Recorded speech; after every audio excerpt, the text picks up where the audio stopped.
actual pride, not just Pokemon pride? I guess we'll allow it. What more could there be to be proud of? There we go. All right. Sound off in the chat. How you doing? Great. Not all at once. are Not in the audible chat, in the Discord. Yeah, How I are was you gonna all say, doing? which chat do you mean? Doing great. Very excited to be here. Had some good touch grass time outside. Now I'm down to touch the grass of the Pokemon world. I guess. It's a great day to be alive. It's a great month to be alive.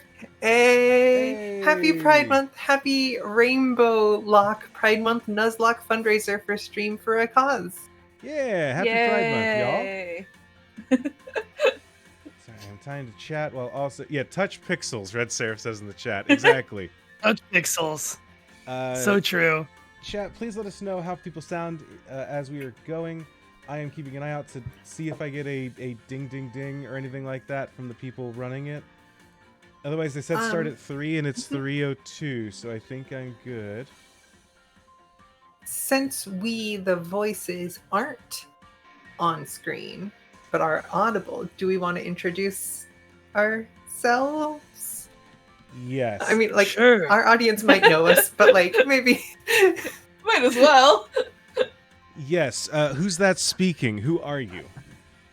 It's me, Marn, Andrew's Argonauts co-host. I use she, her pronouns. I'm excited to be here for the next couple hours. Martin, you are not the person that was speaking when I said that.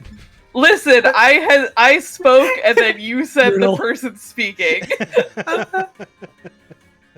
It all works out. Hi, I'm Julia. I'm Andrew's Midwest co-host. Yeah. You can use they and he pronouns for me, and I'm excited to be here and be a few different types of queer all month. And I'm polite and waiting my turn. I'm Jay. I'm Jay. I'm not Andrew's co-host, but he has trapped me in his trick house a couple. I use they and them pronouns. I'm happy to be here as always. I'm hearing audio sounds good. I'm a little quiet. I could stand to come up a little bit. I don't know that that's gonna happen. How do I sound now, though? I touched my thing. That sounds weird to say. I manipulated my sound box. That's what podcasters call it. Yeah, we all say that. We all love to manipulate our sound boxes. Yeah, who all up manipulating the sound box? You know, like the mugs or t-shirts that are like, bowlers do it in the alley, you know, like do this sort of thing. It just says podcasters manipulate their sound box, and you're like, wait, is that a pun? Is that an innuendo? Is that something It's the most podcasters actually say? The most pushes up glasses sex euphemism I've ever heard in my life. Happy Pride, everybody. Happy Pride. Right. Yeah. All right, we are doing okay, it is 3:04. I'm seeing a couple people in that specific Discord being like, so is there an announcement to start or we just go? And I'm not seeing an announcement, so I'm going to just go. And if anyone has a problem with that, we can restart the run, I guess. We're ready. This is our friend Rainbow. We're ready to kick things off. Happy Pride, everyone. Rainbow? It's time for the Rainbowlocke. Rainbow need to dash. So Andrew, there were several good pun, Julia. I just want to acknowledge that. It's good. It's good. So Andrew, there are some rules to this that are a little bit unique, and I would love it for our chat and also for us and for everyone if we could talk about the rules at play here in this run. Sure. So, on a basic level, the easy to grasp stuff. This is a Nuzlocke run that is using hardcore Nuzlocke rules, not those mamby-pamby Nuzlocke rules that we've been running with on Sleepover Sundays. This is the regular Nuzlocke of if a Pokemon dies, then it's KO'd, or then if it's KO'd, it's dead forever. Those typical kind of rules. The other additions are I cannot use healing items in battle. I cannot if we lose a battle, if we wipe, the run is dead. Hi, Sam. Good to see you. Certainly not insulting you. But so hardcore run. Also, we are playing in manual set mode. Am I clipping for the viewer at home? I did manipulate my sound box to where it might be clipping a little bit, but I think I should be okay. I'll turn it down just a tad. The problem I is... was asking the chat that because I also have you boosted on my end. I didn't want to interrupt your introduction. Fine to Yeah, us. Neil says Okay. you're sounding good. It might just be you then. Okay. Yeah, I just wanted to pull the chat. Oh, look, it's Pommy. So Pommy is about to be a menace to us, just as a heads up, in case anyone doesn't know. God. The way that this is going to work, those are the general rules. I also have to play in set mode, is how you normally do it. Normally, it's a thing that we can just do in the settings. They removed that in this game, so I just have to manually say, no, I would not like to switch Pokemon in between every battle. Or every Pokemon swapping in a battle. So that's going to be fun. Those are the basic, Nuzlocke rules. You with me so far? Mm-hmm. Yeah. Now, That's the easy stuff. That's the easy stuff. A normal Nuzlocke run has... they have limitations on when you can grab Pokemon, right? Typically it's one per route. This game's a little different, and this run is a little different. In honor of Pride, we are doing what is called a Rainbowlocke. That means that we can only catch or have one Pokemon for every color in the Pokedex. Right? The Pokedex has a specific entry that says what color a Pokemon is. Normally, it's fine. There are a couple that make you scratch your head. But for the most part, those Flamigos right there, those are pink. My Quaxly is blue, right? There's an official color designation. We can only have one of each color. There gets a little more complication into that because some Pokemon do change color when they evolve. We will get to that when we get to that. So, the way that this is going to play out is that basically I will do my tutorial thing of just like, hey, can you catch an Oinkologne? I'm going to say, no, I can't, and kill it. And then the Nuzlocke will begin. At which point, I have to choose a color. Spoiler alert, I'm going to choose brown, because we're very exciting here. But I choose a color, and then I'm going to randomly generate a number between 1 and 30, and figure out which brown Pokemon I'm allowed to catch as my encounter for the run. So... I have a list here of a bunch of them that we can find. Frankly, we want to roll low, but we will choose which Pokemon that we get of that color, and then from there, here's what we're gonna do. A couple of options: fast, speed, don't skip, send to boxes, automatic. I can do that. Give nicknames is on. Autosave is off. Skip cutscenes is on. We're gonna show those nicknames. Great.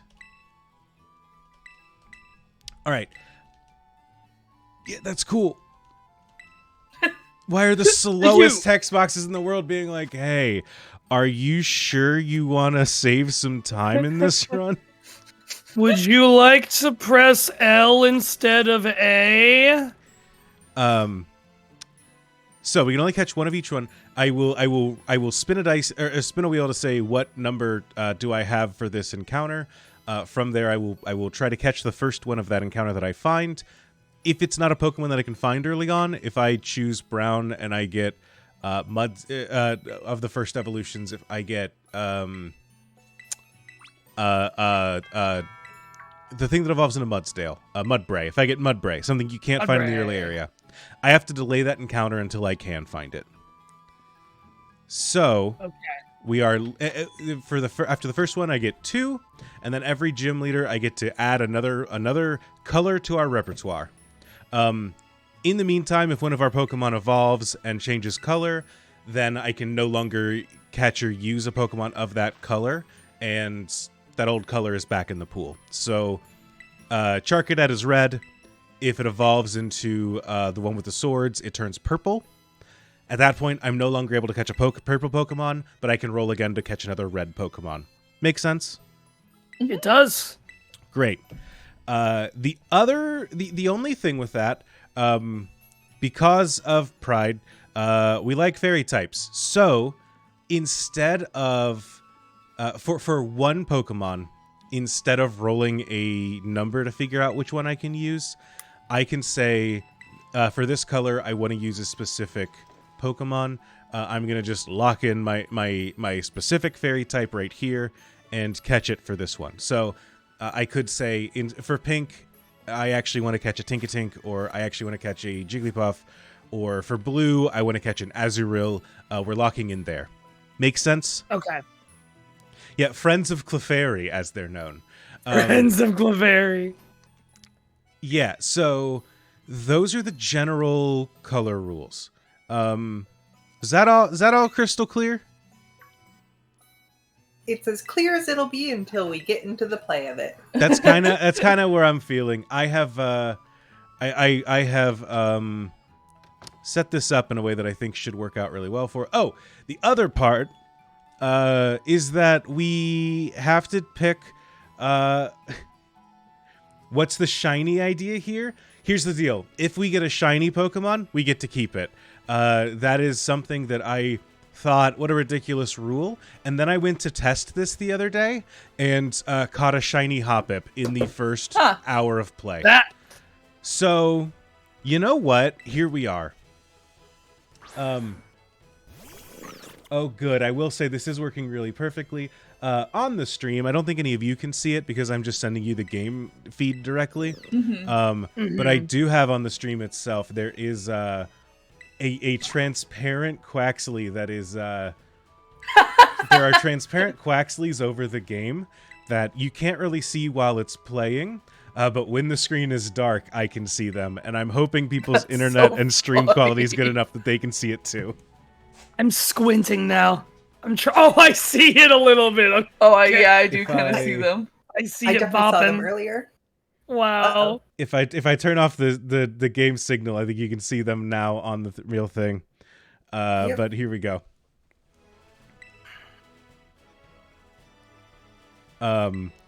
So yeah, It's good to know that we have Quaxly smiling over us throughout this run. You know, we need that. Well, there's a reason that Quaxly's here, and that's because the other rule of this run is we got a little gay baby duck.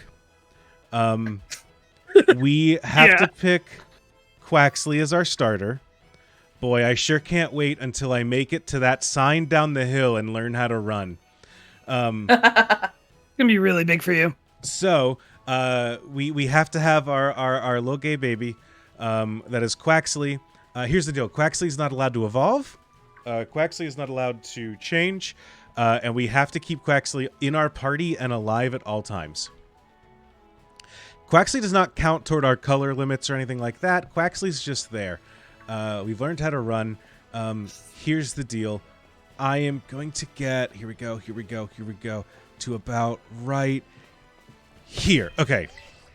This is what we call save skip. I'm going to save the game right here because if we lose, I can start the game back over from right here. Nice. I don't want to go through all of that walking upstairs again. But yeah, those are the general rules of... Oh, also, I'm not allowed to use any direct setup moves. I can't use any moves that exist solely to boost my stats. So I can't use Swords Dance. I can use Flame Charge. Like a damaging move that has a secondary effect that boosts my stats. Make sense? Yeah. Can't you? Well, set you up... just did your whole Montessori run where they didn't like set up moves anyway and just kept the same basic attacking moves, so this will be fine for you. Yeah, but this time I'll be able to tell my Pokemon, hi, please get rid of Absorb. So I'm very excited to be able to do that. Why Quaxly can't evolve? What we have been told is that we are not allowed to force our little gay baby to change. Why would we want to change our little gay son? That is what has been told to us. I understand the confusion because Quackavol exists, but that's just where we are. Here's the deal. I'm going to name Quaxly after my favorite TikTok account.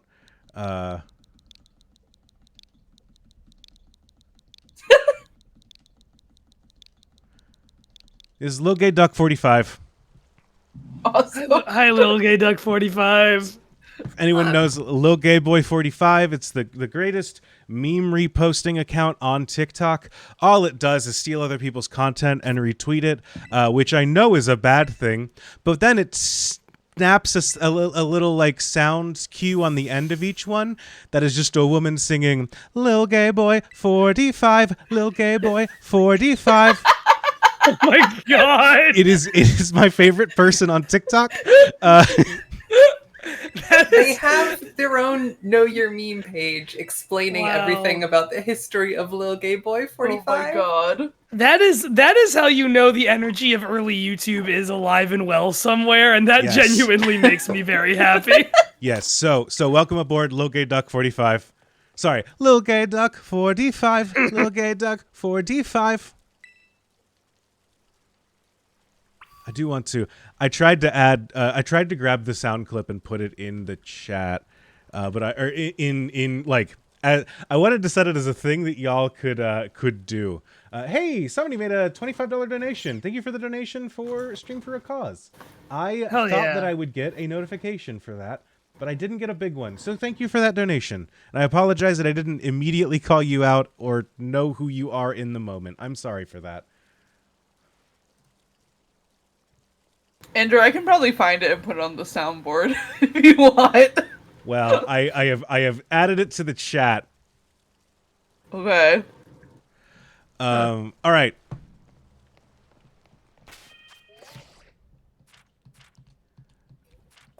Oh, I do need to. Let's check out Lil Gay Duck 45. The diphthong on the word for. Yeah, it's really really- something. Oh, Hang on, I'm uploading it to the soundboard. I'm so that really we glad have it. we all paused live on stream to listen to Little Gay Boy 45. Now recording. God damn it. No. just in case I was leaving the soundboard, I wanted to get one. Listen. No, Craig is staying. I would never get rid Craig of must Craig. stay. Craig's trick must remain on our soundboard at all times. All right. So those are the general rules for the Rainbow Run. We're not allowed to use Terra. Oh, we're not allowed to Terra. I'm not allowed to terrestrialize. Basically, any mechanic that makes the game easier, I'm not allowed to do. Is kind of the long and short of it. Understandable.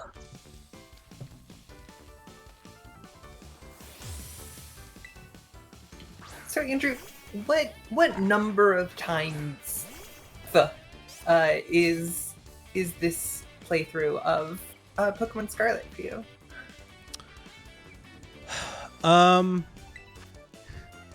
Chat says that my rendition is better than the real one. Frankly, I disagree, but I appreciate the enthusiasm. This is... So, if we ignore the fact... Sam and I tried to do a...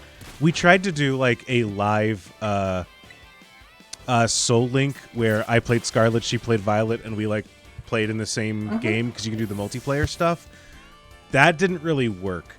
So if we discount the couple times we started that, this is my third, like, full-on playthrough of the game. I did my real start, and then I did a nuzlocke, and then I've restarted that game a couple times for that specific thing. Nuzlocks of this game are really tough because we start here. Basically, nuzlocks, you start here. If you're doing real Nuzlocke rules, you get like 1 or 2 encounters. Then we have to fight Nimona again, where she uses a Palmy that can terrestrialize. Then we have to go to school and go through all of those cutscenes and stuff. And then the game world opens up, right? Wow. So this game is really frustrating because there is a very long intro to this game. That I think is Yeah, okay. The Sun and Moon games get a harsh rap of being a slow start. At the very least, that slow start includes gameplay, and you just have cutscenes like there's a new cutscene every 15 minutes, but at least between those 15 minutes, there's actual like interesting gameplay, right? The routes and stuff, yeah. Do you know for this one if like speedrunners have found a way around all the beginning stuff? I'm just curious to know. There's gotta be. I have like there no has idea. to be, right? I have no idea. I have turned off cutscenes, but the definition of a cutscene is very loose in Pokemon terms. They mean like the little animated cinematics that include no text, basically. I have seen people like find exploits to get underneath the world map and just surf across under the entire map and come up wherever they want. I think some of that a lot of that you need Koraidon or Miraidon for, but I wonder if you can just bypass that entirely. If anyone does know the speedrun strat to get around all this, I'm sure that they are winning this race right now. Technically, this is a race. Everyone that is involved in the Rainbowlocke is currently racing to win this. But as if are any of them, all Pride Month events. All Pride Month events are, by their nature, a competition that you can win. Yes. Yeah. Speedrun.com says the speedrun time to this is down to like 5 hours, so I'm sure somebody has found a way around the beginning. Frankly, I'd be willing to bet that that's what, because it's 5 hours, I'm willing to bet that they haven't been able to skip the opening cutscenes. Yeah, it probably is mostly opening. I bet that that's the opening. I bet that in GDC runs, they're just like, look, you can read off any donations we get in the first hour, and then I'm going to do some wacky shit. I wonder if it's going to be on GDQ. I would love to see it. I think it was on the last one. It's like how speedrunners... Was that? Yeah, Pride Month, the Queer Olympics. That's why everyone's got a different flag. Yeah.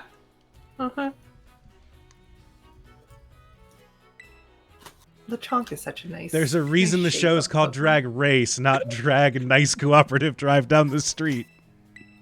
Exactly. Very good. Wait, somebody did it at GDQ in 2 hours? That seems... Wow. Fast. I would... Is that like 2 hours starting from a certain point midway through I'd be willing to bet that there is a category that's just like... Oh yeah, they did just Victory Road, that's why. I was gonna say, that just the gyms route? But I'd be willing to guess that there's just like a Mesa Gosa start thing where they're like, in the same way that some games are like you start after character creation or whatever, I'd be willing to bet. First, we proved that we don't know how to catch a Pokemon. Next time, try throwing a Pokeball. I don't get it. Oh yeah, Pokemon Violet, GDQ. Summer Games 10 Quick. But it's only the DLC. Oh, okay. See, that also makes sense. The day this game came out, I had my partner go and pick up a physical copy from the GameStop. And Andrew and I played through Scarlet and Violet for like, I don't know, 8 hours or something like that. Oh yeah, I remember that. Oh yeah.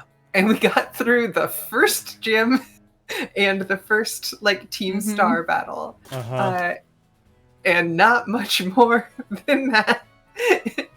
Gamers, I've got news. We just beat this thing, so I'm rolling our first encounter. I've chosen the color brown. I know I said that earlier, but for the sake of anyone judging the run at home, I've chosen brown. And then I clicked the generate button. We rolled a 24. Let me find the encounters list. The official encounters list, which I believe is showing up on stream right now. Yes, let's scroll down. Choose brown. Bramblin. Okay, we don't get to use our first brown Pokemon, but Bramblin is our brown encounter. Ghost Grass is at least fun. Yeah. Write that down. Bramblin, a Pokemon I've never thought about using. Yeah. I've thought about using, but part of the problem of the open worldness is if you aren't playing a Nuzlocke, it's like, why would I choose this Pokemon over another one? There's so many, Grass Ghost. It's not like a particularly strong type combination. It's just one that has a lot of cute Pokemon. It's also a type combo that I like in theory, but from X and Y to now, there have been like 10 different lines of Grass Ghost Pokemon for some reason, and I'm just kind of sick of them now. All right. I love some of them.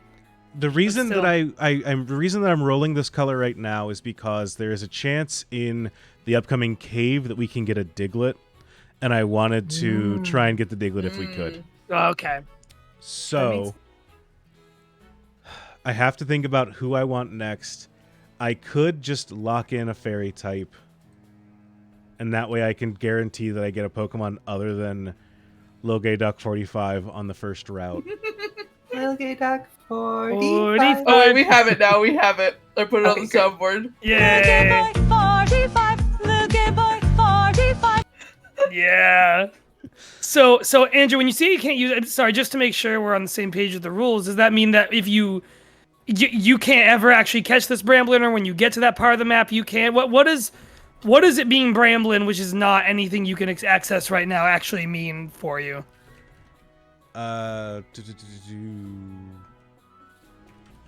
So I can catch Bramblin when I get to the places that Bramblin exists. And in fact, that will be my encounter for the color brown when we get there, which is, I have it up on the screen right now. The both of the deserts on both sides of the map. So like I can get there after like, I think after around the second gym technically. There's also there are level caps and stuff, so that I'll have to take that into account of what I can catch and use at those points. I'm trying to think about what I want to do here. So here's some basic strategy things I'm thinking of. Black, there are 10 Pokemon associated with. All of them are pretty decent. There aren't any that I'd be like. The only black Pokemon I'd be disappointed to get is Salandit if I roll Salandit and then find a male Salandit, right? That's because it can't evolve. That's the only Pokemon I'd be like truly disappointed to get. If I want to roll black, I can do now because there's a chance that I get Houndour in the cave that I'm about to go visit. Actually, can I catch the Houndours in there? They might just show up as a... No, I don't think I can catch them, actually, now that I think about it. I do think that my option might be that I say I'm taking my pink encounter and I'm just grabbing Igglybuff as my option. Because Igglybuff has decent special defense, and I can maybe use it to sing and get around this upcoming Palmy. We're about to run into a Palmy that is very scary because it is going to Terra and then use Terra Thundershock against us. And our Pokemon that we are locked into using is weak to that. So I think I'm going to do that. Right. My second encounter here, my second color is going to be pink. I'm going to lock it into Fairy and say that we are using Igglybuff. So we are not getting Tinkatink this run. We are not getting Tinkatink. So I thought that I could choose Tinkatink here. There is a set of ruins that you can get to here. But unfortunately, Tinkatink does not show up at that specific group of ruins. What a shame. So yeah, I really thought the Tinkatink would be good here. It'll be good against the two first gyms, but it unfortunately electric does not resist thunder like I thought it did, or steel doesn't resist electric like I thought it did, and Tinkatink isn't great if it can't resist it. Huh. So Lechonk is not considered black. Lechonk is considered gray. That's interesting. Why did I save? Uh-oh. Well, if we restart from the very top. Sounds like a plan. That We're was locked in now. That was a mistake. Why did I do that? Andrew, why did you do that? God. Tink 45. All right. Bad news is we got to get through this thing before we can go find Igglybuff. What? The good news is the stuff really early game we can get through pretty quickly. I was doing a Soul Link with some friends where it was randomized ROM where it randomized what Pokemon, it was Heart Gold and Soul Silver, and it randomizes what Pokemon you see during the catching tutorial. And one of us, I forget who one of us got, it wasn't Shedinja, but it was something that had got randomized to have Wonder Guard. I think it was like a Jesus. legendary that had been randomized to have Wonder Guard. It was like Entei. Oh my And God. so Lyra hits it with, I think, like, whatever she has for nothing. It doesn't take any damage. And then she's like, all right, now that I've weakened it, time to throw the Pokeball. There's my guy. There's my favorite dog. I really want to do one of those like 8-person Nuzlocks with a bunch of people from Moonshot, where you like play it up until a gym and then you swap it to the next person. Yeah. Mm. I really think we should do that at some And point. you're not allowed. And you're only allowed to communicate like in game, so you can only communicate via like naming your Pokemon shit. Yeah, well, the question, of course, being, because Marin, you've seen the same video I have of a bunch of YouTubers doing that. The question being, who at Moonshot would completely fucking sabotage it?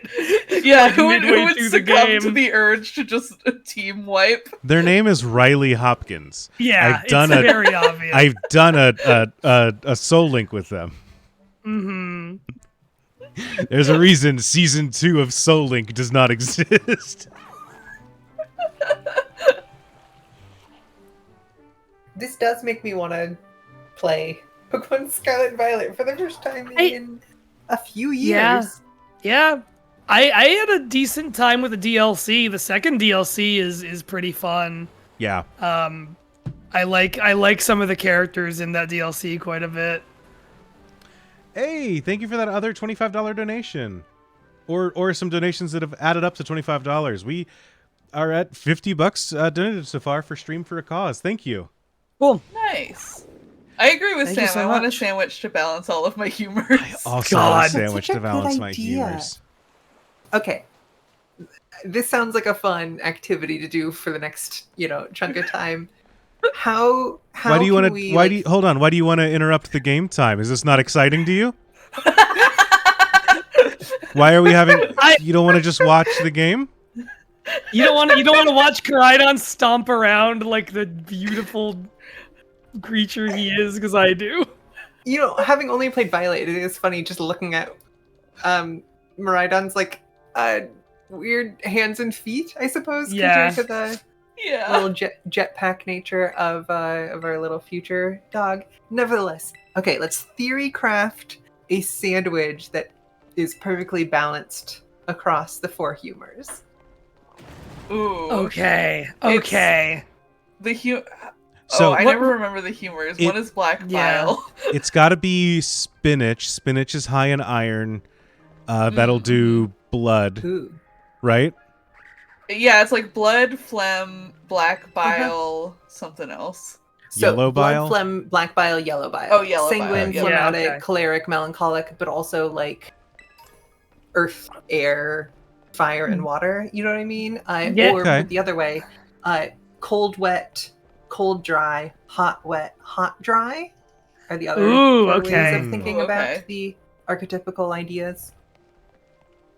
I think Andrew was onto something with spinach. Spinach is So- good. I think spinach Because covers blood. I is think it's spinach earth? earthy. Yeah, I think it's Mhm. earthy. It's green. That Okay. played enough video games to know that Earth is green. Okay. Yeah. It's a leaf. Sometimes it's yellow, but I think we're going green. Interesting. So, if we're thinking about spinach, then what sort of things do we think would represent water or phlegm? Sam says a croissant bun for air. I hadn't been thinking about bread, but I guess Ooh. I you would also want wasn't bread thinking to be air. I one think of the that's- humors. Uh-huh. That's really. Yeah. Getting the bun to be air instead of earth, I think, is a really clever idea. Yeah. You said water for phlegm, and I immediately started thinking about cheeses. I don't know what the Ooh. connection between cheese and Yeah. phlegm is to me, but there's something there. I Maybe can tell like you a I've got a pretty decent mozzarella. connection between phlegm and cheese. Yeah. Yeah. yeah. Yeah. Mozzarella is wet. You Yeah. could go in that direction. Especially if it's fresh mozzarella. That is like the Yeah. wettest cheese you'll ever handle in your life. Yeah, we throw away like the weird a- white bits and we just dip it in the sauce. The juice. I mean, that's way. That's what the. Are Unless we- you mean are a we a not different sort of- sauce? I feel like we're sort of stumbling into constructing a caprese on a croissant. Yeah. Maybe.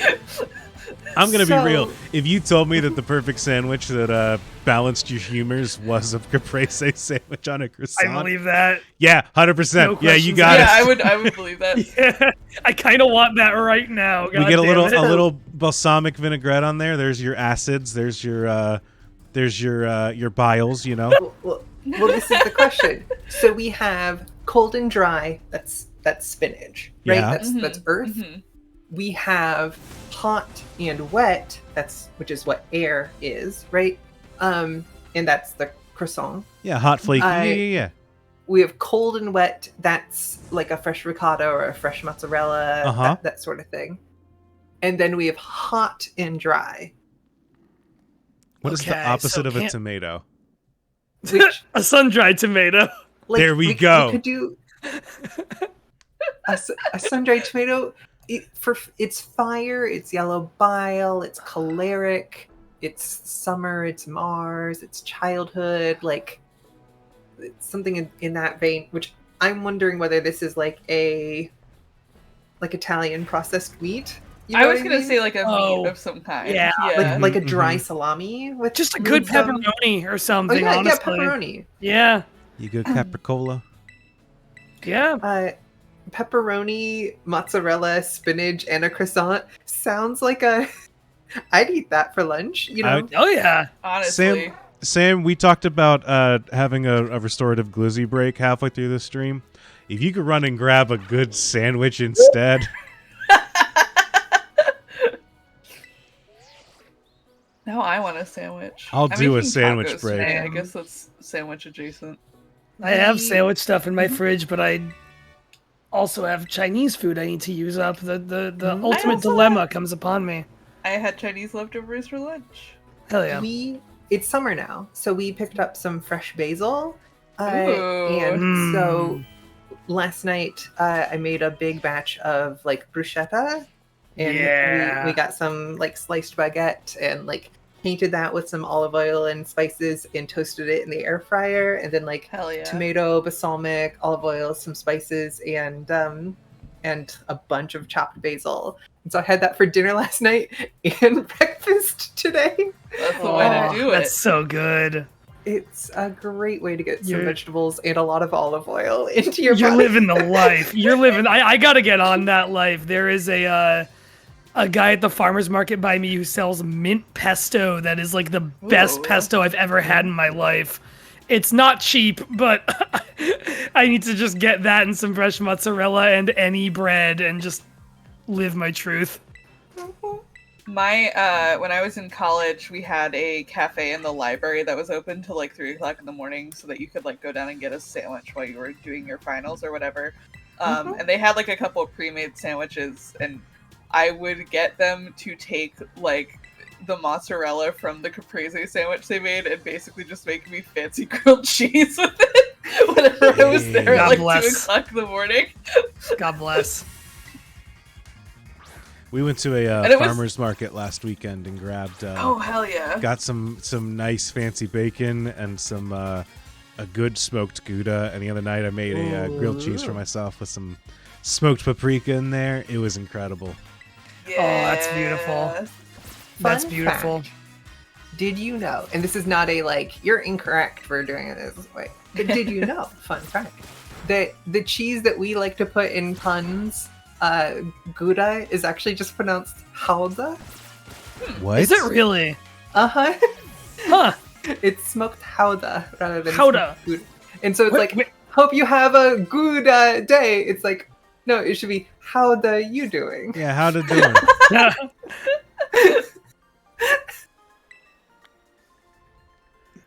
So All right. Google where Houda is even from. It's from the Netherlands, which Loge makes Duck 45 just makes learned sense. workup. We will be deleting that instantly so I don't click it and invalidate our run.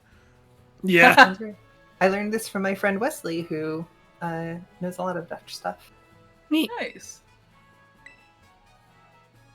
Have you ever tried doing the grilled cheese thing where you like adhere cheese to the outside of the bread and you like sort of cook it into the bread? No, but I do that with butter on the outside of the bread. I'll do butter and then a bunch of... I would do this very liberally when I was like a teenager who just cared about inhaling as many carbs as my body could take.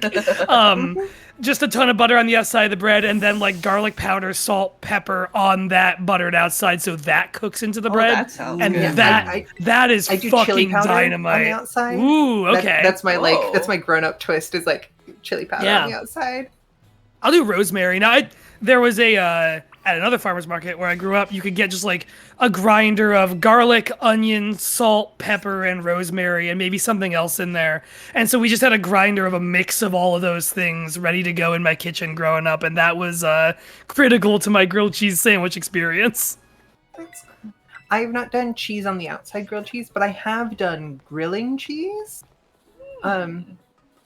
Stuff in the like very broadly like halloumi sort of family, but there's one that I think they make it in Kentucky if I'm not mistaken, which is Gretna grilling cheese, and like you toss it into a pan, and it if you just cook the cheese in the pan, it like crisps up a nice brown thing on the top and bottom and has gooey cheese in the middle, and it's like grilled cheese without the bread, and it's relatively expensive, as you might imagine, for a novelty product like that. But if you ever just like really want a unique cheese experience, I think grilling cheeses are a marvel of human ingenuity and engineering. That sounds incredible. Delicious. Yeah, no, A sandwich that does. now. Yeah, goddamn. So there's the ruins off in the distance there. I thought that I could get a Tink-a-Tink there, but you cannot. It's just drowsies. Okay. Yeah, I feel like I don't remember seeing that line. I don't remember my path through this game from 2 years ago or whatever, but I feel like I didn't see the Tink-a-Tink line at all until like a ways in. Yeah, they hang out in those things, and if you don't seek them out, and they don't like spawn like 8 of them every time you walk up. There's maybe one, you know. Hey, Psyduck, I wish I could catch you too, bud. He was so excited to see you. There's a Paldean Whooper. I wish I could catch you. So if we caught enough Psyducks, then we could have our whole team of 45 little gay ducks. 45 little gay ducks. All of that, we teach them all to speak human so they can all chorus Little Gay Duck 45. It's a count off. All right. So the next one we catch is Little Gay Duck 44, and then Little Gay Duck 43. Oh, we're going Igglybuff mode. We're going Iggly mode.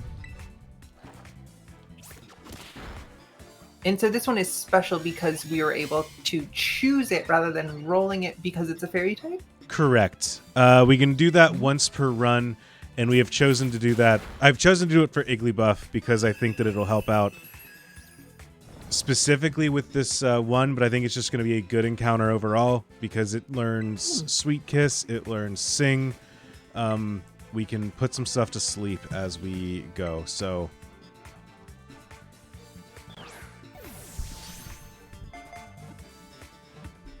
How easy is it to get your friendship to maximum with a Pokemon in this game? I feel like pretty easy. We could if we really worked at it, I feel like we could potentially do it here. I think it'd be the world's slowest, most boring stream. Sure. Chat, if any of you are the person that donated $25 or made a donation, if you want to name this Igglybuff, please feel free to sound off if you've got a name for me. I'll please don't steal valor on donations here. But if you did make a donation, I will give you the power, and I'm going with the honor system, so please don't lie to me. It probably would not go over well for it to be Little Gay Puff.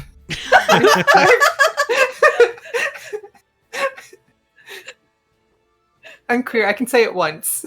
Yeah. Juliet can reclaim. It's okay. Julia can reclaim. Julia can reclaim. Optimum Little Gay Duck 45 Battle Strat 3 Duck Pokemon in a triple battle, each knowing the move round and using that over and over. All right, well, you know what? I'm gonna name Igglybuff, and if someone did donate and makes, or frankly, if you want to name a Pokemon, please feel free to make a donation and then give me the name that you want to use. Wait, wait, it was. Oh, give me a name, Seraph or Bees.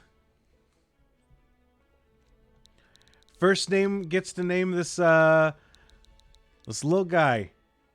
I wasn't prepared to name anything. Sorry.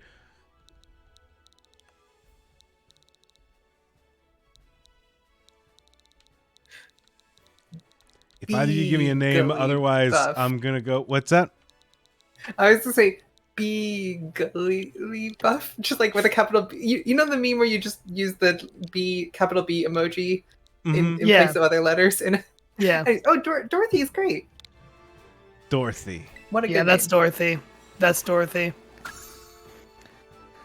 I many moons ago did a Nuzlocke on a YouTube channel that I had of Crystal Clear, which is the open world Pokemon Crystal, where you can pick a bunch of starters. Rolled a d20 because it gives you 20 different starter choices, and Igglybuff is who I got. And kept that thing for a while. Its name was Roundoln, if I recall correctly. So Roundoln is with us in spirit. I believe Roundoln was pancaked by something that Brock had whenever we did Brock. But here in spirit. I have never seen The Wizard of Oz, the movie. We weren't allowed to watch it growing up and everything. Yeah. However, so one time I was at a community theater near where I grew up, and I happened to be there like early before the performance, and ended up kind of being press ganged into helping out with the lights because I had experience with lights, and I was there, so why not? These sort of things happen. So I was up in like the catwalks doing a spotlight thing, having never seen the show before. Oh my god. And so I was given the direction like, okay, here for this scene you just keep the light on the house, and they had like a little like 1/4 cutout of a house, and I was like, oh, this is easy. It's a house. It's not gonna move on this stage. And then like 60 seconds into the scene, it turns out the house is on casters and is being spun back and forth around the stage, like pushed around by stagehands and like spun around. And that was a learning experience. And I was like, oh right, I'm pretty sure there's a tornado in this story. Monkey Man, thank you for subscribing for 20 months. Juliet, that's incredible. Oh, thank you, Monkey Man.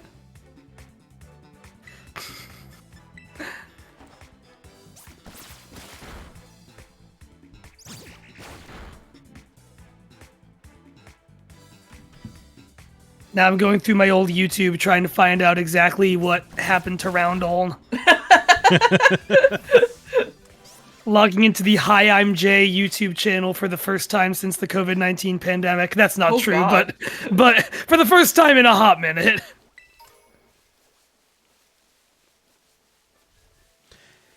It is funny how often I think to myself, like, oh, what happened in 2020 that would have caused me to stop? Yeah. Oh, yeah. Right. That little thing. Yep, that's the last time I made a video essay. Oh, it was a Wartortle, a random... Where was this trainer? Where am I in this fight? Shout out to Wartortle. What's the rules? The rules are kind of weird and complicated, but long story short, we can catch one Pokemon of every color in the Pokedex. Right now we have... And we're locked into using a Quaxly that never changes. So, Quaxly does not count toward colors. Right now we have our pink encounter, which is an Igglybuff, and we have a brown encounter that I rolled for. Unfortunately, it is a Bramblin that we will be catching later in the run.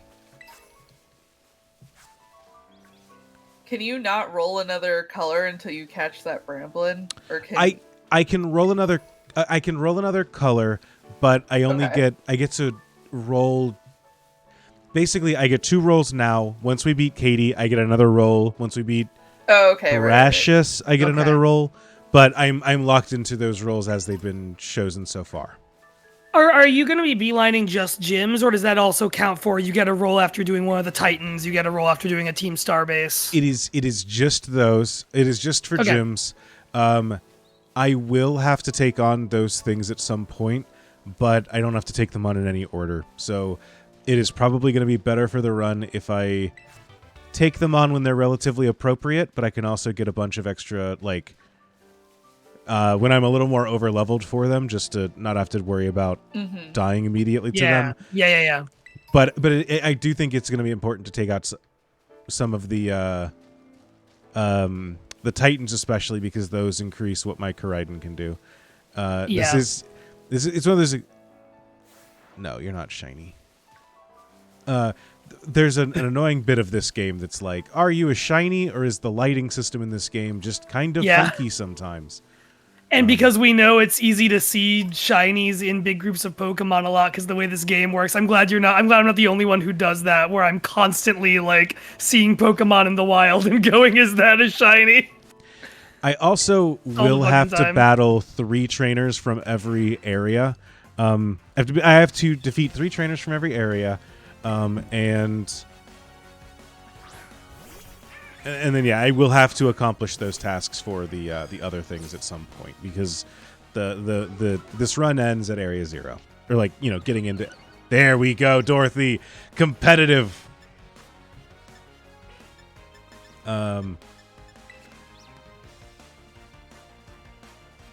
So that is a thing that we will do. I'm gonna have to battle some trainers. I'm doing it early to get some levels, so that I have some extra bulk when I go in to fight this Nemona fight.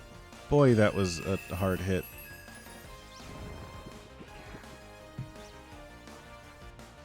I am slowly remembering that I cannot heal during fights. Oh no. Uh-huh.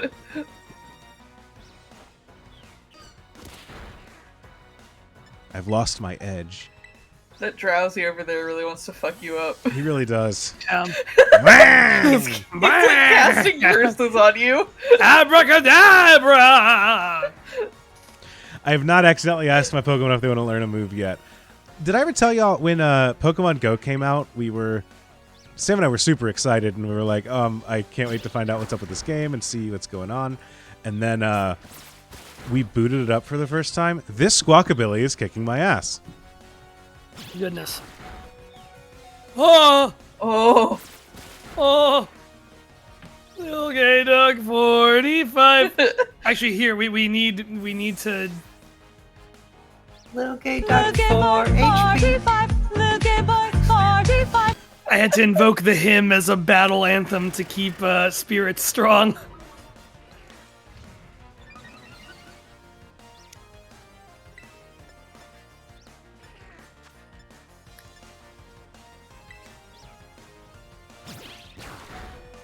Does Dorothy, come on. anyone wanna talk about There we go, Dorothy. Champs in the Making?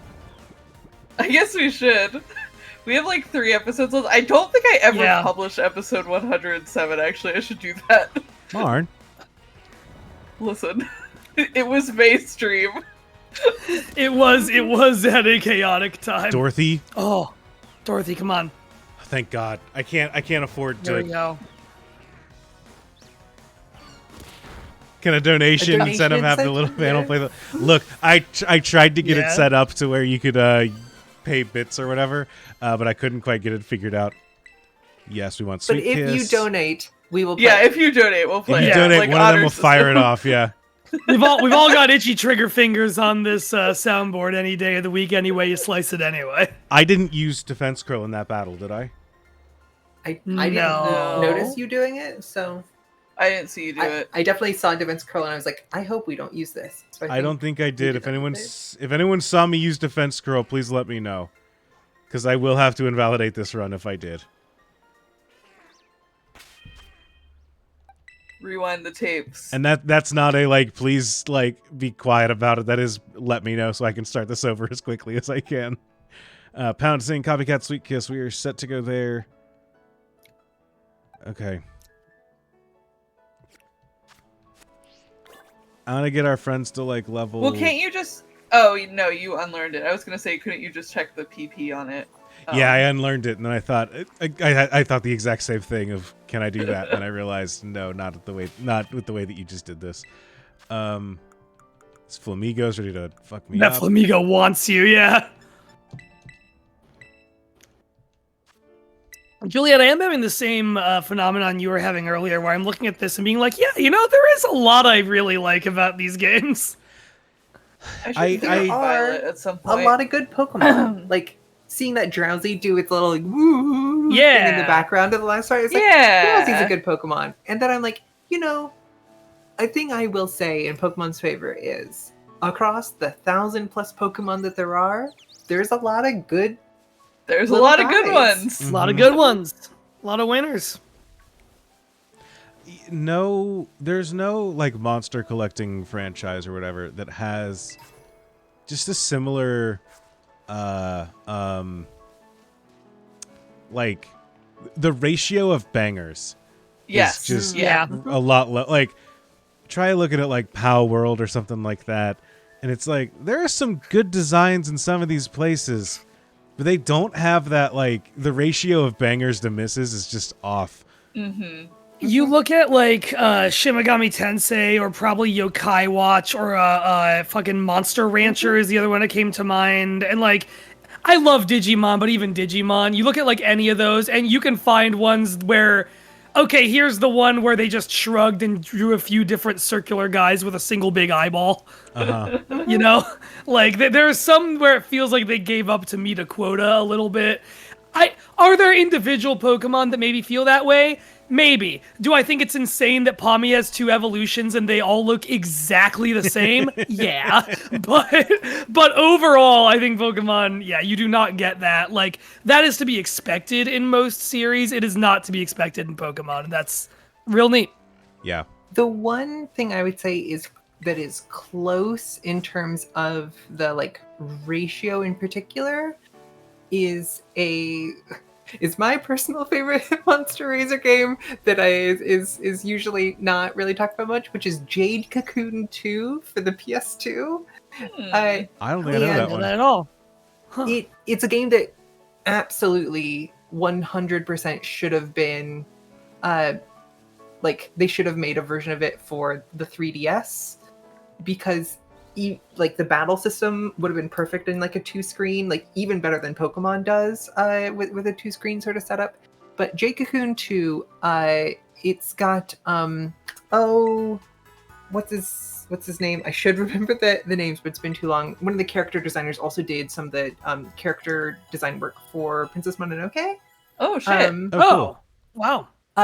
Jade Cocoon 2 only has like 65, I think 66, but I think you can only catch 65 of them. Like total beasts total across all of the stuff.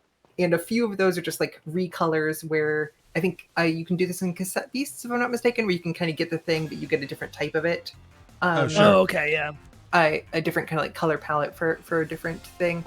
And Jade Cocoon 2, because it has so few, it has some like interesting stuff that it's able to do, because it's not trying to do even like 150 different designs. It's like there are 4 elements, there are 11 kind of species types, and then you have different manifold like representations or different setups. It is a game that I really like. I think it's very charming. The voice acting is fairly funny.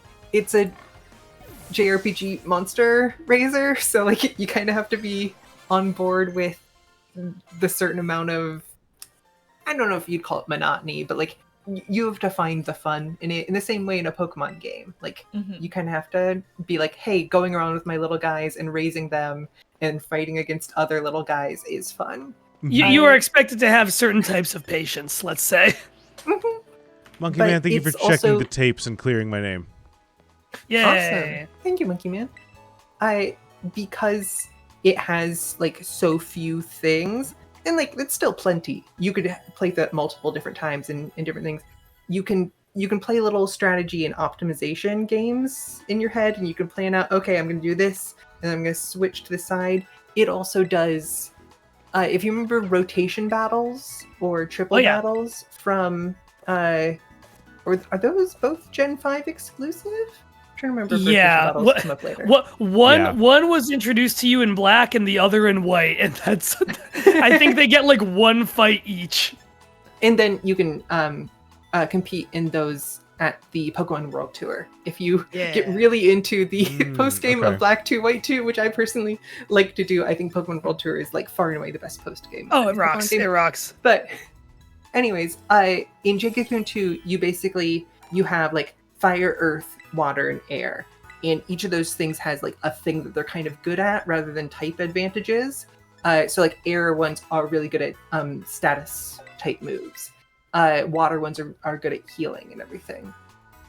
And so instead of picking a move for your Pokemon, for your divine beasts, for your monsters to do, you like rotate to one side, and it's like, okay, I'm putting my fire side forward. So any of the beasts who are on the fire side of the wheel use their fire type move. Oh, but that's it's like cool. It's a wheel, so you have like a front and then a left and right, and on the right of fire is fire air, and on the left is fire earth. And so when you switch to the air side and everything, it's like you're trying to almost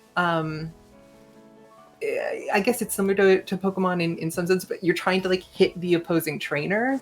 And so you can put your beasts on the corners so that you can use them in two different elements. But if you don't have a beast in your very like center slot, you can be hit. And so like there's some more like placement, and then each turn you're just like, hey, do I stay on this thing or do I rotate? And beasts that aren't being used can like regain their MP and everything. And I don't know, I think it is at a really nice sweet spot in terms of complicated and simple, rather than going like way too far in either direction, as a lot of monster raisers unfortunately kind of do. That's really cool. Yeah, I like that system a lot. I've been looking at some of the creatures while you've been explaining that, and there's some great ones. I like the Tilladoga, which is a big spiky dinosaur, but my favorite is the Vatolka, which looks like a tiger that got flattened by a steamroller, but then popped back up off the ground again anyway. It's the flat Stanley of saber-toothed tigers. Oh no. Really something going on there. Hey, this Sigglybuff rules. Yeah, you're making tracks with that thing. Every time someone uses Growl, I just get a boost to my special attack, and then I scream until the enemy dies. Yeah, you lucked out with that ability, I feel like. The other thing, if you like the Titans in Pokemon Scarlet Violet, that's what a lot of the bosses are in Jigakun 2, and they each have like PS2 era like CG like introduction sequences that are like genuinely really cool and slightly unsettling in some ways. And it's just like, oh, here's one of your guys, but like evil and extremely big. Cool. And that's a fun thing. It is. That's one of the reasons I love Sun and Moon is the totems, and why I was happy they did the Titans in this. Because I love that shit. That's I may track down a way to play this game, to play Jade Cocoon 2. This genuinely sounds like one I should check out. I will wink. Talk to you about it off stream. Wink. Wink. Okay. Wink. Yeah, I have a physical PS2 and copies of the disc that I will I'll send you in the mail. Yeah, come bring me the disc. Wink. Yeah, that sounds good.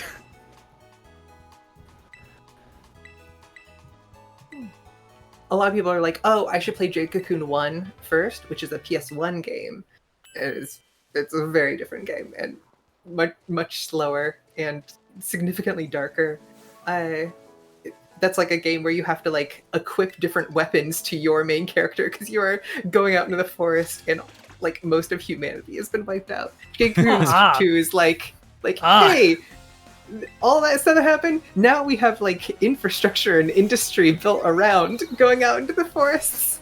And we have like Jade Cocoon 1's got that mainline Shin Megami Tensei energy to it. And then we're in like closer to a persona, like Yeah. in terms of Yeah, honestly. That's funny. SMT is always a funny one. I got into Persona and have now I've played a couple of the other like weirder Shin Megami Tenseis. That's a funny one where like people know like Jack Frost and like people know some of the big flashy personas from like Persona 5 and stuff, but the general I think it's probably a similar number to Jade Cocoon where it's like there's probably like 70 or so main like demons that have been in most or all of those games since I don't know, the PS1 or like whatever. I don't know what the first Shin Megami Tensei was on. Might have been earlier than that, but like the art has been generally unchanged. It's generally all the same, and it's just like, I don't know, here's a drawing of a biblical demon. Here's a hot lady in some robes with demon wings. Here's a little anime elf. Like there's no consistency whatsoever between those guys, and I kind of like that they've kept it that way. You know, I gotta say, somebody just did something, and our stream overlay is not quite working right, so I didn't quite see who did what. So thank you, somebody, for subscribing or following or doing something, and I apologize that the thing that I have open right now does not show me who you are or what you did. So apologies for that. Let me see. Thank you, figure of mystery. Oh, thank you, Angel, for following us. Angel's Hell the yeah. person that put this all together. So thank you for great. the follow Oh, hey, thank you. for hanging out. I apologize that I Yeah. couldn't quite see that ahead of time. Our notification thing has been acting a little funky lately. Yeah, we still gotta figure out what is up with it.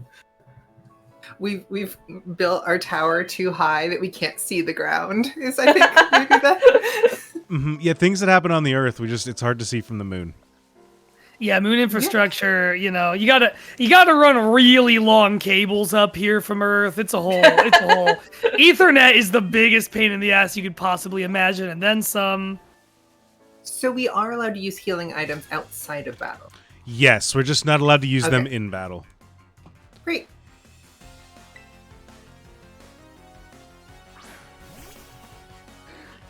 All right.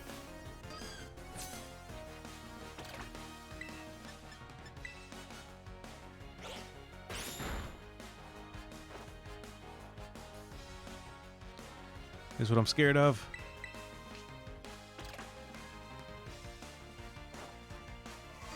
I do love confusing slack-offs and slackings because you're just like, great, you get one turn, you better hope you use it.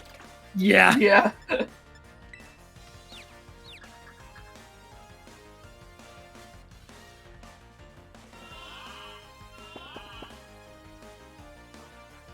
You're putting... I put you to sleep. That's not...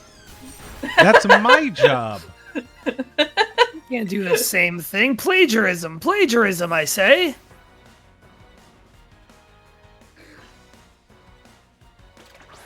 Little gay duck. Oh yeah, has anybody donated? Should we be playing the thing? I'm just trusting chat to tell us. When we bring little gay duck 45 in. All right, I think we can kill before we fall asleep. Lil Gay Duck 45, get him. Get his ass. Yeah. Lil Gay Duck 45. There we go. There we go. It's a lot of syllables to yell as like a victory cry. Mm. Little gay duck 45. Let's go, gay duck. Let's go.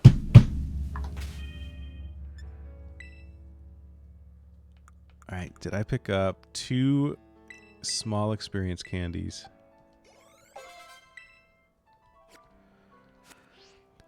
I think it is safe to get our guys to like level 12.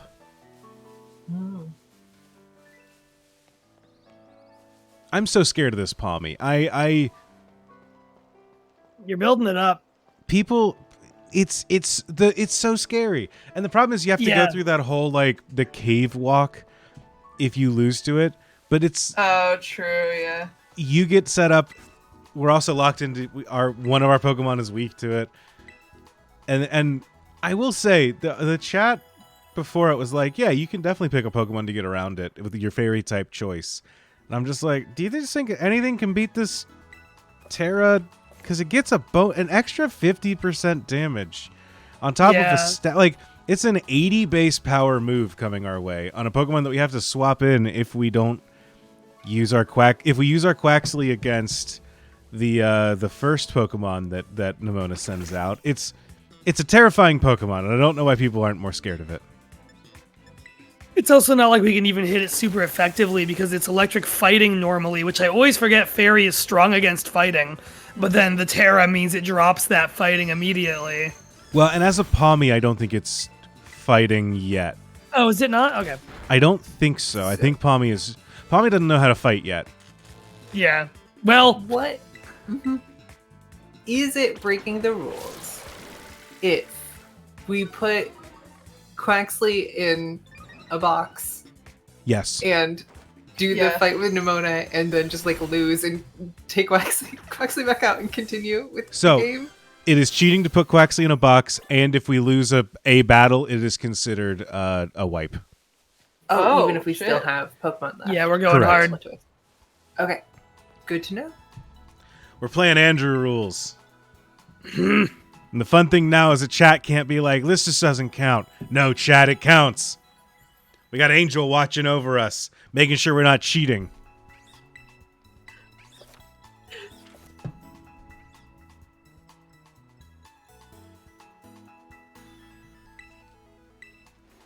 Yeah, exactly, Red Seraph. We can't make Quaxly go back in the closet. That's...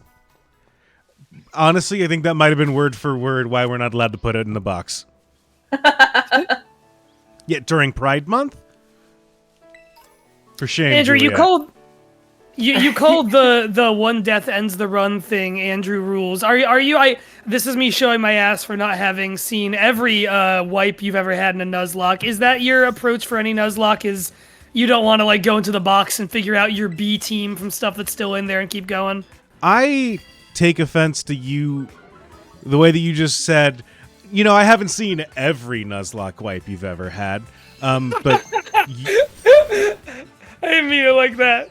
But you are correct, and I have lost a lot of Nuzlocks. I'm very good at losing Nuzlocks. No, I'm very I've just watched a lot of like hardcore Nuzlocke content where I'm like, if you lose, it's a wipe. Like you've wiped, you lose. And I'm also just I don't want to use a B team. There's a reason they're in the box.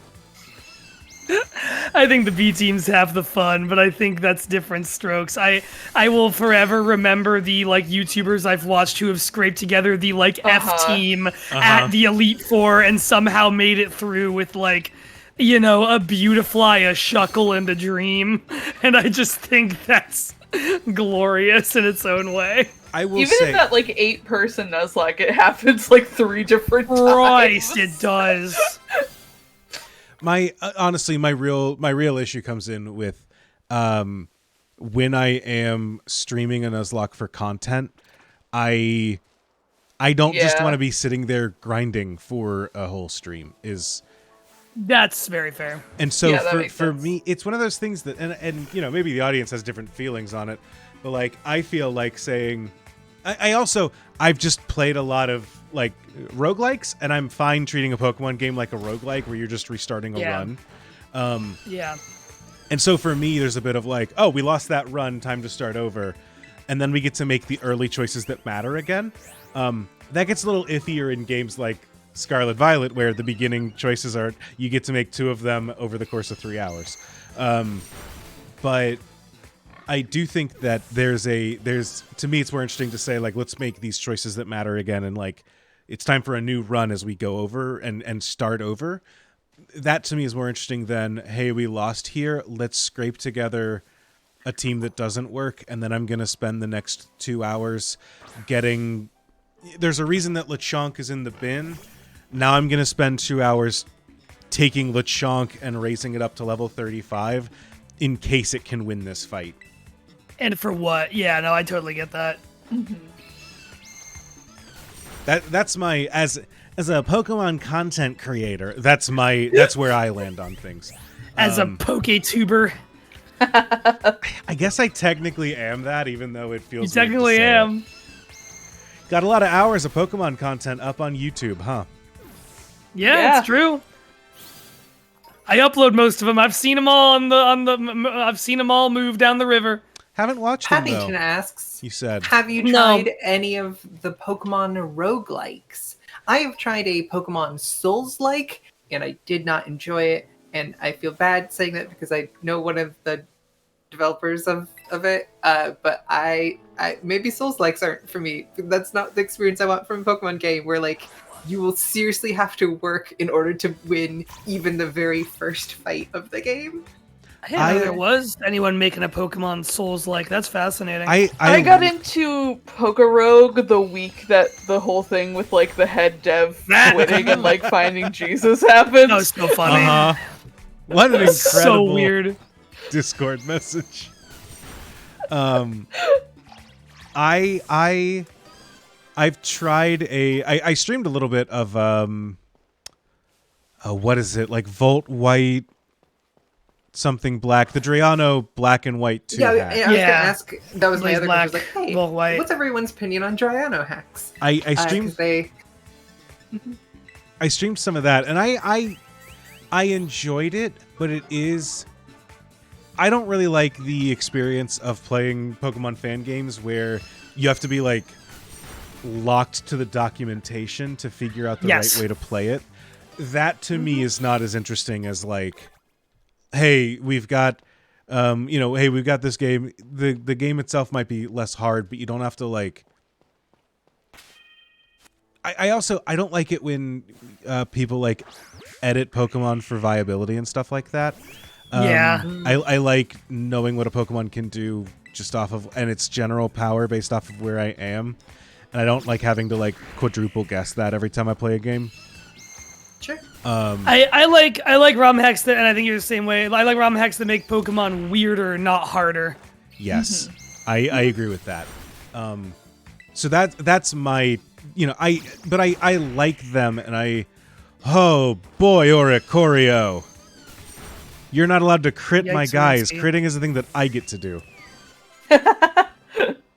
I will say, as far as editing Pokemon for viability, I go hard for one very particular Pokemon ROM hack that I just think is maybe the best Pokemon game I've ever played, which is, it has such a silly generic name, Pokemon Fire Red Advanced, a dex hack where every fully evolved Pokemon in the game is like has a competitive niche and is Elite Four viable.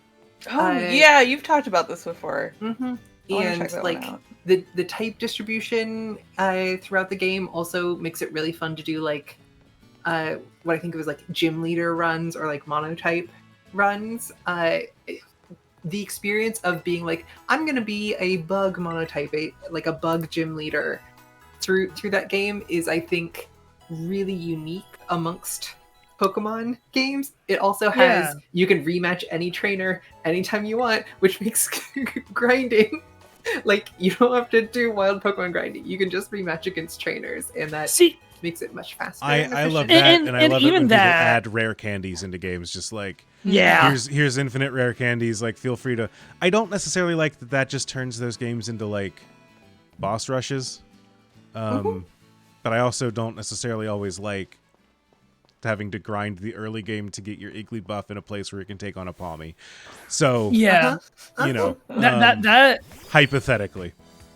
Talking about roguelikes, I love Pokemon Emerald Rogue. I streamed a bunch of that last year. Yeah. Was that last year? Yeah. Emerald Rogue fucking whips, and you can do the rare candy thing there, where if you get your starter Pokemon up high enough level, you can raise the starting level for a run of your starter Pokemon. You get high enough, there comes a point where you're able to just like skip gyms and move further along into the run faster, basically. I love that game for the same reason I was kind of talking about the B team and C team thing in Nuzlocke, which is like that game has gotten me to try out Pokemon I never would have and like focus on strategies I probably wouldn't have in a normal Pokemon game. Just any number, like the run we nearly won when I was streaming it relied so much on like a swords dancing Malamar and just like a couple other very specific things that worked so well. The fact we were doing it with Ditto as the starter, with the ability that just lets it auto transform at the start of battle. So even there were a couple battles where having Ditto out allowed me to peek at an opponent's moveset in a way that like completely made the difference between winning and losing a couple hard fights. And stuff like that where I'm like, great, I now have this window into the opposing team that is making a difference on all these different fights that I would never think about in any other Pokemon hack or main game, probably. Kicked ass. I wanna do more streams with that game sometime, probably. I really like Love it. Emerald Rogue. I couldn't get into Poke Rogue. Same. I don't know what it is. Something about the browser game just didn't click with me, and Yeah. But I really liked Emerald Rogue. I really liked I because it is a direct ROM hack on a GBA file. I could put it on a DS and then onto my Steam Deck and just sit and play those mobily, and that was great. Just sitting on my couch playing those instead of having to play it on a computer screen. Yeah, I really like GBA and DS hacks in particular because I can play them on my phone and I can play them fast forward and I can just play them bits and pieces intermittently instead of needing to sit at a computer to play something through. I wish, or I don't know. Did anyone play Pokemon Stadium, like as a kid with an N64, and try to do the trainer rush? Where you're trying to go through a cup of trainers. I love Pokemon Stadium. I've done that a couple times now that it's on the N64 playback machine or whatever they call it. Oh, I didn't even think about because I was like, somebody should make a version of that you can play these days. I struggled it was such a thing to struggle against when I was a kid, but I bet I could probably kind of easily go through it now, maybe. Huh. There's someone did make a Pokemon Stadium Kaizo. Oh. Which is I think it's called that. I don't think that it is as. Actually, before I talk about that, should I lead with Dorothy, push through the Fuecoco, and then you know what? I think it is probably better to start with Dorothy, push through, and then if we lose Dorothy, we've got Lil Gay Duck 45 who can probably water gun the Fuecoco and finish or probably finish off the Palmy before. Why not? Because Lil Gay Duck before Palmy, right? So why not go water against fire? Because I think one water gun and you'll take it out. Right. Because Andrew can't switch. I can't switch, and so I will have to switch. I'll have to switch Dorothy into a Thundershock, into a Terra Thundershock. And the question is, do I think that Dorothy? Which do I think it will take more damage from, a single Terra Thundershock or a battle against Fuecoco, which might end up raising its special attack if it uses Growl or something? I think you're right then. I think you lead with Dorothy. I think that we lead with Dorothy. I disagree with this choice, but not enough, not with enough conviction to overrule it. Does that make sense? Yeah. Martin, how you thinking? I think that you're probably right. Okay. Because you would be swapping it in straight into eating a huge hit. Yeah. I guess what are Dorothy's defenses? The case for swapping it in is how what's the defense looking like? Yeah. How well could it actually powerful? Take that hit? We've got 10 special defense. Okay. We got 16 on Lil Gay Duck 45, but it's a weakness. But it's a weakness. Don't think it can take a single one, frankly. Clown says, I believe in Dorothy Sweep. Hi, Clown. Hi, Clown. Let's do this, Dorothy. We will see how Fuecoco goes and then make the decision if we think that we should go for a sing or if we should just try to power through. We have a berry, which should help us at least clear the opening fight. Dorothy Sweep. Dorothy Sweep. I guess it is true you could put the Fuecoco to sleep and not eat as much damage.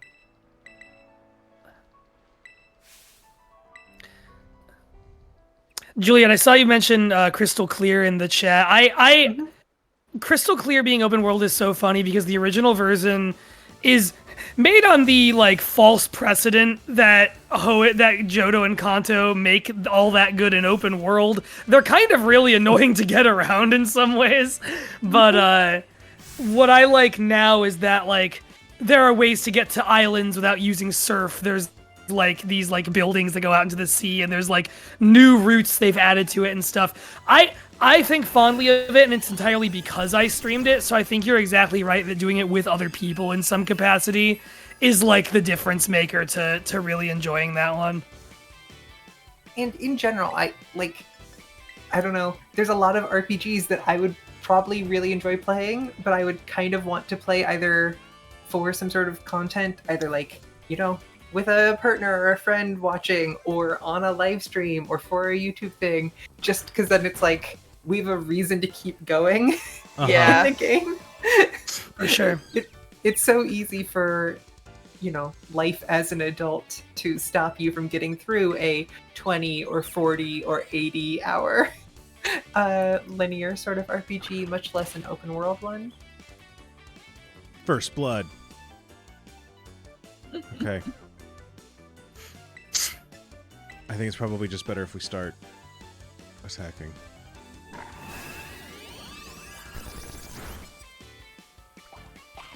Okay. All right. That was a pretty big hit. That was. Unfortunately, we missed half of those status moves, which is rough. That did not do as much damage as I would have hoped to. Come on, growl me. I don't even know if you have growl, but please, growl me. Clown's right. There you go. That's doing some damage. Clown's right that just the shooting the shit factor in general makes a lot of difference too. Like, we're not. Okay. Okay. I don't think this is gonna work. I believe. We are all friends of Dorothy.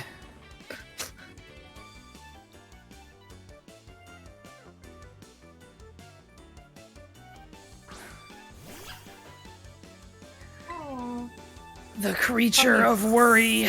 So cute. Yeah, I like it. It's the first time I've liked the like regional electric rodent in a while. Mm-hmm. I genuinely think it is the like tied for best one with Pikachu or second best with Pikachu. For me, I hold Pawmi above Mimikyu in the.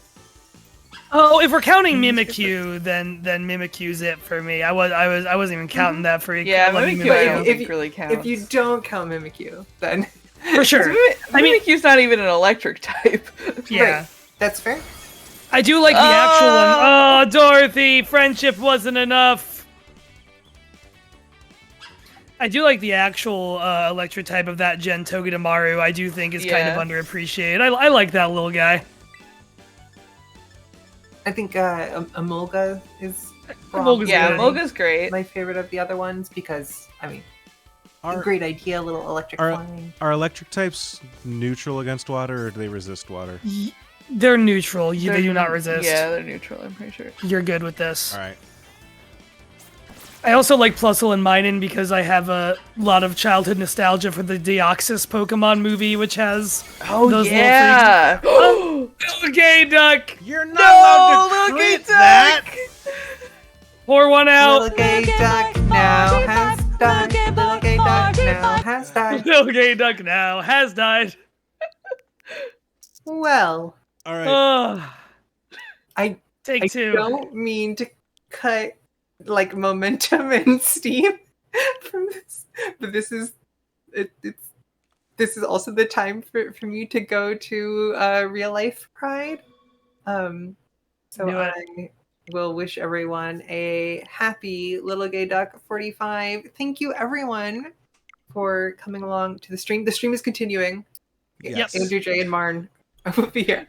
Thank you. It would be funny if Andrew just ended the stream. I would.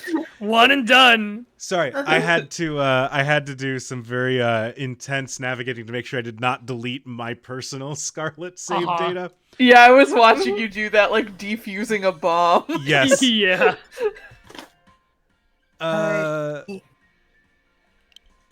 But thank you for Rainbow joining us. 2. It's been a lot of fun. Ooh, rainbow with 2 eyes. That way it's like Oh, you get the Oh. 2 in there. I like that better. Yeah. I was just gonna call it Rainbow 2. Well, then you could just keep adding eyes if you need to make new Yeah. save files. Why would I need to make new And then- save files? Oh, I don't know. Eventually Just no reason. ravenbow because it's 5 and 6. Yeah, for host those. Oh, Nuzlocke, true. That's and when I good. lose, someone else comes in. We lose a host See every everyone time we next wipe. time. That's See ya, have fun at funny. Pride. See you later, Juliet. Have fun at Pride. Have fun, Juliet. Go touch grass. I go touch grass. My Pride in my city was last weekend, and literally the block party for it started on my block, and it was all on my street. I wasn't home early in the day, and so when I came back, the train was a nightmare because no. every Pride goer in the world was getting off at my stop. But it was very cool to just step outside my door and walk around a little gay street fair going on. So Andrew, what are the goals? What's the play? Are you still hoping to get that Diglett if we can? If we get a better roll on the brown? Are we switching up colors? What do you think? I honestly, I don't think I want to swap up colors. I just want to actually be able to catch the Pokemon that we roll. Is really where Yeah. I think that Yeah. we have to land. Yeah. The other option, we can also pick. I've been kind of looking at some ideas. Instead of pink and going for Igglybuff, which didn't really work that last time, we can pick yellow. And if we do, we have a chance of getting Palmy, Sunkern, Psyduck, Drowsy, Pichu, Oricorio. Those are all Pokemon that are pretty good. Yeah. It's out of 22, so those are pretty decent odds that we get something that we like early. We could also get a Combee or Squawkabilly, technically. Like, those aren't great against the Palmy specifically, but, like, those are also good. There is a part of me that thinks maybe that's the way to go. We go yellow. We Combee do would be brown good. and yellow, and we go from there. Yeah. Yeah, Clown in the chat, my unstoppable friend Male Combee. Honestly, Put an if I... Eviolite on it, it's fine. That's the thing. If I get trapped using... I can't evolve Quaxly or Combee, let's Yeah. go. Yeah. Yeah, so that was something I was going to ask you is, like, had you looked at what color is the safest bet for stuff we can catch early? And it sounds like yellow might be it. I looked into some. I didn't consider looking at yellow until I was in that route thinking there sure are a lot of yellow Pokemon around here. Is Psyduck yellow or brown in the Pokedex? Psyduck is yellow. That's got to be yellow, yeah. And if it'll could be evolve brown, into you know. blue, and so we could recatch a yellow once we get That's right. I didn't think about that. But I think that a different blue might be better, so... Shinies are free. If I somehow hit a shiny, it's free. But I think I used up all my shiny luck yesterday when I shot a Kiney Hoppip, is what I just said. When I caught a shiny Hoppip yesterday. Yeah, we can't force our little gay baby to change.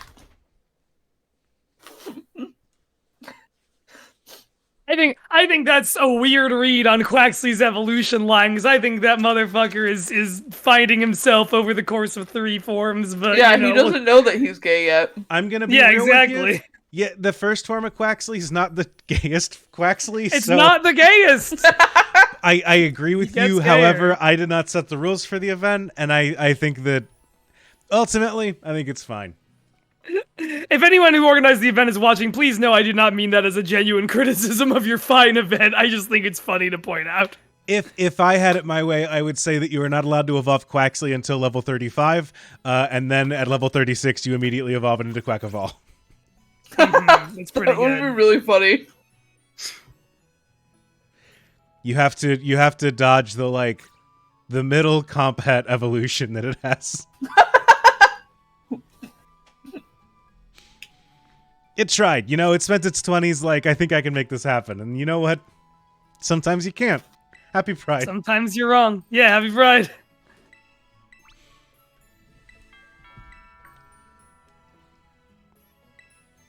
Did you remember to redo all of your settings? No, I did not.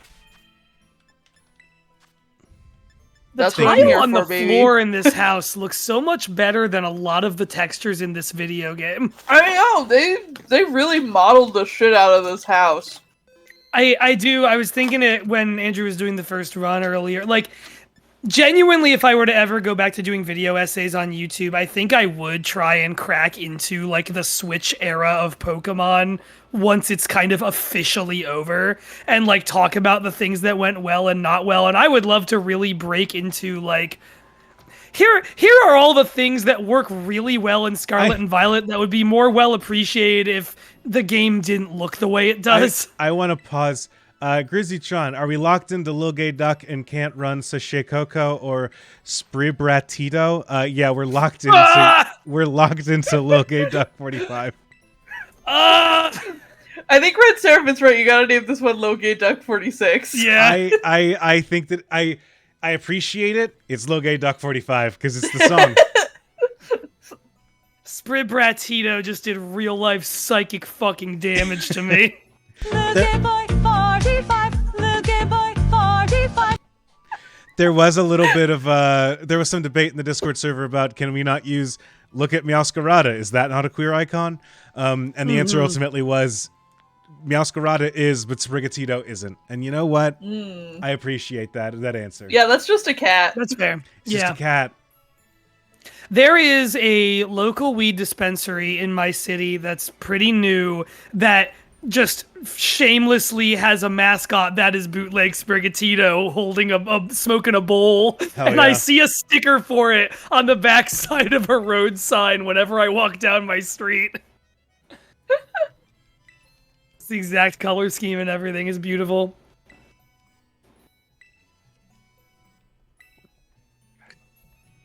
I do think that if we... Can someone look up what level our duck learns Aqua Jet? Yes. Because there's a chance that if we got to level 12 where I think it learns it, I think that we could get that and then be able to kill it in 2 hits with priority. 13. 13? Okay. But I think that we would have been able to kill if we didn't get crit last time, which is really frustrating. Because I did think, damn, I didn't think we could take a hit, but that is hard to see it. And then we got crit.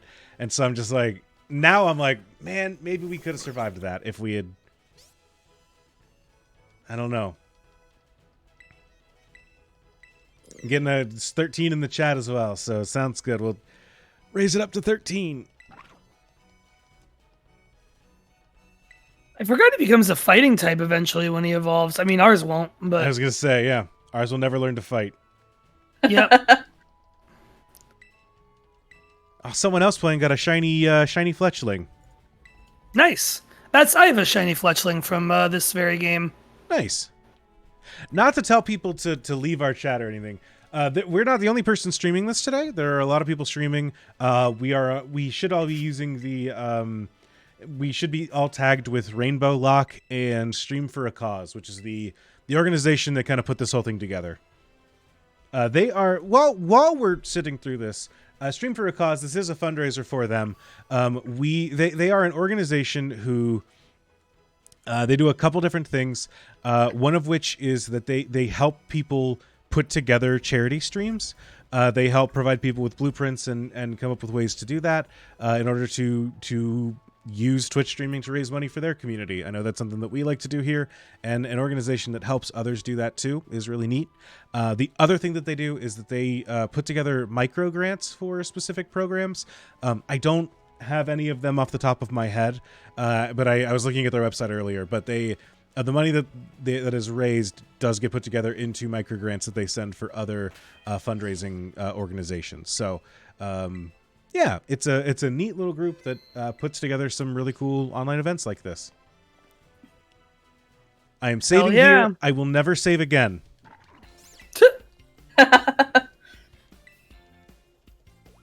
I am taking this opportunity to open back up a Nuzlocke I'm running on my physical crystal clear cart that I have. It is not going well, but I have a Vulpix as my starter named A Baby, all is one word. Nice. We'll see who sheds more blood in the next, I don't know, hour. All right. I did kind of waste a bit of time in that last run running around grabbing some items. I do think that I'm just going to power through, fight the Palmy, call it a day. Yeah. See where we go from there. Because That's we the can't move. afford to lose another hour and a half to a critical hit Terra Thundershock. I'm never going to not be mad about that. That was so dirty.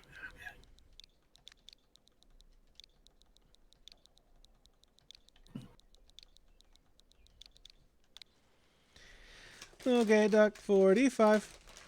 Okay, Duck 45. If you had told me that my favorite, most cherished TikTok follow would be a repost meme account, I would have told you were crazy.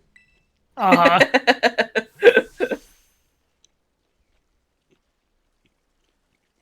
Life works in mysterious ways.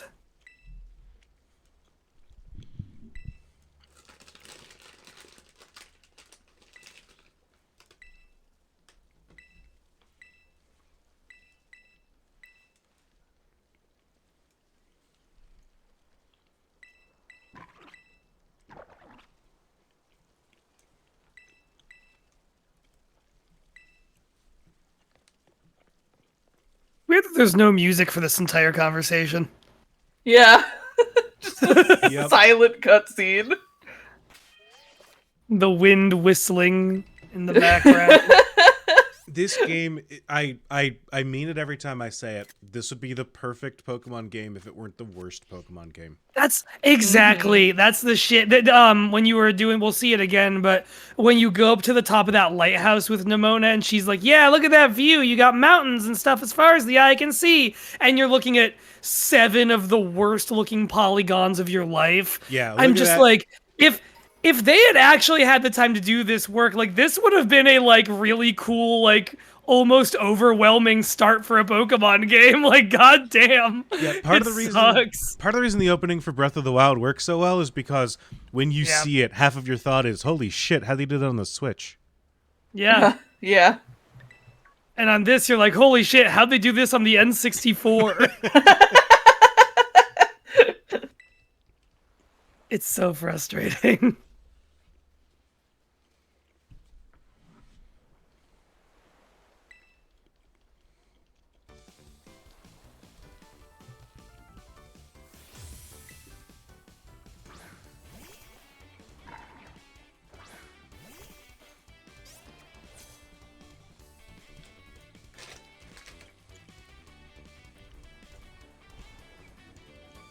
What is...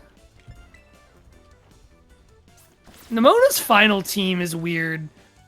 She gets an Orthworm and a Dunsparce, which, like, fine, those are both new Pokemon, but, like, they're just kind of 2 guys who lay on the ground. She has a Goodra, the Uber Legend, the pseudo-legend dragon from fucking a decade ago, and a Lycanroc. Like, it's just an odd team. I will say I appreciate her final team because she starts off with a Lycanroc who immediately fires off Stealth Rocks, and you're just like, oh shit, I've never seen a trainer do that in a Pokemon game before. Yeah. Including frustratingly the league champion whose Glamora should be a team leading Toxic Spike setter, but is not. She wanted to lead with the Pokemon that gains power the more of its teammates are dead. And don't forget the Go-Goat. Yeah, or the iceberg. I always forget that thing's name. Grizzly-chan, she collects Pokemon that would make awesome life-size plushies and pillows. You know what? That's incredibly endearing, actually. I like that a lot. I do like the idea that despite being the like battle crazy person, she doesn't have a bunch of just big uber guns. She does have like other reasons for her choices. I think that's fun. I like her as like, I've trained my Pokemon competitively, but I'm not running like, here are my 6 like pseudo legendaries, you know? Like she's Yeah. It's like I got a shiny nose pass, and then I was like, cool.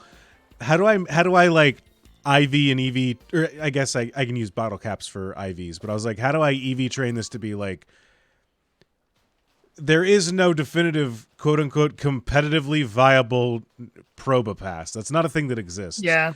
But if it was, what would that look like? And how do we train this the best to be? I like the idea that Nimona does the same of just like, hey, let's get you in like tip top shape, even though you're not like the meta. I'm curious if Probopass has ever been used in any like low tier of competitive play. I could see it as like Smogon. a rock setter or something like that. Yeah. In like PU, the lowest tiers. Martin, you've played a lot of Showdown. Do you ever see this freak? I don't think I ever have, but I don't think would you believe would. that there are some people out there trying to make it work. Oh no, yeah, it's in ZU in Sun and Moon, which is 0 used. Yeah. And according to Smogon. I mean, listen, Rock Steel is a difficult combo to pull off. I love my boy Aggron, but Probopass ain't my boy Aggron. All right, I'm off to a good start with this speedrun by getting lost on the beach. Yay. Can you not just like save once you're through some of the intro stuff to skip it next time? I did. It's right before you get your starter because we have to. Okay, good. Because the starter rolls when you when the starter kicks off, you know. So that's when the run starts is when we grab our starter. So unfortunately, we get to skip like the cutscene and like walking upstairs to grab your bag, not being able to run, but like not the bulk of what we're into. No, that's what I thought you did, but I wanted to verify. And it's one of those things that if this opening path didn't have a surprising variety of Pokemon for the first path of a Pokemon game and didn't have like a big fight at the end of it before you get to go into the school, I really do think that it would be cool to start just like, hey, once the treasure hunt starts, you get to start your Nuzlocke. But there are just a couple of fights you have to get through to get there, which is really frustrating. And you can't make save states on the Switch, so I can't just be like, great, lock it in here, in like a regular play, not for this event, but like, let's lock it in here, and then if I die, I get to revert back to Mesa Goza. Yeah.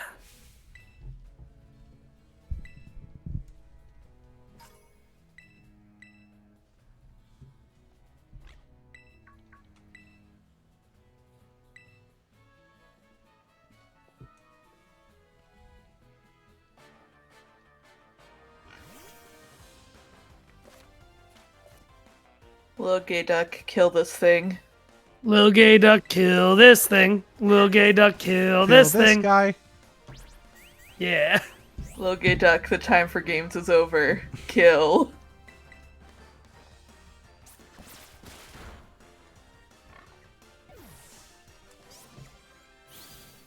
All right.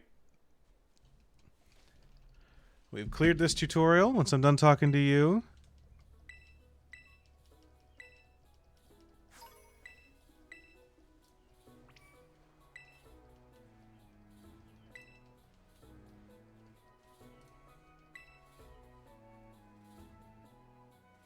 Oh, hold on. Great. I'm going to roll my encounter for Brown. Let's go. Drum roll, please. I want to roll low. 4. Okay. 4 for Okay, Brown that's low. is Paldean Wooper. Let's Yo! go! Oh, we are clearing this Yeah. instantly. Oh, we're Oh. cooking. Thank God. Oh, the relief I just felt. Oh. Oh, Yeah, that was boy. real joy. That was real human joy.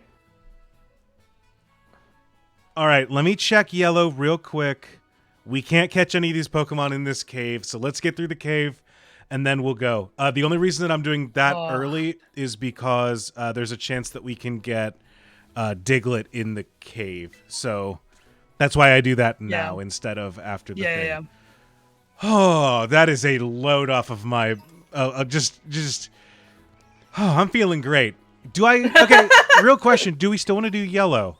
Because Yeah, you might as well. Sure. Because then I feel like if you get like Combi or something else that's gonna be in the immediate area, you can just catch it. Yeah. And then if not, you just have it banked for whenever you find that guy. Yeah, you're right. You're right. I think there aren't any the only yellow fairy type Pokemon is Dedenne, who I really like, but I think that we can get better fairy type choices if we want to go late game. Yeah, that makes sense. Yeah, I think that's accurate. Worst comes to worst, we can always lock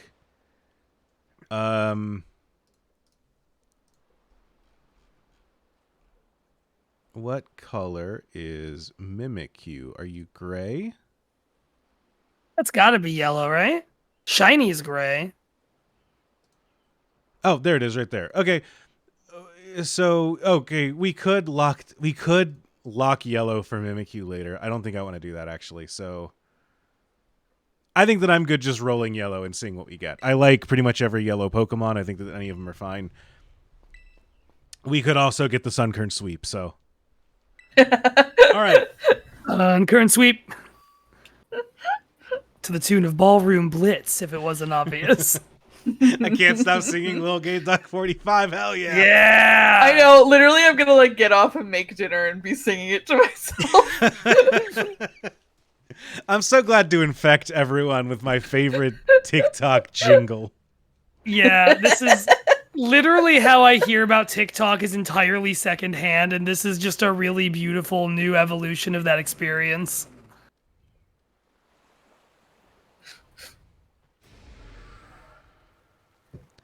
I can't believe this doesn't count as a skippable cutscene. Well, there's important lore. You gotta know. Sam, if you're still around, I would love to partake in a reinvigorating glizzy if you've got a moment.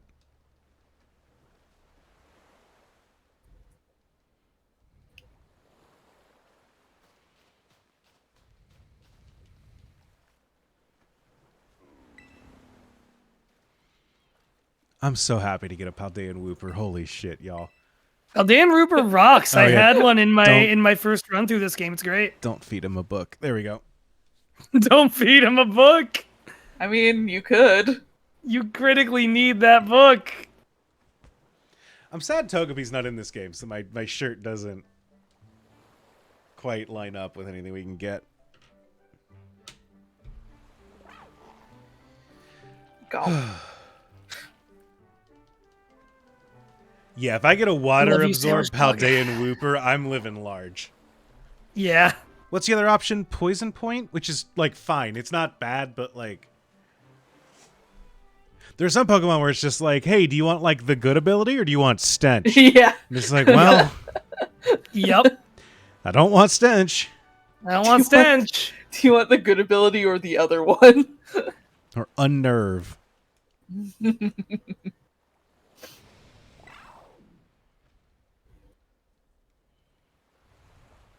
Do you still have the transparent Quaxleys on the screen? Of course I do. Awesome. Where would they go? They have no other home. The one of those is the spirit of the first Luge Duck 45.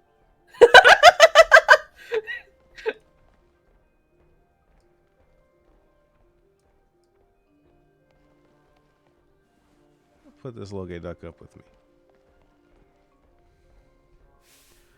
All right, not to Little be gay duck up with me. not to be a guy who just got a cat and won't shut up about it. Please. My cat really likes being a little parrot. It really likes to climb up and then just sit on my shoulder. Oh,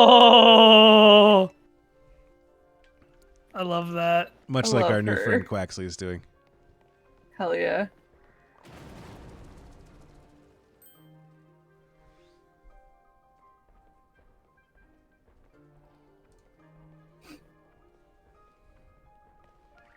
She loved to be a TOL. I'm not sure what TOL is. Tall. That does not help me. She likes to be tall. Oh, to be tall. Gotcha. Okay. Now we're on the same page. You kids today with your cutesy language. going on the internet talking about small and small beans and ooh-woos.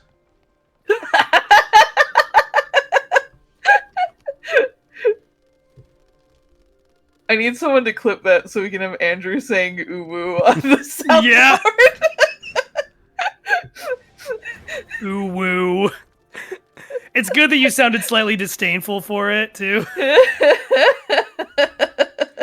Hey, you kids today, why don't you stop being small and ooh-woo get a job?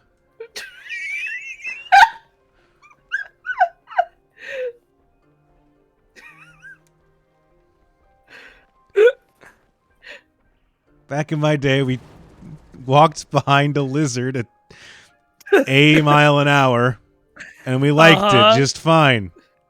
We loved looking at his feathery ass. We loved for 30 looking of God's up own minutes. at the cloaca of a legendary bird or a legendary lizard. Oh my god.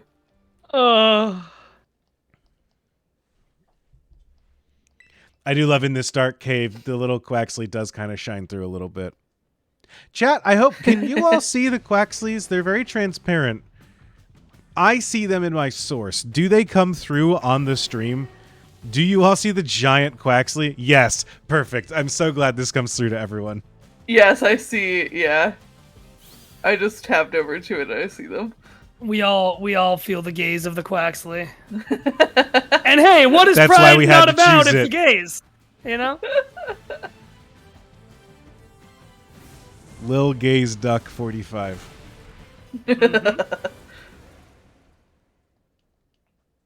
Whenever I pull up the list of black Pokemon, they also appear. Oh, perfect.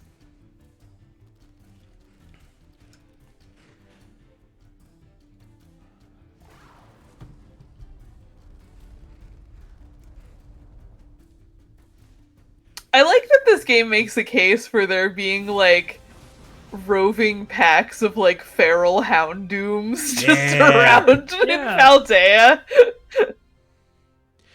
Do we have a tall cat tower for Moxie? We did not get a tall cat tower for her yet. We are planning on it. It's just one of those... We're slowly opening up our house to let her out, and so there's a part of us that was like, maybe we wait for the next paycheck before we buy a piece of furniture we can't sit on. Yeah. Yeah. One thing at a time. In a room that she's not allowed to go into yet, you know? One of I don't know if you and Andrew and Sam, or if you and Andrew and Sam, All three of us. I don't know if you and Sam are good about like recycling boxes from Amazon and shit like that, or if they like sit in the garage for a while before. The reason I bring this up is my friend who got a cat a few years ago had a lot of Amazon boxes sitting around her apartment, and we made her cat like just a box castle out of them. Nice. So if you ever have a large number of cardboard boxes just sitting around, that is a great use of a Sunday afternoon, is get a couple box cutters, a bunch of tape, and just make a maze for your cat to go through. Maybe let her get to the 6 months of age mark or the 1 year mark so she can navigate it well. But start planning. Start hoarding cardboard, is what I'm telling you. You ever think about hoarding cardboard, Andrew? Now's as good a time as any. Hey, Chrissy, you want to know a secret?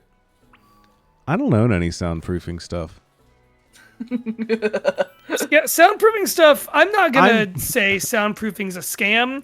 What I am going to say is that soundproofing, if you're just like recording or doing what we all do in your home, the objects in your home probably soundproof enough that, like, you're good. Yeah, unless you have, like, roommates who you're soundproofing for. Yeah. I have some stuff in my garage that I grabbed from our old office, but I haven't put it up on any walls yet because I need to make it. It all looks bad, so I need to take a day to, like, go to... Actually, I can't go to Joann's Fabric anymore because they died, didn't they? They're still around. I think Okay. they closed some stores, but they're still, like, around. With my luck, they'll have closed the one near me, but I just need to go and grab some print to wrap them all in and then call it a day. But for the most part, the stuff that I have is not great on our walls, but we don't have any, like, the big, like, egg crate soundproofing stuff. I think a lot of that stuff is kind of Well, I know that there's a building down the street that says Joanne's Fabric on it. I just also know that they went bankrupt, so...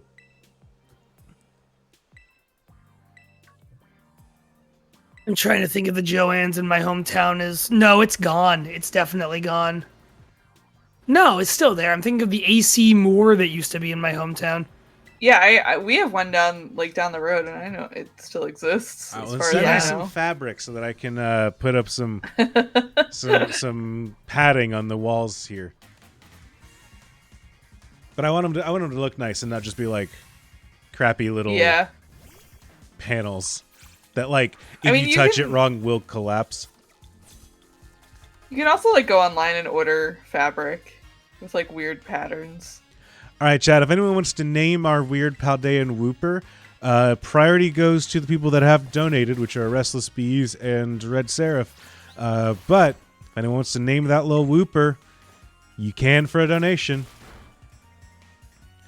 I also dislike Squavet, and I will take it out post-haste.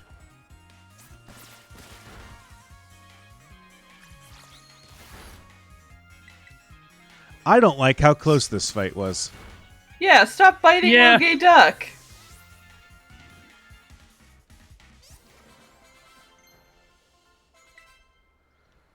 No getting worked up.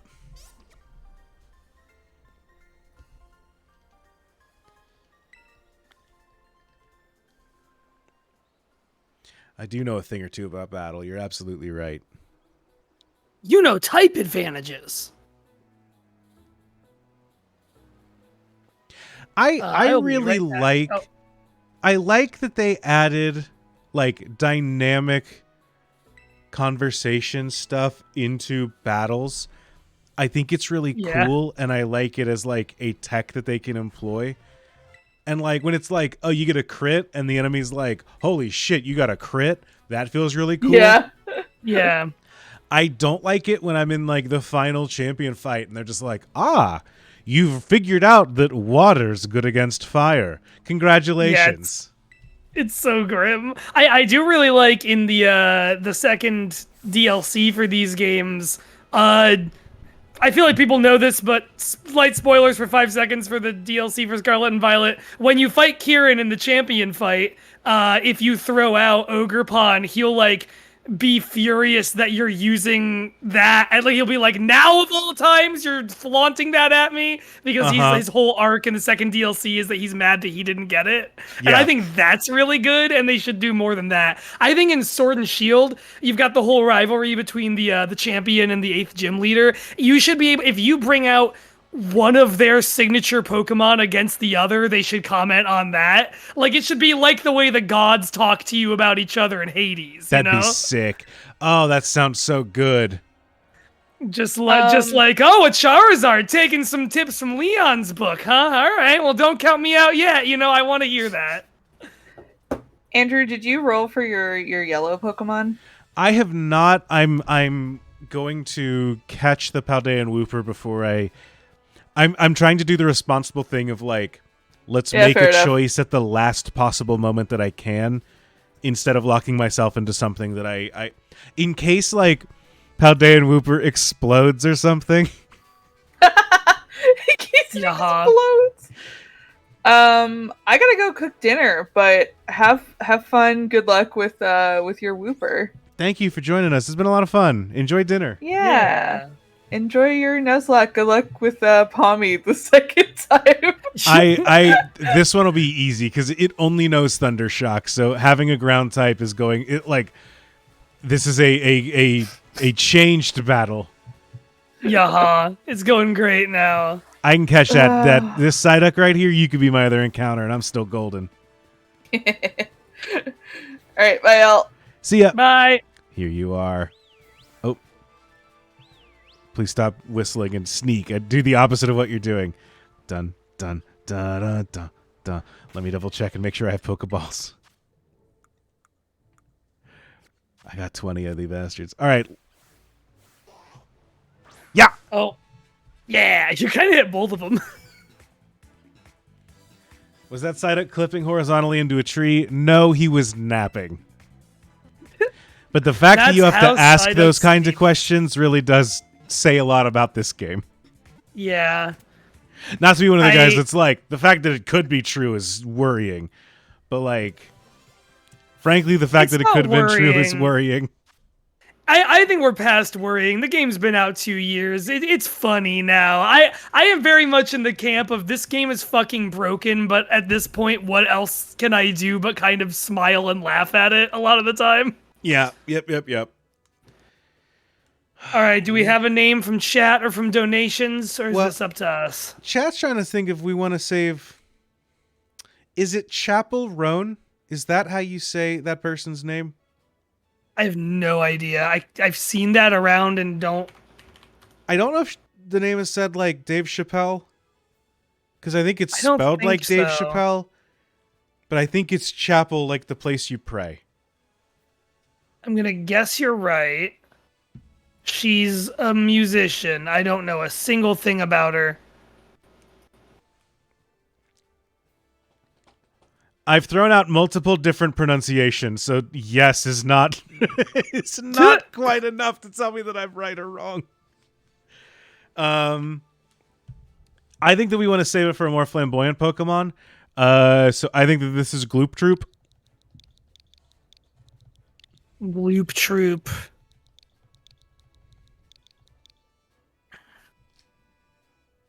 Do you ever try and like theme your? Oh no, of course you do. I know you and Sam theme your Pokemon names on stream. But I guess if it's just you, do you like theme your Pokemon names, or do you just kind of do whatever comes to mind if it's not for content?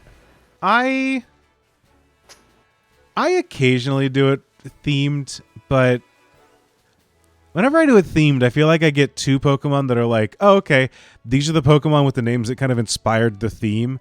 And then after that, Yeah. I'm just like, I don't know. I guess Here's the you're ones that make sense, and here's the ones Jerry. that are a stretch. Yeah. So I feel like the options, it's like, do I want to make Pokemon nicknames that really adhere to the Pokemon and that feel right for them? Or am I just Yeah. getting names that match up with a Pokemon, and if they line up, then they feel okay, you know? There's some like back and forth of where I want to be there, but I like having some kind of connection to the Pokemon. I don't like just being like, this is Roger. One of the things, actually, now that I say that, one thing that I did often was I would just name Pokemon after like old-timey names. Like, you know, this is Wellington. This is Gertrude. This is, you know, like names like that where it's like, they're people names, but they're not like, there are fewer kids named these days that are getting this name, you know? Yeah. I think that's good. I did when X and Y came out. I named all those fuckers after Homestuck characters because I had like just gotten into Homestuck that year for whatever reason.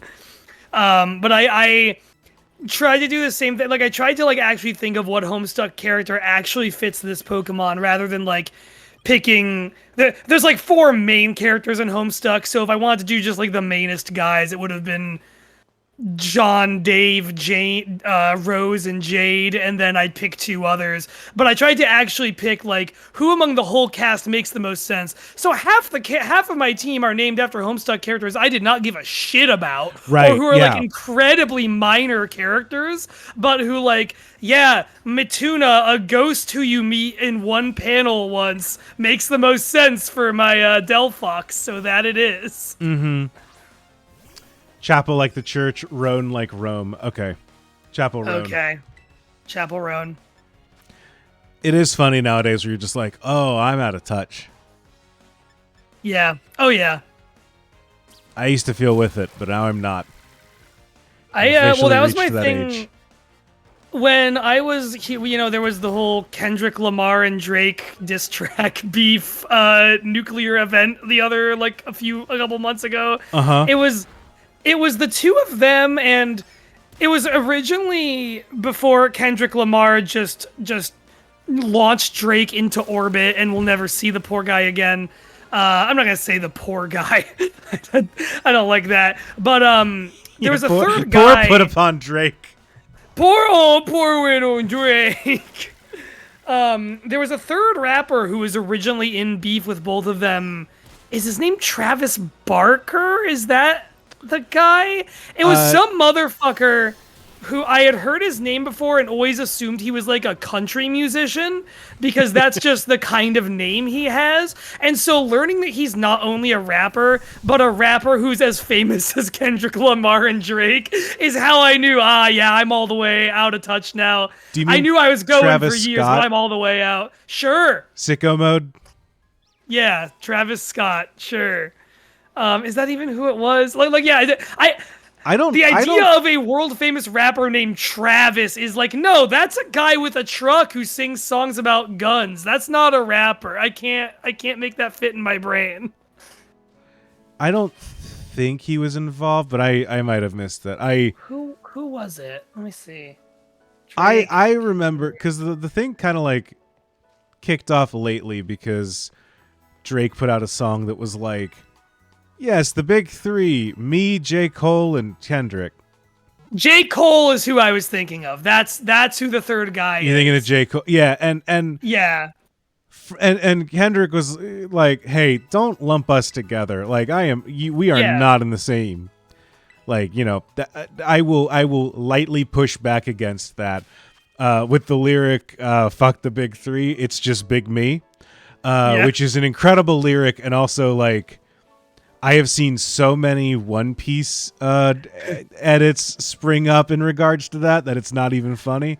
I was gonna guess My Hero because My Hero has the big three from the school. But the I will say that if you do want to talk about those three as the big three, J. Cole is definitely the Bleach of that, where it's like you're there, but no one's like.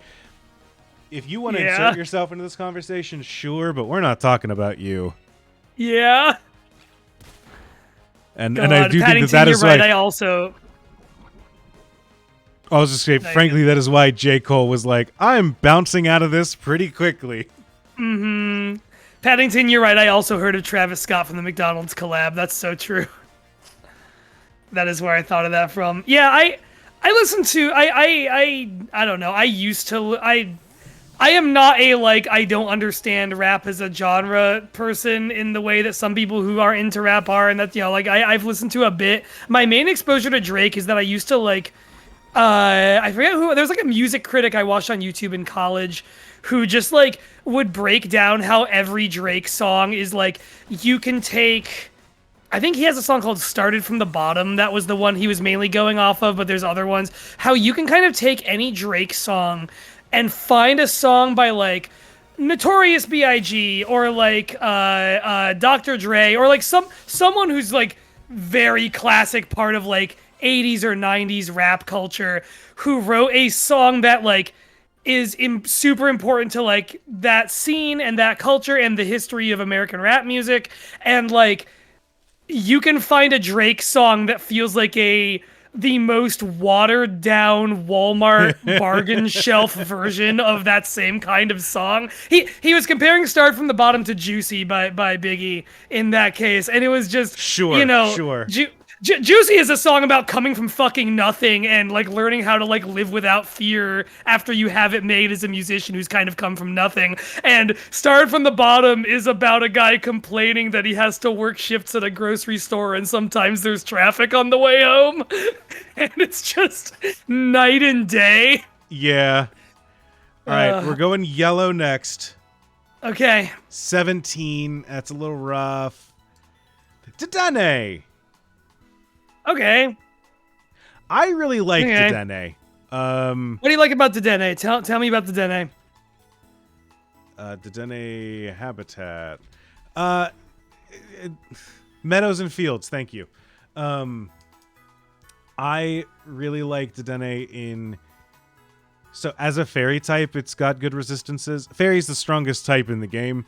It's got good resistances. I like that. It is a Pokemon that has access to... the electric move that heals you and Draining Kiss. You can build it kind of chunky, and it's just pretty strong. Okay, we're not going to get to Dene for a little bit, but we can find it. Dene is our yellow Pokemon. It is a fairy type, but it is not our fairy choice. So we'll get that as we go. Boop. Those are good reasons. I've never thought about using Dedenne, and I think I just always assumed it wasn't really a used Pokemon, so that's interesting to hear. It's not that like there's like use cases for it. It's not the greatest Pokemon, but like, it's funny to think of it. Yeah, in PvE, it's pretty good. But it's just it's a solid electric type. It's got, decent attacks. It can tank things well. You can heal it back. I had a really good run with one in Emerald Rogue, where, having a Pokemon that heals itself is really valuable. Huge. You can't, you don't want to spend your items and stuff like that.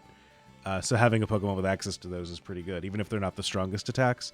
And then you can also like teach it like Thunder Wave, good support moves like that.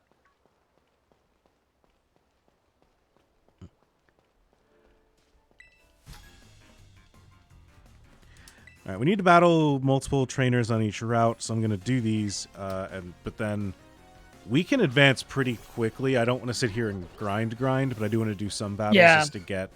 I want to get some levels on our guys, up to like level... Because I think the thing that we're fighting is level like 9 or 10. I'd like to get to there. I think that's a good plan.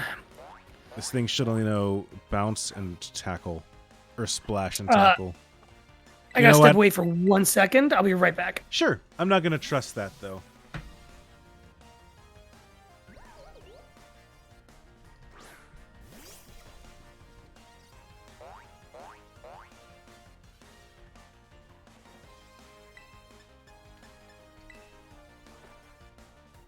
All right.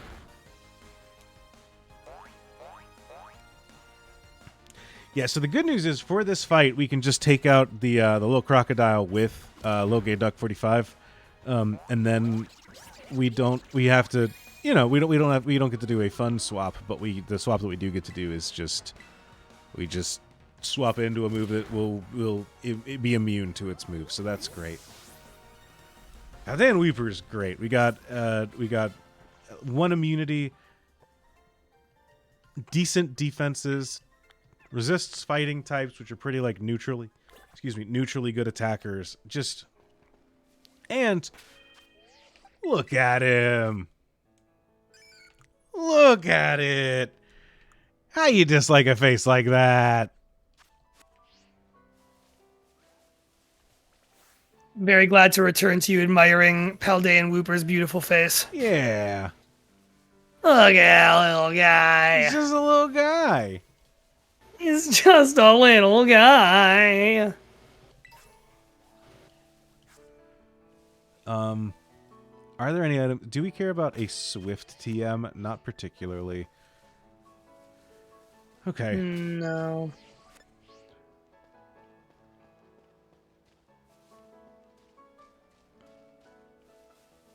Have you ever actually interacted much with the TM crafting in this game? Yes to both, Sam. I don't think we have anything else that I want to put on a hot dog. If we somehow have relish, then please hit me with some relish. But I don't think we really have much to add.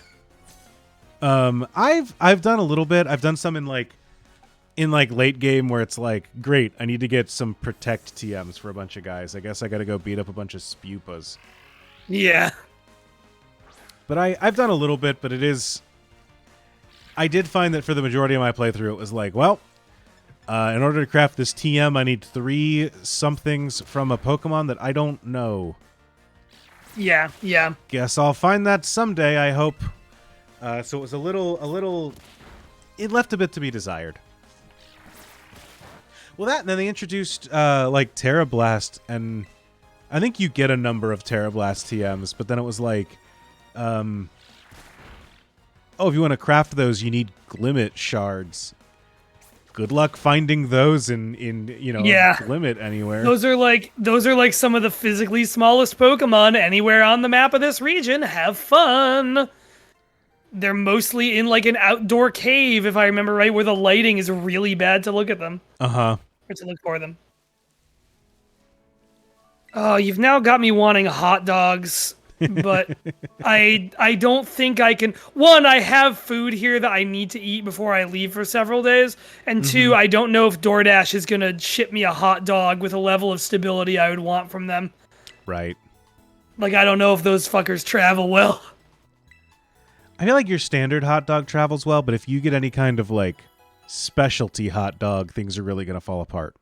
Which, of course, is what I want. Right, Of yeah. course I want a First Town grilled dog with cheese, chili, and onions. Exactly. You're not going to DoorDash, give me ketchup and mustard and nothing else. Yeah. Give me I one will pay plain hot dog. $30 for you to transfer that to me. Thank you very much. Thank you.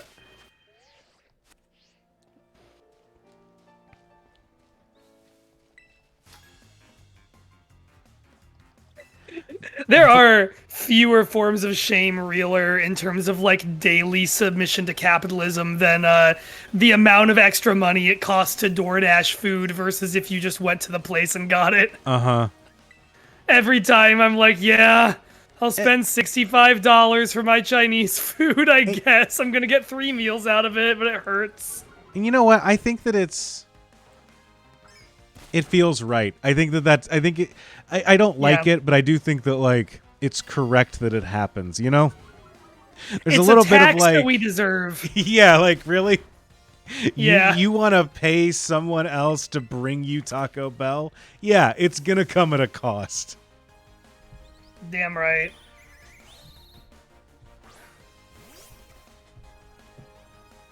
It's a cost I deserve, I will say, frankly. There are certainly people that do not deserve that extra kind of tax added to something like that. I deserve it, though. Yeah. Oh, I need to forget work up. Oh. No, why is that being weird? Yeah. I'm not sure what's up with that, but thank you, Jupiter in Orbit. Thank you for the follow.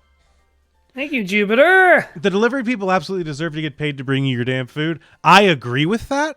Oh, of course, yeah. The extra money that is being charged by DoorDash is not going to them to deliver your food correctly. Like that is that's my thing.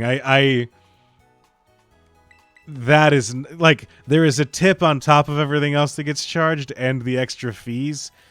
I don't think that a big enough chunk of that fee is going to the deliverer for me not to feel bad about it every time. There was before I moved out of upstate New York when I was north of Albany, there is a locally owned delivery, not even app, just website called Melio that only exists around like Albany and parts of upstate New York. It's based like somewhere in Albany, and they're specifically like, we are regional to this part of the country. We're not a big, huge brand, and we give businesses and delivery people way more of the money than DoorDash or Uber Eats or whoever. That rules. And that was very cool. That was very cool when I was there, and now I'm like, God damn, I'll never find anything like that again, probably. That's one of the things move that back throws... in 4 years and they will have been nuked from the face of the earth. Yeah. That's one of the things that throws me is that, like, they designed the app to not let you shortchange the app. Yeah, absolutely.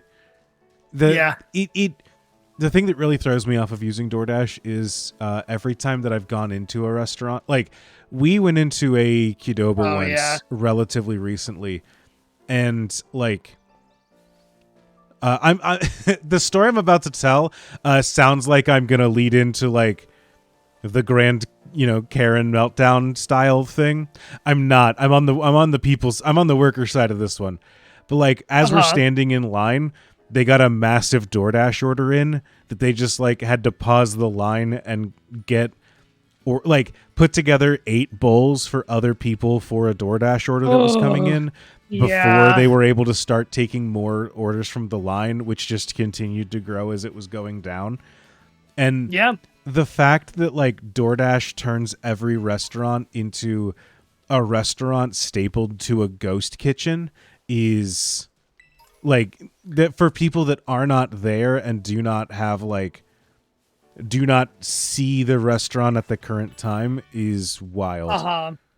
It's hellish. So many places cannot actually handle that extra volume, but you just kind of have to now to survive. Yeah. And for a workforce that like is not actively there, is not in the environment.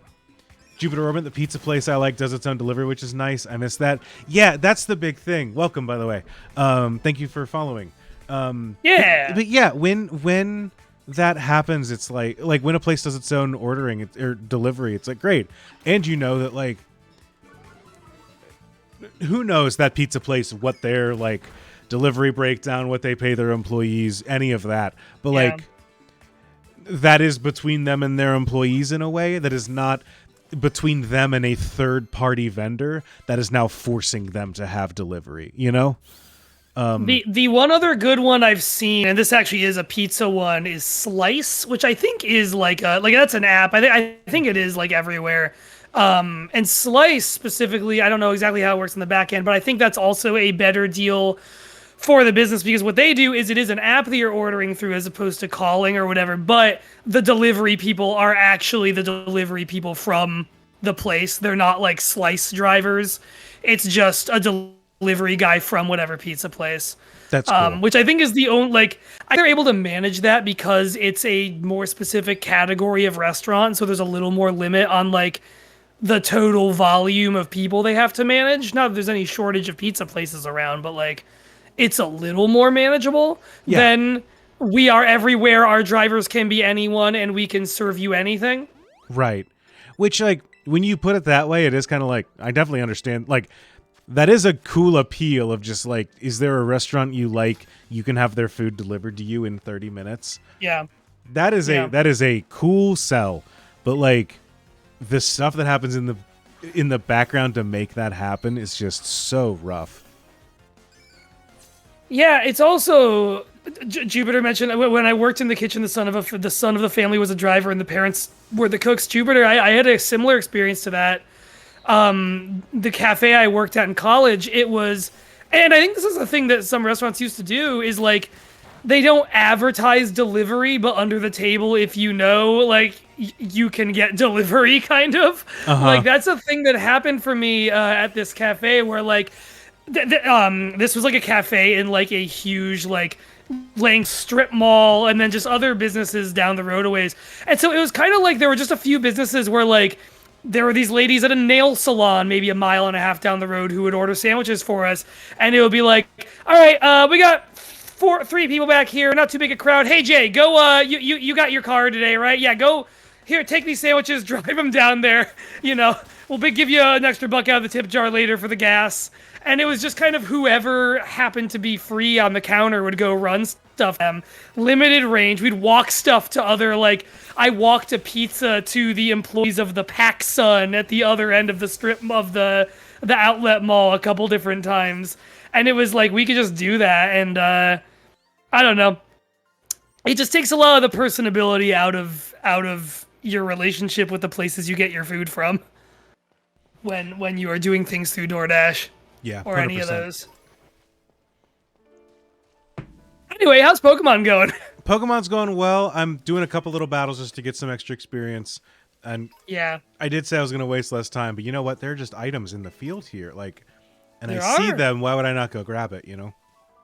They're glimmery, glistening, bright colors, items, things, interactions. That's the big thing that throws me watching, like, speedruns, where I'm just like, how do you play Dark Souls and not pick up all the items? Like, yeah. Oh man, that enemy, that's a rare drop. That enemy doesn't usually drop stuff. It's probably a cool sword. Why are you not picking it up? No, why are you not picking up that guy's item? No. I have that also with the messages people leave in those games. I was playing Salt and Sanctuary, which does that, with a friend of mine who's a more seasoned Souls guy than I am, and he's like trucking, trying to get us to the next place, and I'm like, Tim, wait, I must read all these messages on the ground. Oh, this says thing ahead. Ooh, hoo, hoo, hoo. Tim, aren't you so glad I read that? He's just like, we have to go fight a giant. What are you doing? There's a message behind this corpse. I'm pretty sure it's not gonna say try hole. Like, what if it doesn't? What if it says something cool? You never know. I've been playing Elden Ring to get ready for the DLC that comes out soon, so. Yeah. I played about 20 hours of Elden Ring on a roommate's Xbox I no longer have access to, so I want to get back to it, but I know when I do, I'm going to have to start all over.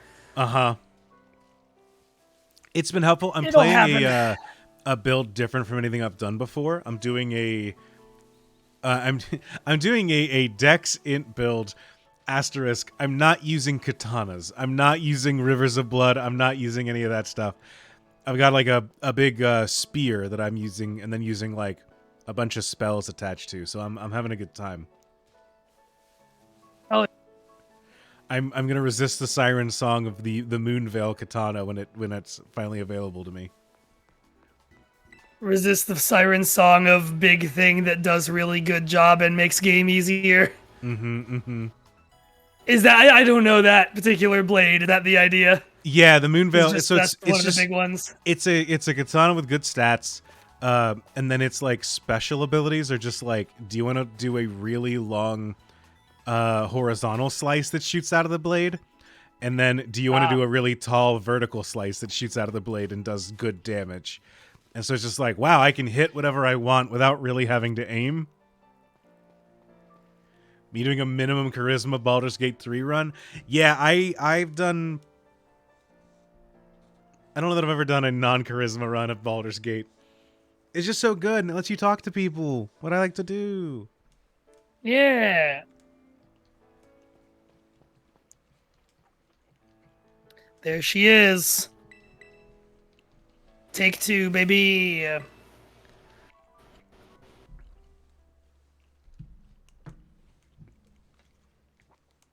Sam brought me hot Oh, I dogs love you. and little goldfish crackers, because she's the best.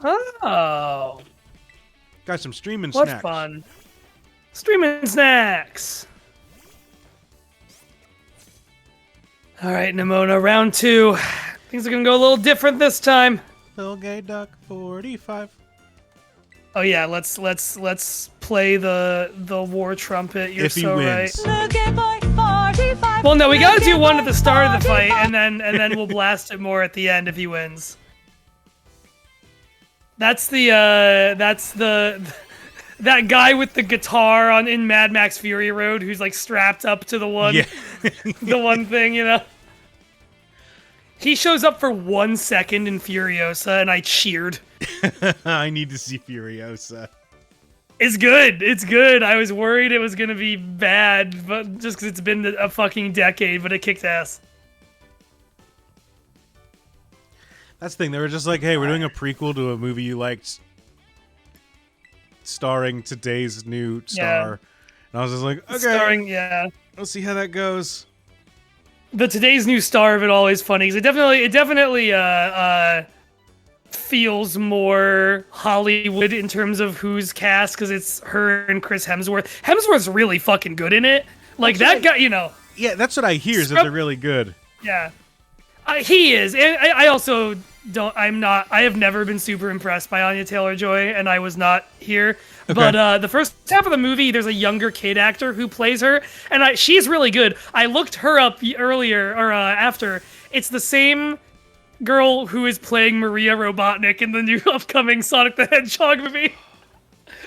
Who everyone is like, yeah, we're gonna see that girl get gunned down by the government because that's what happens to that character in Shadow the Hedgehog. Oh, this feels so good.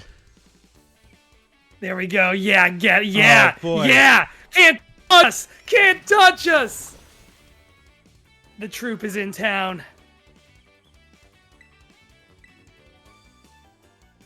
The troop marches forward.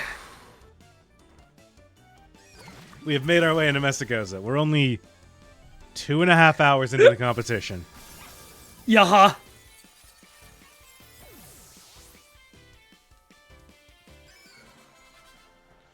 Let's fucking go. Let's fucking go. Looking boy 45. Looking boy 45. Looking boy 45. I know Looking it wasn't boy little Gay 45. Boy 45 who Looking boy did the final 45. blow, but I had to let it go a couple Looking times boy anyway.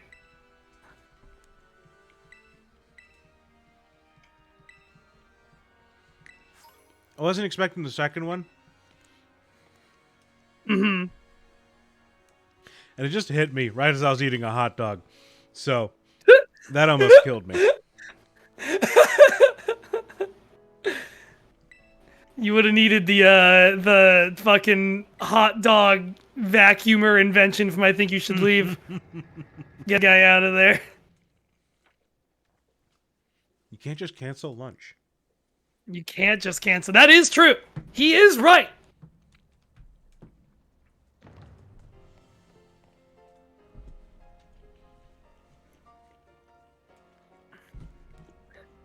That's an awkward shot to linger on. God, those mountains in the back. I promise not to keep doing this, but just once in a while, there's a shot of something that really is just crust upon crust in this game. I mean, the shots are good. Like, the cinematography, it's just once in a while there's an object that looks really bad, is what I should actually say. And that's the thing, is that they're like, we are doing this correctly, we're displaying this correctly.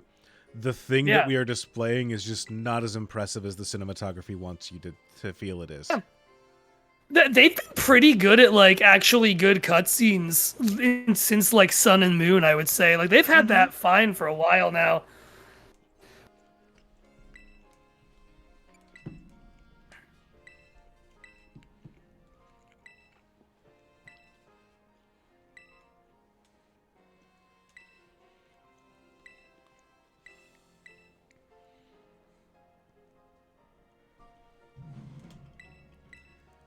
All right, we're about to hit some cutscenes. So, actually, I think we have to do a battle first. So I'll save my spiel until I'm actually jamming the A button through some things. Oh, we've got the start of Team Star stuff, don't we? Yeah.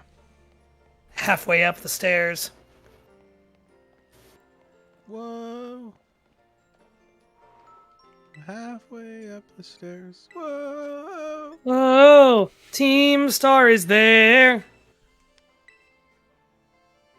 But they're just grunts, so we'll win it, I swear. No, I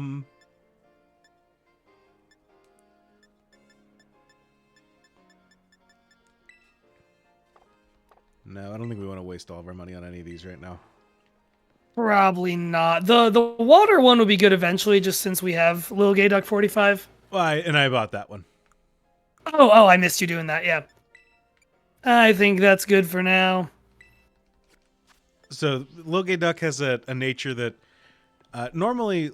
Well, actually, his third form wants to be a physical attacker. I don't actually know what Lil Gay Duck themselves wants to be.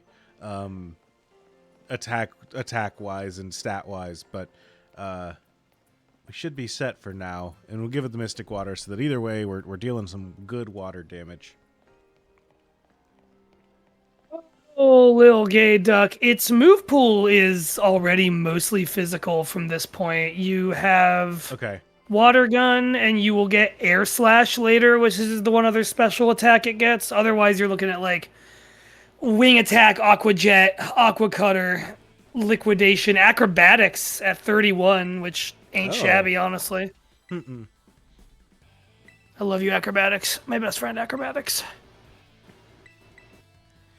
All right, so here's part of the deal. We have Katie is the bug trainer. Her level cap is 15, and then Brashus is going to be 17. So, we do need to manage experience pretty well there. We'll get an encounter between the two. Okay. As part of that, we can put Wooper in the box if we need to train up the other Pokemon to get close to level 17 for that encounter. In doing so, we will probably we probably will not be able to now we cannot Terra. We need to remember that.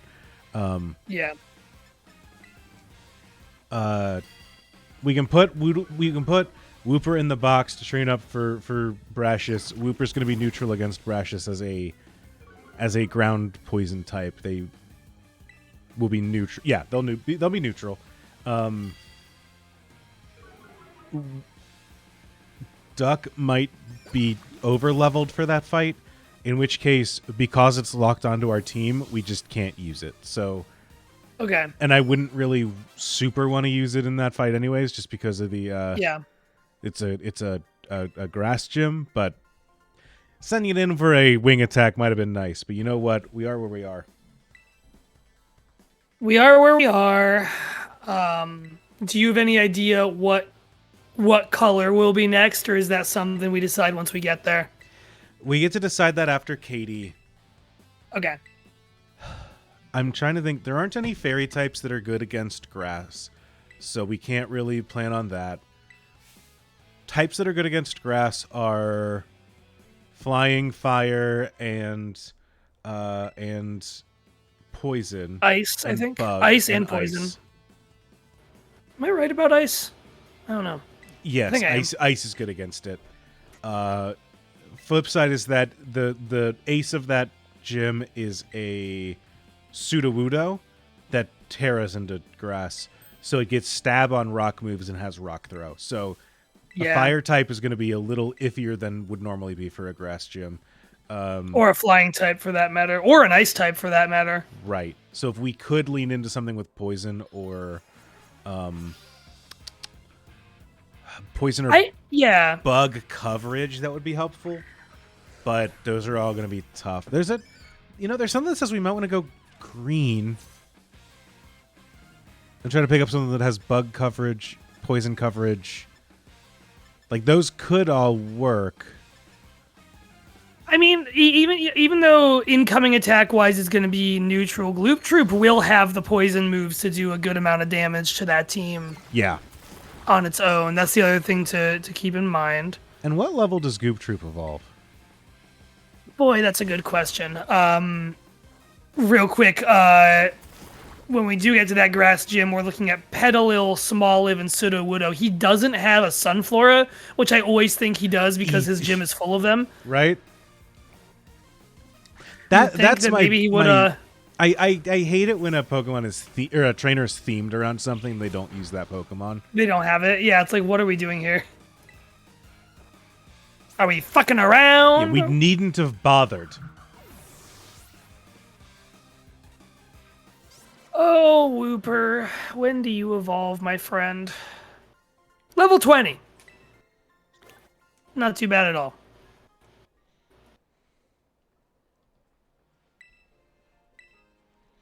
She's like, wow, you didn't even bother terastallizing your guy. Yep. Yep, you're going to be saying that sentence and variations of it several times.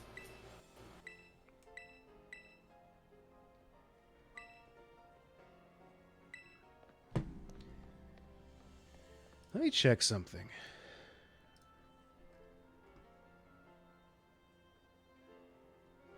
Oh, this is not as good as I would have expected it to be. I was thinking maybe we could go purple. There might be some good choices, but there actually aren't that many great choices in purple. There's a lot more psychic than there are poison types. If we roll a 1, we can get a Ghastly, which is pretty nice. But that's nice. Maybe if we do that, are we allowed to trade evolve? I can turn my Switch on and do a quick trade with you if we need to. I can do trade evolutions after a certain gym, but only with other people that are playing the game. So, oh man, all right, that's fair. Yeah, unfortunately, I wouldn't be able to do that. Red gets us a good chunk, and these Pokemon are all available pretty early on. But it also includes like Magikarp, which will not evolve before Brashus. But if we can get a red or a Choreo, like, we're set, and we can manually change it to other colors as long as those colors aren't covered. Yeah. Charcadet, it's not great, but it's there. It's there. Fletchling. Autumn Deerling. Delibird.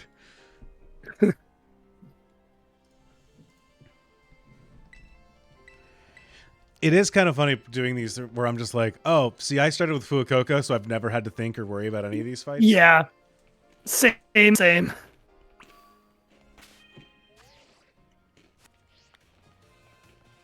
I don't think we have another fight before we heal at school, but I'm going to heal up just in case. I think you're safe, because you've met the, like, titular, the, like, friends from all 3 story routes.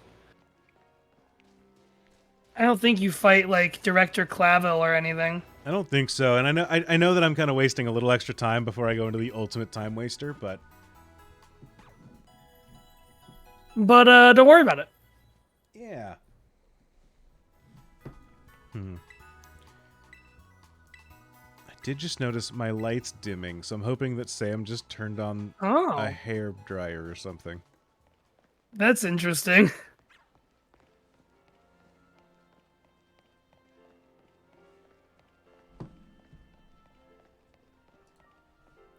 Oh, excuse me.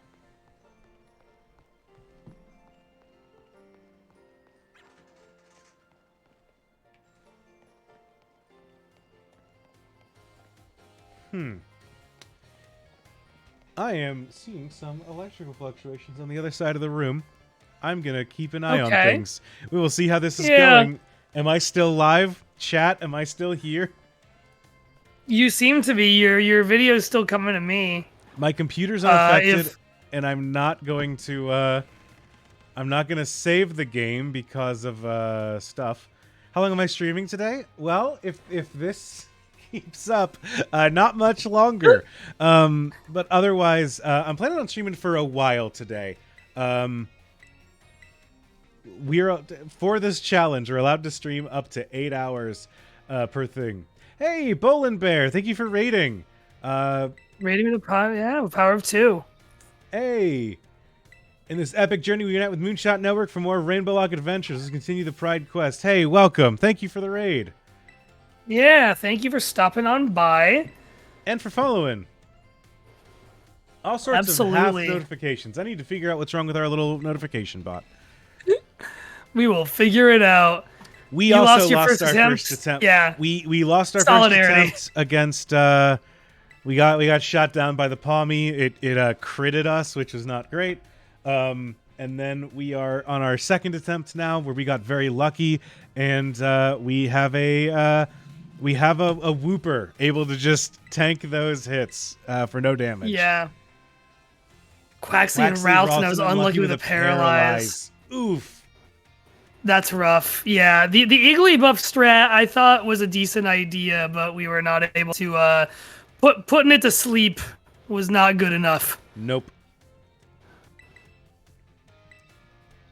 Hi there, I'm super friendly and cool. I run at more frames per second than any of you kids do. Namona's like, I run at the same number of frames per second. It's the weirdest form of hey, pick which character here's the protagonist in an anime, or Yeah. the thing with you look at old Scooby-Doo cartoons and you're just like, oh, I wonder which book they can move. Yeah.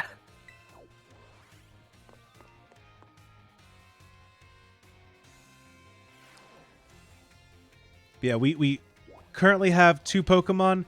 We also have a banked Dedenne. We went yellow for our third encounter, and we'll grab a Dedenne whenever we can. Yeah. But it's going to be a bit.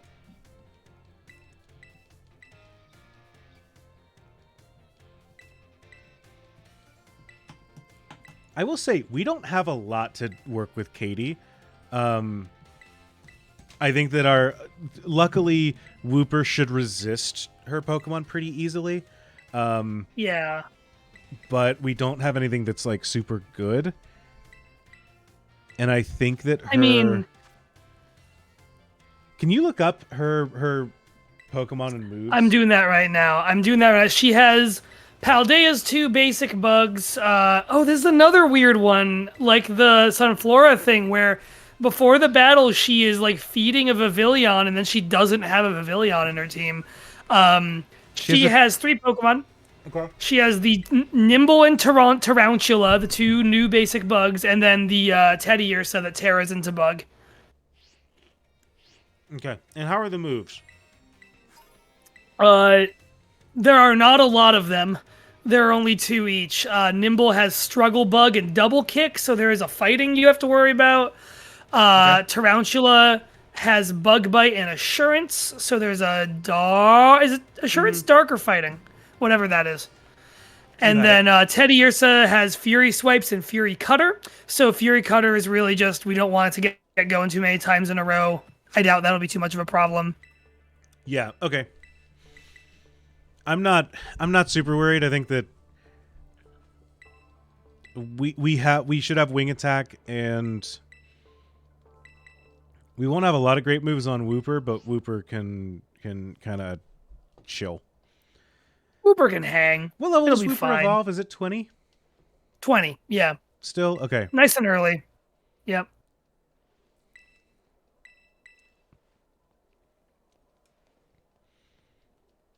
I'm a little worried about Brashus. Brashus is going to be a little tough if we only have this, because normally we'd be able to have evolved it by then, and we won't be. So we're already a little bit on the Yeah. back foot there.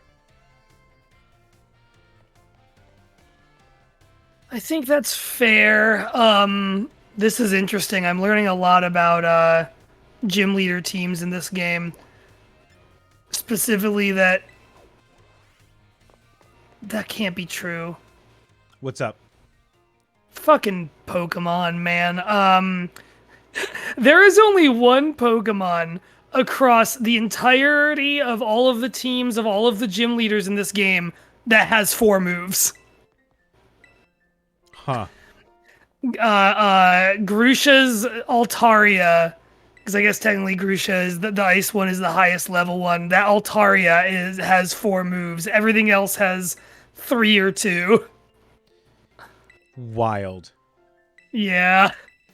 It's one of those things that, like, I guess you don't really need them all. Like, if you're not trying to give all your Pokemon, like, hyper coverage moves and stuff like that. Because with what we were talking about earlier with, like, difficulty ROM hacks, you can build any Pokemon to have, like, all of its coverage options and like, you can build things that way, but if you don't want that to be the experience of that fight, you don't have to do that. And then at some point, you're just like, well, what's the point of putting Absorb and Mega Drain on this Pokemon? So, like, we might as well just give it the 2 moves we want it to use. Yeah. But, like, it does feel weird. You know? It's weird to see that. It's like, well, you could have put some here, surely. Like, how did this happen? Or it's like, is it a better boss fight if you give the Pokemon, like, instead of just Leech Seed and Leaf Blade or whatever, right? Is it a better fight if you give it Growth and Ingrain and never use those moves? Like, are you a better trainer then? Yeah. Are you a better trainer for having technically, like, stuff that could be conditionally useful fail safes, but that you'll never actually use? One of my favorite competitive strategies I've ever seen. I saw. I think Wolf Glick did this in a stream, if not a tournament once. It was back when like the strongest thing you could be doing was using Dracovish to just use Fishious Rend repeatedly. Yeah. And so for a tournament once, normally you would build it with like Fishious Rend and 3 other moves for coverage if you didn't run a choice item, just as a backup, right? And for a tournament once, he just ran it with Fishious Rend and Sleep Talk. Okay. All right. That's like, pretty good. I just have 2 moves. If I swap in against an Amoonguss, there's a chance that they spore me. And then I can click Sleep Talk and always use Fishious Rend instead of any other move that I don't want to use, right? That's wise. That's using your noodle, yeah. So, like, I've also, in one of those Drayano ROM hacks once, there's a battle where you have to fight a Kamala, so you can't, like, use any status effects on it. And it just knows Protect and Last Resort. So it just protects turn 1, and then from there it's allowed to use Last Resort with, like, Stab and as much power behind it as you can get out of a Kamala. God. You can't burn it. You can't sleep it. You can't, you know. That's what we said earlier, and I stand by it. Like, Dre's hacks aren't really for me necessarily, but boy, do I respect what goes into crafting those. Like, wait, you and I both on the same page of not wanting to have to really play a ROM hack where we have to be reviewing the documentation all the time. But if you look at that documentation, goddamn, the shit they put into each individual fight like that is so wild. I'm going to be right back again for 1 minute. I am going to go heat up some leftover Chinese food. Yeah, go for it. I wonder where you got that, Jay. What is kind of like with that back in constructing like Well, maybe I'll save this thought for when Jay's back, because I think it's an interesting thing to talk about. Hi there, I'm Andrew. I'm going to talk about a trading card game. Surprise, surprise. Andrew has thoughts about trading card game design. All right. Please just let me out of school.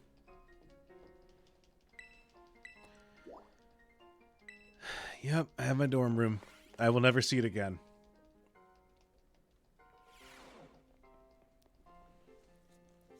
I really wish that they kind of built out some stuff with your room to do during the game.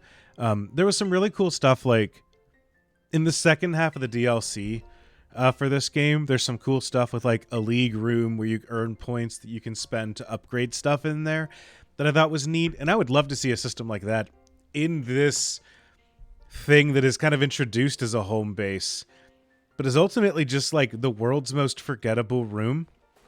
I would love if there was any kind of like decoration or like anything you could do.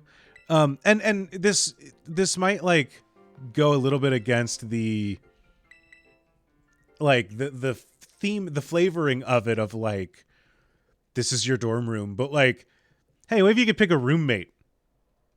And then there's like something that happens based off of who your roommate is. Like, maybe Nimona's your roommate, and then you can battle her whenever you want to gain experience candies. Or add Arvin as a roommate, and you can talk to him to get ingredients. Or add Penny as a roommate, and then she might be relevant to the plot as a character instead of just a voice on a phone telling you to do other stuff. Like, I don't know. There's some stuff you can do with a school setting that I think would be kind of cool. But it's a shame that there's not more to it than just like, here is the room that we send you to after cutscenes, because we don't have another place that we can send you after cutscenes. This game is... Yes, I know. I know I'm a broken record. It's the best Pokemon game if it wasn't the worst Pokemon game.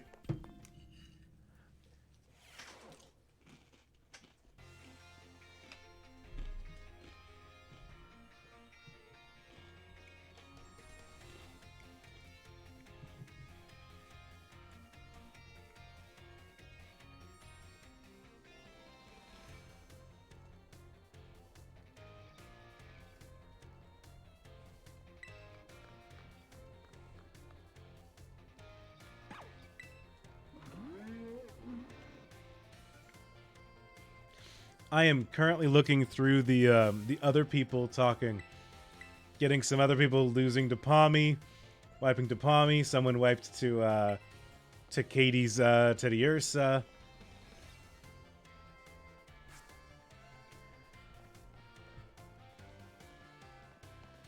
I was not paying attention. What did he say I could... Oh, let's talk to Nimona.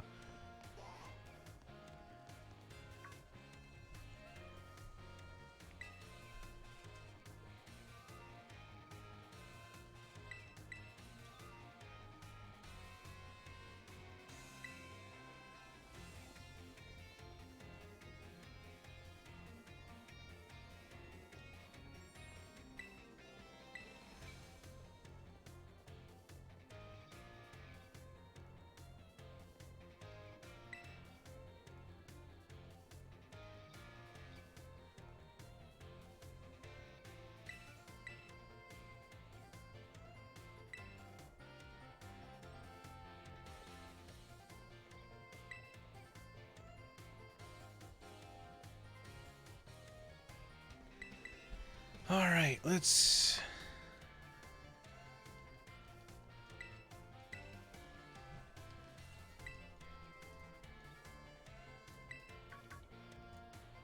Ooh, someone liked a list of locations of all items. That is going to come in handy.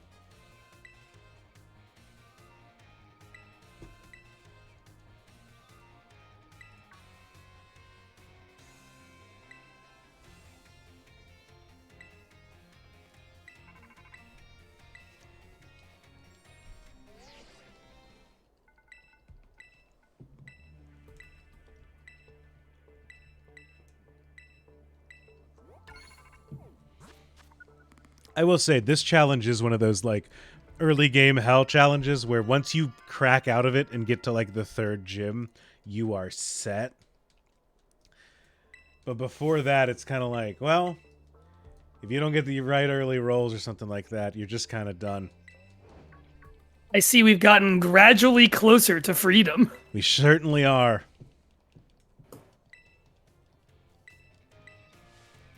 Jay, one of the things that I was going to say, and then you ran off on me. Oh, sorry. No, I was excited to get to my Mongolian beef. I was in such a hurry. Talking about how you like how much needs to go into something to make it an interesting design.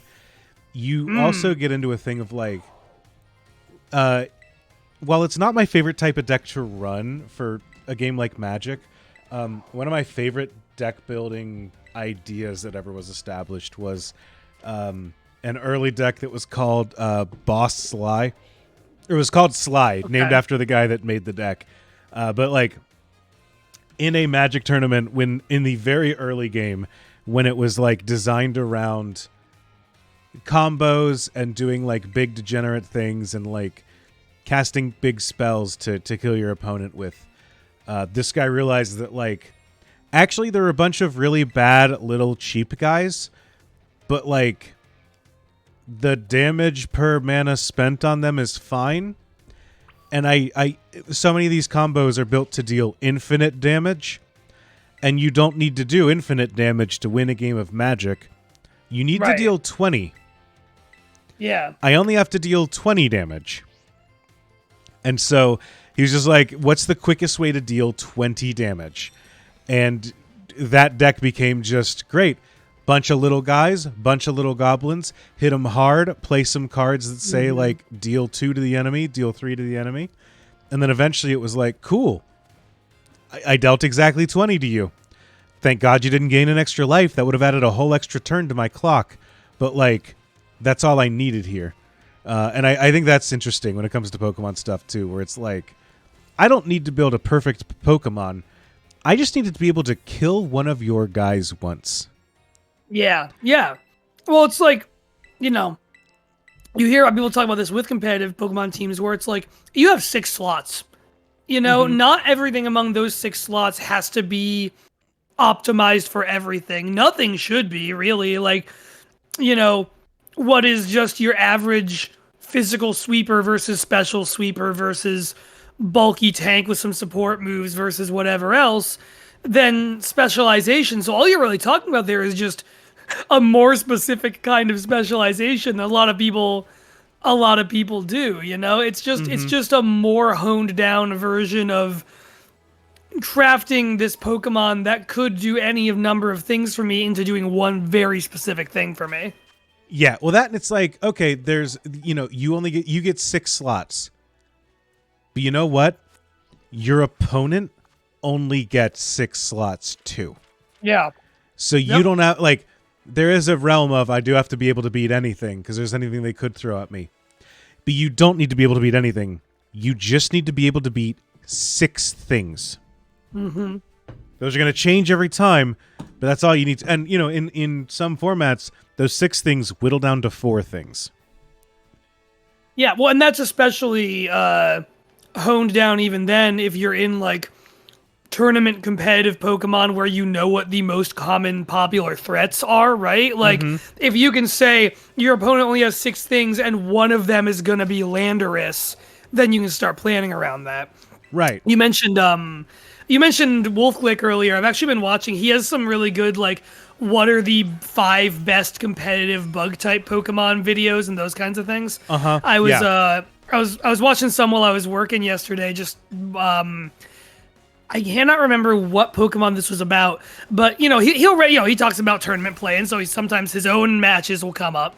There was a Pokemon he was talking about where he talked about how he hadn't seen it used much, except someone had brought it into a regional or national tournament specifically to deal with him. Specifically to deal with something he had on his team.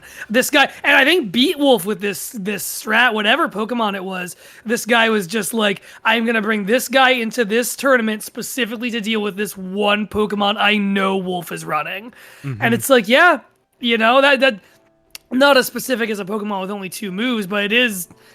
You got 6 guys. One of them can be for one purpose and one purpose only.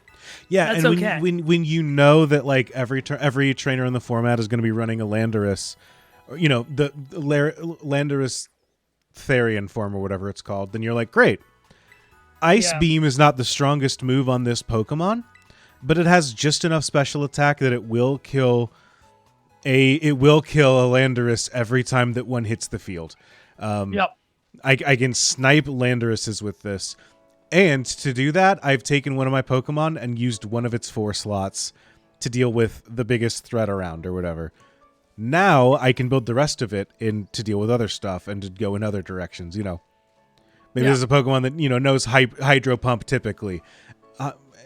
It's a weird situation where a Hydro Pump would not kill a Landorus, but Ice Beam would. But you know what? Maybe we're there. And, you know, you can kind of build and figure it out from there. So, are there any card games with a point cost system? I don't know what that means. What do you mean by that? That sounds like the Digimon card game, if anything, right? Because that's kind of what the memory system is. That well, no, that's I don't know. It's been a long time since I played that. That's kind of how memory works, right? That's kind of like a number of points that you have. I assume they just mean a card game where you have kind of a bank of points you can spend freely on things per turn, which that's sort of what that is. Yu-Gi-Oh! GBA games essentially assigned levels to cards, and you had a personal level that would increase through victory, and so you couldn't put a card in your deck that exceeded your level or your point capacity. Is that like points that you're using in between matches though, or during match? Because I assumed you meant like points during a match. No, that's like during deck building where you're saying like you can build up points like this. I don't know that I've seen any games that have an official system with that. There might be some out there. I just don't know them. One thing that I will say though is that that is similar to. There is a format of Magic that is called Canadian Highlander. That is because it started with Canada. It started in Canada, and Highlander because it is you can only have one of each card in your deck. And the way that the decks are formed, it has a ban list. But the other thing that it has is this point cost system, which is what I kind of thought you were talking about, but I wanted to make sure you were before I went into this whole spiel explaining niche Canadian Magic formats. But what it has is that kind of point system where they say, great, there's a bunch of cards that are banned.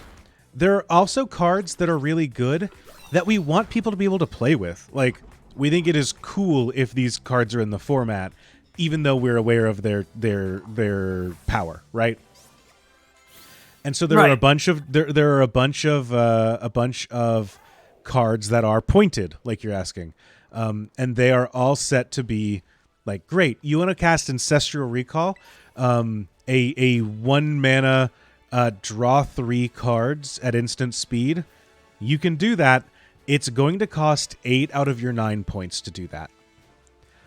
Or do you want to build a deck that plays like, you know, you've got 9 points to work with. Do you want to spend all 9 of them on 1 point cards? And this is something I was just watching a streamer talking about it the other day, because it does kind of make interesting deck building choices, because you get like, great, I'm playing a control deck, but that means that like one of my points goes to this 8 point draw card because it's so powerful. Where's my other single point going? Is it going to go toward this other draw spell that's really good? Is it going to go to this other threat that's really powerful? Is it going to go to this artifact that enables a loop? And that helps like kind of carve out an identity for your deck just through deck building choices. So I know Canadian Highlander uses that, which is again a niche Magic format. I do not know of any official formats that do stuff like that. Obviously they do tournaments that have that kind of, you know, where you submit your deck and you follow these these rules. But I don't know of any, like, I don't know of any card game available on the market that is set up with a system like that. And it does seem it's one of those things that seems interesting to try and like build an encounter or build a meta game around. I know that like Definitely, right?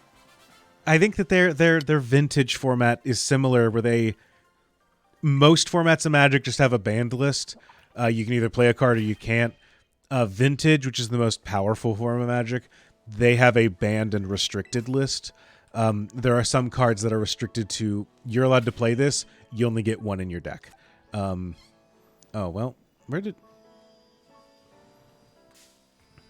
and that is kind of it's not pointed, but it is similar. It is that same kind of like we're limiting what you can do with the cards that you can do, even if it's not like super official.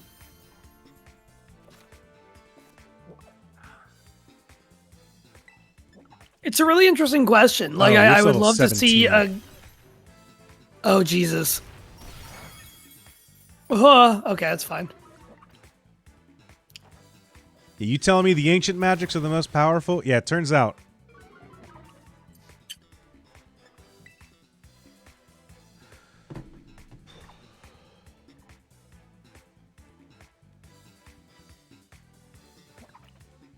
What you thinking here?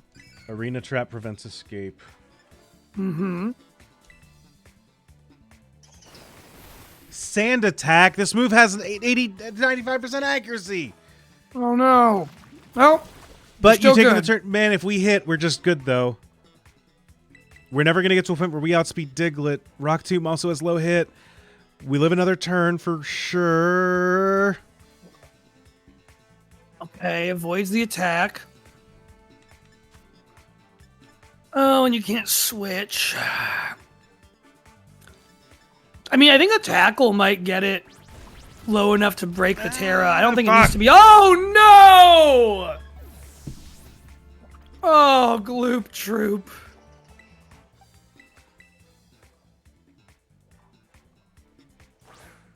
Now, Andrew,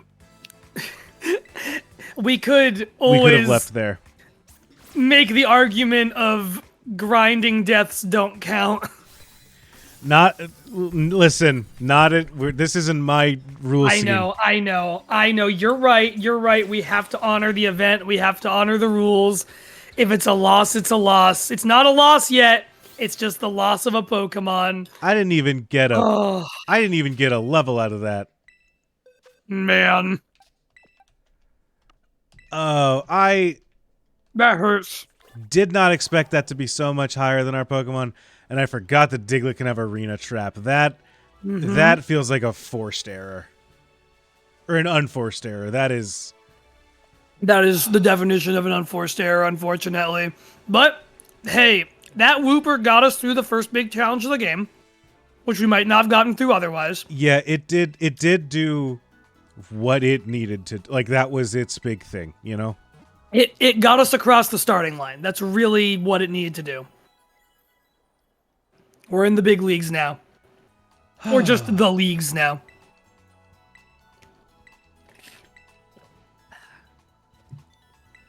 How many battles I need for 5? That guy gives Aerial Ace, which is really nice. Ooh, and I bet you anything Quaxly can learn that. Yeah, I think so. It's got a lot of flying moves for something that becomes fighting.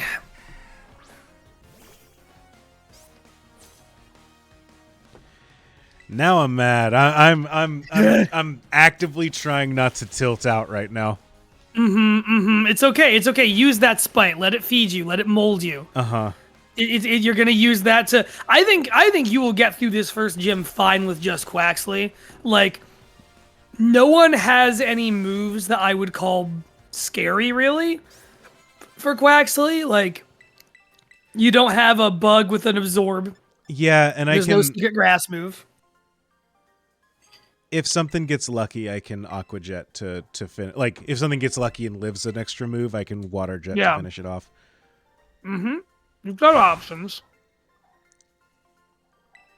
Man, I just thought that that'd be a good fight since I could get a little extra experience off of a Terra Pokemon. I know. And now your battery's low. My battery. Nothing's coming up Millhouse. Millhouse has been denied. Nilhouse. Rejected. Nilhouse.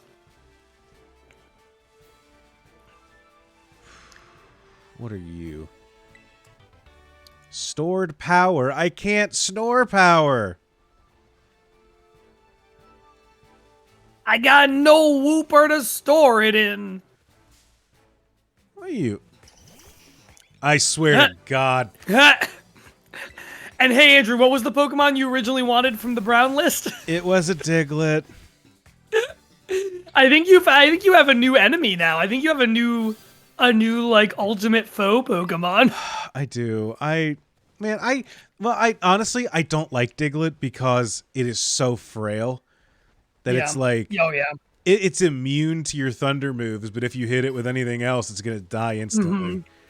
So I've rarely had good luck using a Diglett in a Nuzlocke. Yeah. Where's another trainer? I'd like to beat up a man. That's yeah, you gotta take your feelings out on someone.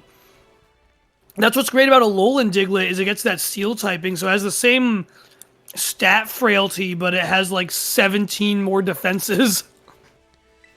Yeah. Paddington, my mount is not actually, they're not wheels. They're just weird growths that it has.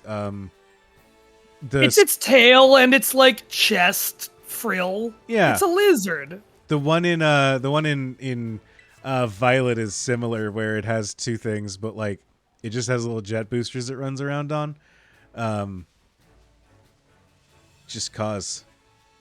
It's great. It's so stupid. It's great. I love it. Oh, you got bug Pokemon, No huh? notes. Yeah, Yeah, you got bugs? You like bugs, little guy? I like that interaction where you got off your animal, he looked down, you got on your knees, he looked back up, you got back up. It was just the energy of like two guys going through a door and neither of them can figure out which one of them's waiting for the other.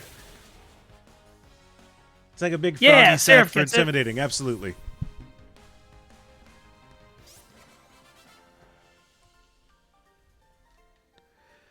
My new Twitter handle is gonna be Corriden's Big Froggy Sack. All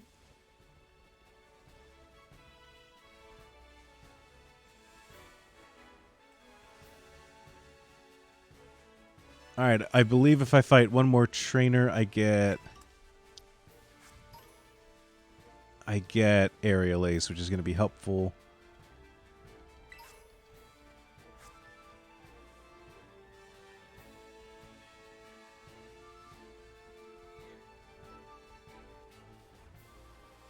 Yeah, if you can get Aerial Ace, that's the first two gyms, or a lot of stuff in the first two gyms at least, really taken care of. I'm worried I wish we had flying as a secondary type, because getting stab on that would be really helpful. Yeah. I mean, you could go back. Did that one Pokemart have all of the items that boost specific types, or just a few of them? Because if they have the flying one, you could always go back and get that and put that on Quaxly just to simulate a stab. Yeah, it only had a couple, but I do think that the beak is among them, so I do think I'm going to do that, actually. Not a bad idea. I was thinking about that earlier, and thank you for reminding me. Yeah. All right.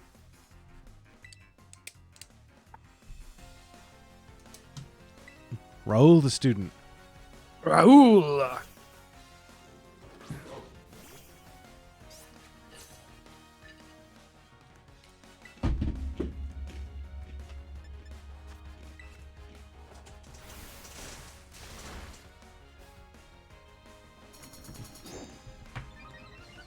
Unfortunately, we are a minus attack nature, which is not great.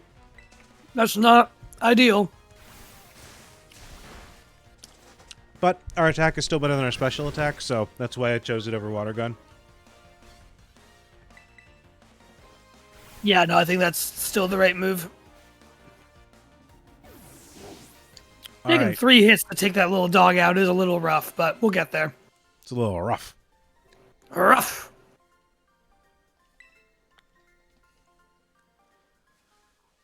I probably shouldn't give my chat me barking like a dog. I just feel I've been online long enough that I feel like just kind of giving that out for free is iffy. Vinesauce has a whole series of videos where he watches like bad commercials and stuff like that, and then there's this program, I forget the name of it, that like auto generates things into like YouTube poops, and how it does it is it just like you tell it what folders to pull video clips from on the computer, and it just like cuts like it just has a bunch of like filters and editing techniques it uses to try and procedurally create something that looks like, you know, a YouTube poop video you'd see. And he's got a bunch of clips of him saying like really raunchy, awful things. And his response whenever one of those comes up is, "I didn't say that! I never said that! Chat! I never said that." I do like the idea of having a series of streams where the things you've said in the past can be held against you at any time and you have no way of knowing. Oh, I dislike that idea. I'm actually going to shoot that. Yeah. I'm going to shoot that down immediately right now. I can't be held accountable for anything I've ever said. I bet Vinny Vinesauce doesn't like it either, but me sitting on the couch going ha ha hee hee ho ho, I am quite a fan.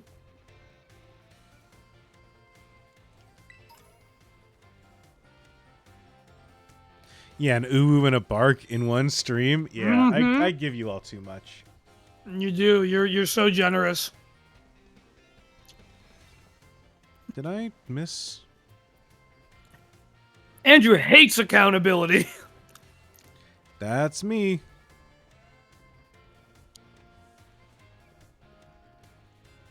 I don't hate accountability. I just know I've never ever done anything wrong. You're so right. That's a really key difference. Yes, you got grass, fire, water, normal, flying, bug.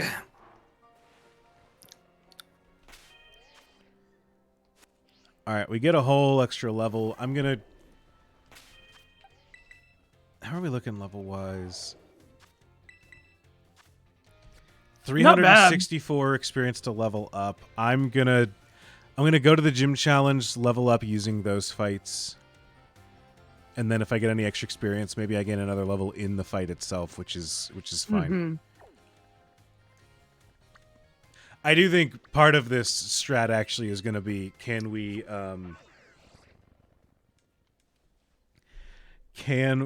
like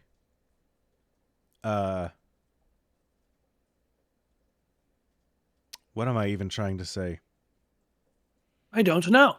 Oh, we can kind of like get a little extra experience so that they level up during the fight, which will be nice. Yeah. And we can try to shape that to our advantage. Her highest is 15. You've got 2 14s and a 15 from her. Yeah, I've got a list here of the level cap. Okay. Current level cap is 15. Got it. The problem is I need to be able to be 15 now without getting to 17 before I fight Brashus. Actually, I'm a little worried because if I catch a Pokemon that's like level 12, I can't train it while also being allowed to use Quaxly.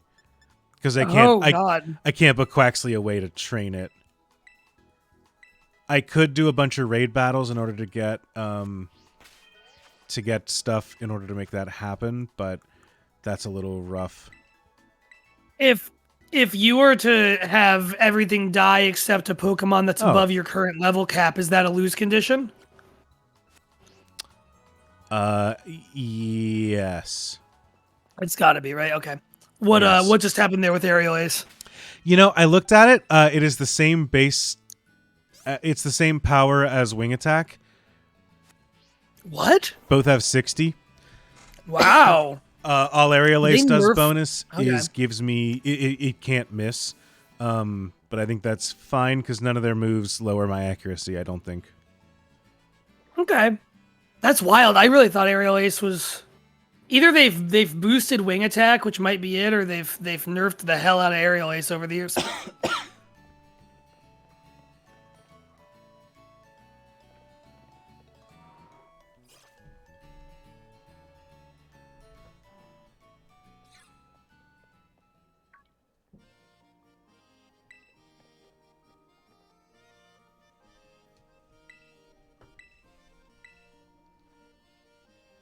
I will never get over these weird impersonal buildings where you start the gym challenges that are like technically the gyms, but none of the gym stuff actually happens in here. Hey, you're right. I never really thought about it that way, but you're absolutely right. It's very strange. Like it's just weird that it's a building. I think if it was like a kiosk out in town, that would be way less weird. If it Like were a kiosk by in front the of whatever arena. building, like yeah, it's so weird that it's just a nondescript office building that nothing else happens in. They set up the Pokemon League as like a corporate entity in this game, but like they don't do anything with it. And I'm not even, as I'm saying this, I'm not even sure there is anything interesting to really do with it outside of like the fact that working in the Pokemon League is a 9 to 5. But there's not a lot to that either. So I'm not even sure what I'm looking for here. But it is. They've done their good bit with that, and it's Larry. Done. Open and shut. There's such weird. There's so much about this game that's so weird, and I don't know why.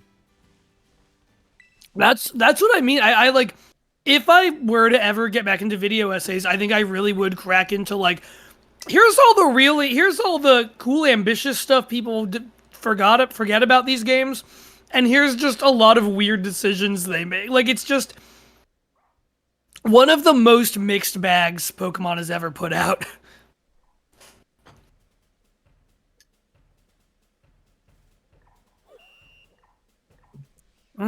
Olive time.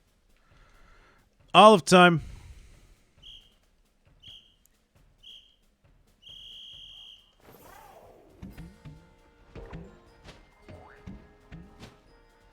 Just a big bouncy olive.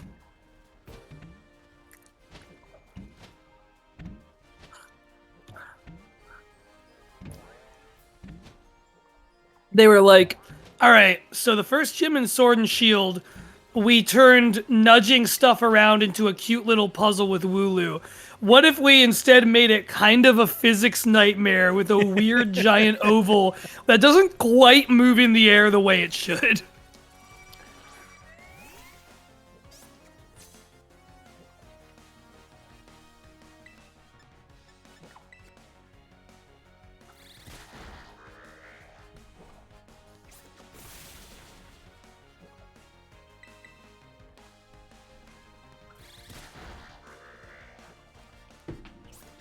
Rickatoon, you ain't got nothing. Rickatoon, you're so nothing that I always forget to count you as the basic bug of Gen 4. Genuinely. Like, I never... In my head, the Wurmple line is the basic bug of Gen 4, because it's just also still there.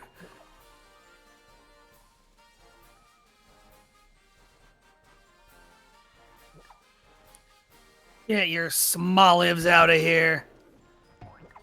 All right. I like Smoliv. I love Smoliv. Smoliv's Funky little great. guy. Yeah. All right, I'm glad I opened that and checked.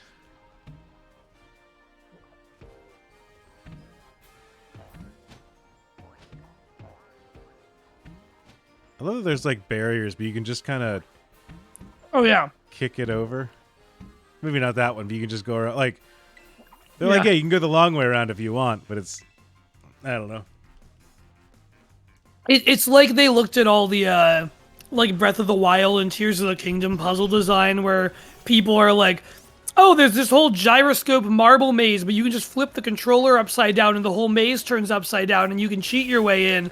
But really, it's that Nintendo's, like, trying to have a philosophy of if you can do it, you can succeed doing it, no matter how, like, off the path of the puzzle it seems to be. It's like Game Freak looked at that and tried to build their own version of that philosophy out of cardboard and string. Uh-huh. Oh, come on, Low Gay Duck 45. No! Oh, that's bad. Good stab water will probably get the job done.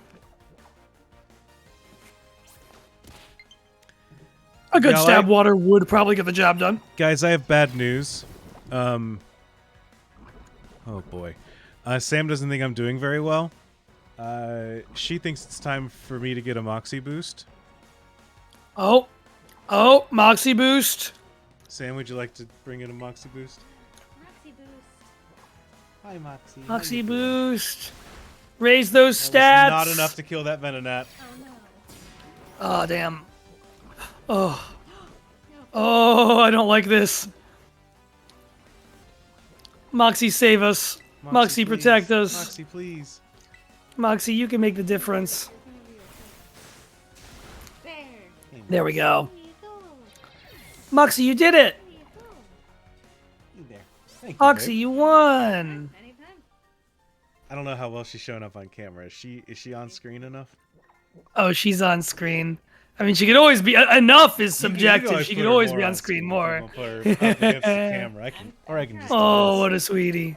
What a sweetie. Hello. Hi there, Moxie. You gonna be a star? She says I'm already a star. Look at my eyes. Hey there, Moxie. Hi there. That's the champ. That's the champ right there. And that's some good content from Andrew. And that's a good old Moxie boost. Thank you, babe. We needed that to get through that confusion and paralysis and Poisoning and poisoning yeah. and everything. We made it through. She just wants to see what her dad does for work. It's much more exciting than when I wanted to see what my dad did for work, and it was making runways at an airport. There you go. Alright. Good luck.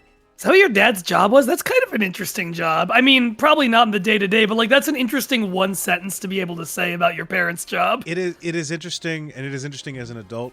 But as a kid, I was a little shitty because my dad was like, "Yeah, I design runways," and I was like, "Aren't they square? Like it's a big rectangle. What do you need to do?" And I mean, there's so much that goes into how do we design a Yeah. giant concrete slab that you can land an airplane on. Like, Aviation is incredibly complicated. Yeah. there's a lot that goes into that. But as a kid, I was like, "What do you mean you design runways? It's straight.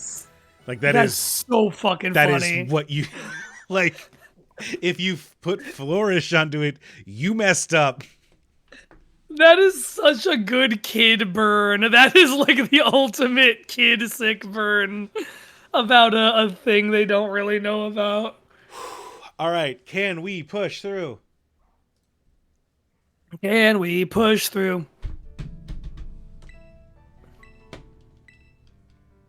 We've officially rolled a ball. We did. We've been healed. I love that she's like, "Hey, you want to do that again?" Did you like this or did you love this? The next Pokemon game is going to include an olive roll before every gym fight. Thank God. Like, put a little kiosk for the gym here Yeah. instead of a fake. Okay, I guess That- this is like That's this- her bakery. That's her bakery. That's- I've never noticed this is her bakery before. But also, but her but bakery no, should and be up the gym. top. Yeah, exactly. Up top is where you fight her. You fight her on the stadium above the roof of the bakery. Why is it not just there? Things are just like She's one of 3 different gym leaders in this game who are all like chefs, and they all have like businesses there. Because there's her, there's the water guy who's like a sushi chef, and there's Larry in his restaurant. Like, why are we not doing all of this business in those lovely locations?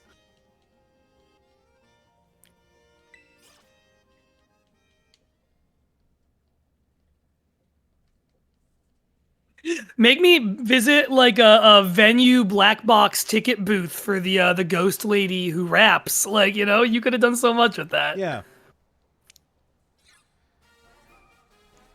It is weird that there's just like a corporate office for all the gyms. I never realized that this fight takes place on top of her gym, which does lead me to raise a question about like we're all just slamming around up here and there's just like dust falling out of the ceiling, sprinkling down onto all the croissants and Yeah. Guy's just inside like, can I get a baguette? It's the fucking can I get a waffle TikTok video or Vine. Yeah. Can I please get a waffle?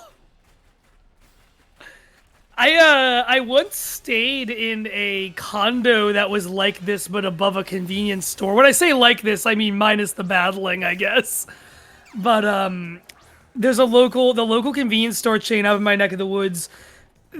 There's a location up in Lake Placid, which is like where the Olympics were held once, big tourist town, where there's a condo above it. And if you work for Stewart's, you can like enter an annual lottery to just get like a weekend whenever over the summer with whoever you want to just like have access to the condo in Lake Placid. Friend of mine got it who works there, and so we just stayed above a Stewart's convenience store at this nice little condo that just downstairs you can go and get mediocre coffee and donuts. Nice. It's like that, but if we were all wrestling up there the whole time. That's what this right, is. yeah. If we're all playing Opening a fucking dog fighting baseball ring. up there. Yeah. They didn't want kids to have to hunt out the gyms in town, so they made a standardized building to be instantly recognized as that's where I go for the gym challenge. You already have that big there's the logo they've used since like Gen 5, I think. It's like the partial Pokeball with like the lightning bolt coming out of it or kind of whatever it's supposed to be. Like there's a specific logo for gym stuff. Well, but Jay, we had to get rid of all the logos and replace them all with our fake new Pokemon language. That's true. They did have to do that. We wouldn't want a building that said Mart on it. No, it's got to say. All right. Hands up, energy up, send energy for Lil Gay Duck 45. Little Gay Duck, it's teddy bear time. Little Gay Duck, it's time to unbuild a bear. Oh no. That did not do the damage I needed it to do. That's a third. If it does... Okay, it's starting the Fury Cutter run. Oh! Oh, fuck! Yeah. I thought we could take one. Is Fury Cutter better than it used to be? Oh, that hurts. I mean, it's 40 base power plus an extra third for... Right? So it's No, you're 55 base power. All right. That hurts. Oh. All right. Time to go it again. All right. Third time's the charm, obviously. We got this, no problems. Everything will be perfect this time. What did we learn? What do we feel like are the main things we learned from that last attempt? Don't fuck with Diglett. Yeah, that's what I learned. Certainly 1A. Yep. Get lucky on your pulls. Like I do think that the idea of going brown and yellow is a good idea. Yeah. It does depend on what we pull for brown, but ultimately I think that there's not a lot I think that those are going to be okay. With brown too, like, you know, if you do get a ground type, not only does that help us get through that second Nemona fight, but it also just, you keep it alive and you've got assurance for the entire third gym, the electric gym, pretty much set in stone, and that's really nice.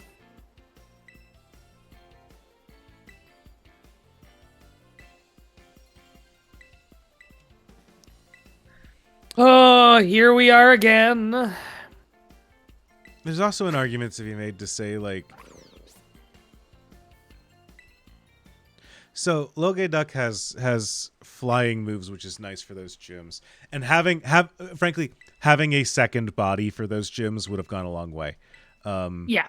If we could have, like, had our first Pokemon take out the first Pokemon, give another attack, like, just deal another bit of damage, swap to Quaxly, take a hit, kill with an Aqua Jet, or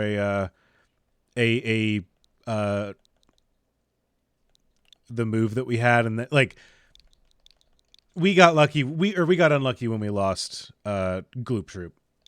That was really a blow.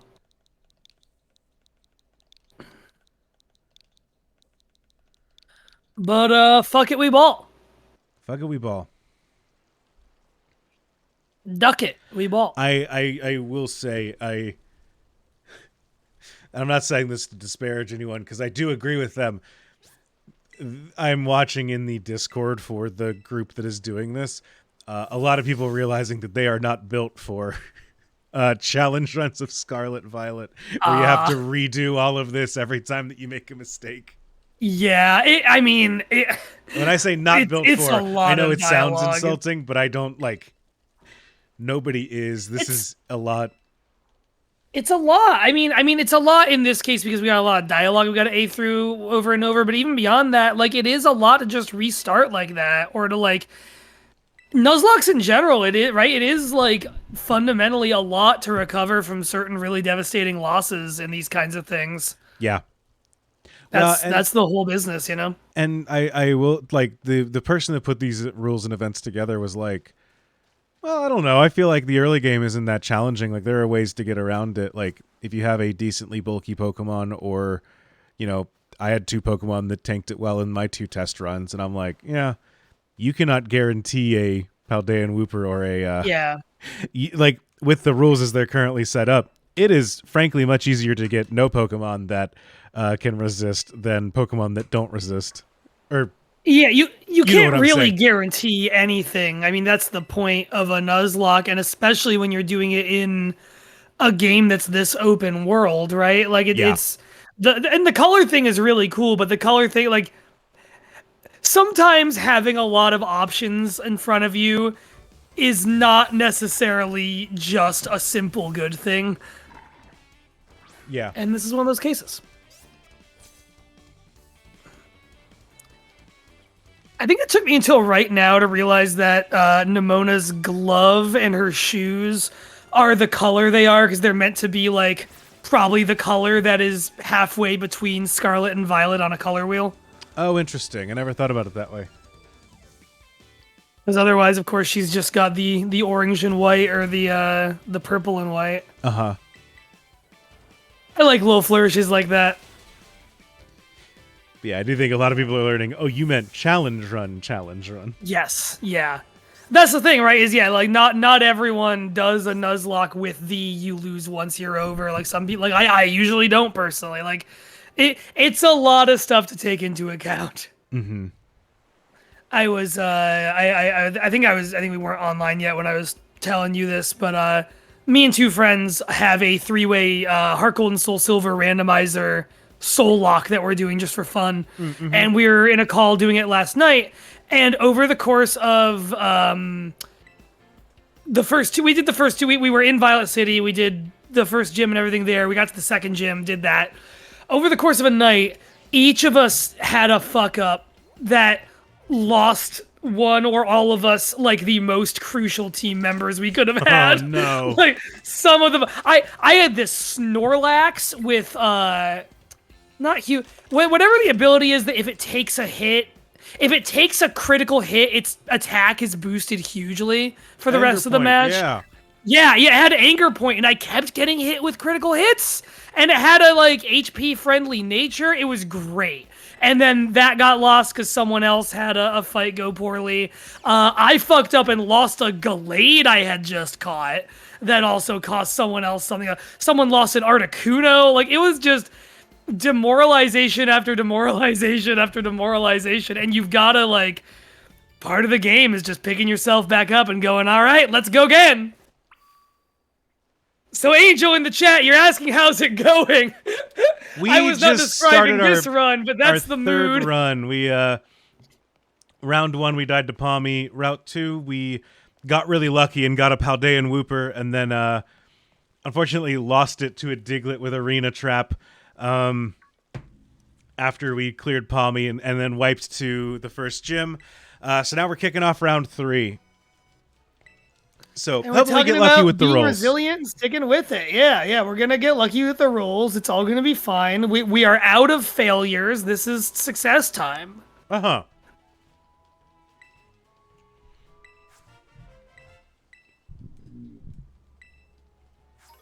This is the run. Yes. We feel it.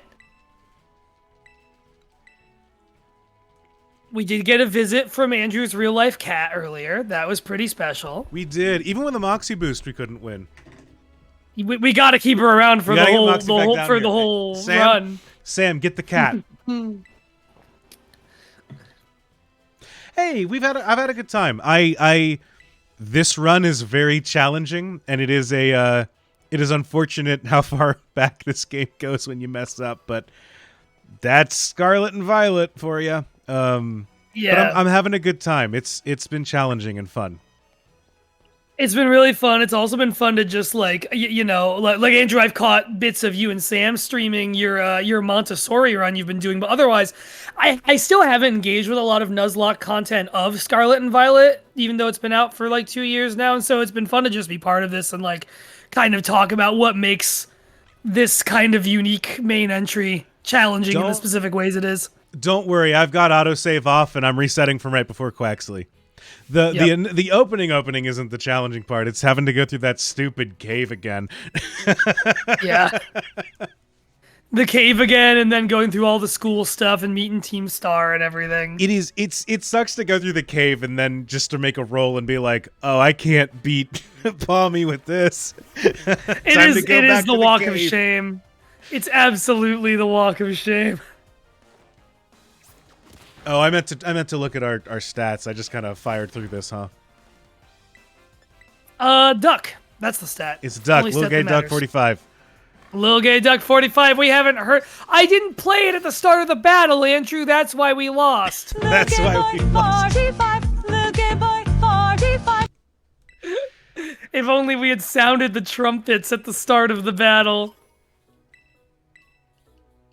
Duck Blast Oko's Palmy? What Duck Blast? Are you talking about a Terra Blast? Probably not. Well, you can still use that if you're not terrorized, I guess. Oh, I was going to say. The secret move, Duck Blast. Okay, I will show you all our kitten one more time. Yeah, let's go, Moxie Boost! Hey, Moxie. Oh, you my doing, stats! Hi there. Oh, she looks a little sleepy. I don't think Moxie wants to be on camera. No. Oh. She should go back to her room, I think. She is unfortunately, she's getting over a little kitty cold, so we've kind of had to put her in one room to kind of chill, and she has officially been prescribed to not play, which is very, very rough for the kitten. That's so sad. Because Sam was talking to the vet, and they were like, "Yeah, you can't really play with her," and she was like, "Really? Because she's really like energetic. Should we not like work out her energy?" And the vet was like, "She's a sick baby," and we were like, Yeah. "Oh, yeah, I guess that really does like put into perspective. Like, you are right. I probably shouldn't play with a sick baby, right?" Yep. Okay, let's do a roll for Brown. Let's go to Browntown. I don't like saying that, but that's where we're going. Andrew, we've gone to Browntown twice already in this stream. It's number 3. You gotta own it.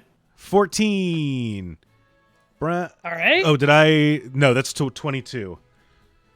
I forgot I had it set for the other one. 1 to 30. 16. Eevee. Okay. I don't know where you catch Eevee in this. I'm pretty sure we can catch an Eevee this early on. I bet you're right. They do like to be very fast and loose with giving you access to those these days. Eevee is an interesting early Pokemon. There's a lot we can do with it. We And can't do a lot ground type wise, but there's stuff we can do with it. We can turn it to any color, not any color, but we can reset a brown roll by going to a different color with Eevee. Right? Like we can go Jolteon and then we can't use yellow, but right? Like we can do that. We can do green, blue, yellow, red, purple, black, or pink. Yeah. Actually, I don't know if they classify Espeon as pink or purple. I'd have to double check, but yeah. That we can. Yeah. Gagao. Unfortunately, Eevee is South Province of Area 2 and West Province of Area 3. Is Eevee really not available this early? And Fixed South Province Area 5. I could have sworn I've seen an Eevee in the opening area. Maybe I might be wrong. I must be wrong, and I did a test once where I was running around with Miraidon because I didn't realize you didn't get access to it, and so I jumped to a place or two. But I guess if I can't jump, maybe it was one of the jumped places. Huh. That might be.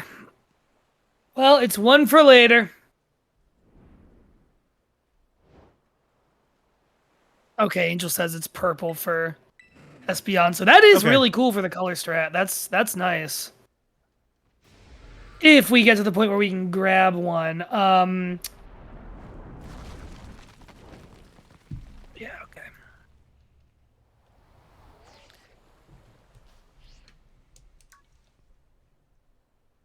So what other role do we want to do to try and get something to strike that Palmy down?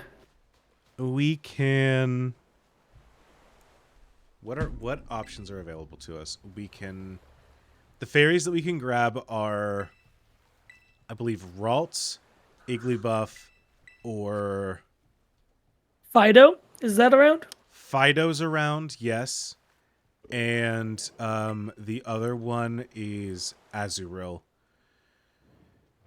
Azurill, I love if we can get a huge power Azurill. And until it evolves into Meryl, then we are set with a coughing baby, with us playing with a sick baby. Right. But then it's not weak to the initial thing. Like huge power Azumarill is like kind of an easy mode for a lot of Nuzlocke stuff. We got very lucky that we had one in our Montessori run, and that it decided to learn good moves and not learn play rough like our Fido did. I had a Azumarill in my team when I first played through Scarlet, and it happened to have like the right kind of nature and stuff, and it just what a beautiful creature. It's level 100 now. I've restatted it to be EV trained just to have around. It's incredible. What a miracle of a creature. If you went the Fido route, I don't know if we can get any of them. Fido can learn a lot of ground TMs, but I don't know if we can get any of them before we would fight the Palmy. We can learn Mud Slap, I think, the one that lowers accuracy. Yeah.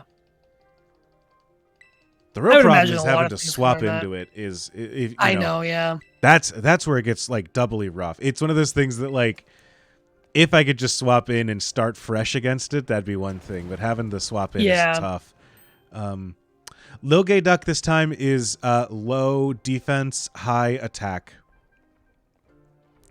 I never like to see low defense natures in runs, but I will accept it if it is the attack stat that Pokemon wants or speed, and so we're kind of lucky there.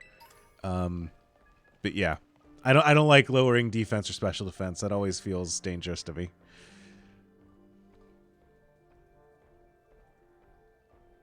I haven't made up my mind about what do we think? Should we can lock in for a fairy type, or we can spin the wheel and hope that we get something?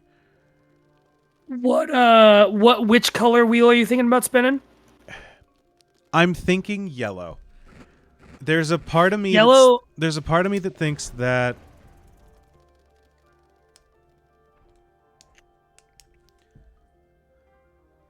What am I thinking? There's a part of me that thinks that if we don't get a yellow Pokemon we can find or that is good for this match, then at least we can just reset and not have lost too much time. Thinking that. Yeah, I don't know. And then we get to re-enter the Cave of Shame again. Yeah, and I don't know how well we can teach. I worry that we'd put a lot of energy into Fido and then it just wouldn't work.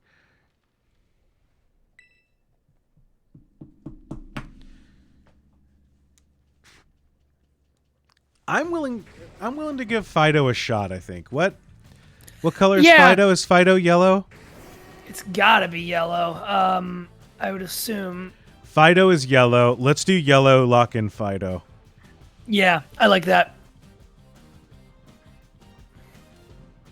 Fido has own tempo, so it can't be confused, which is not bad. That's not bad. We ran into a scary bit of confusion last game, so. That's true. It gets play rough very early. It gets play rough at 18. Yes. Fido's pretty good early. Fido's pretty good early game. When it really starts to shine is after, like, the hell mode for this Nuzlocke is kind of the thing. Okay. Because it gets that, like, and then it evolves at, like, 20, 24, something like that, right? 26. Yeah. But, like, it gets those right after the cap for Brashus is 17, I think, if I remember right. It's close to that. Wow, this thing can learn a lot of TM. Like, it can... I forgot they made the Fangs, Fire Fang, Thunder Fang, Ice Fang into TMs in this. It can learn all those. It can learn Trailblaze. Psychic Fangs, which I always forget exists. It's got a pretty, like... I doubt anyone's winning any tournaments with Fido and Dashbun. I can never remember how to say it, but it's got a nice move pool.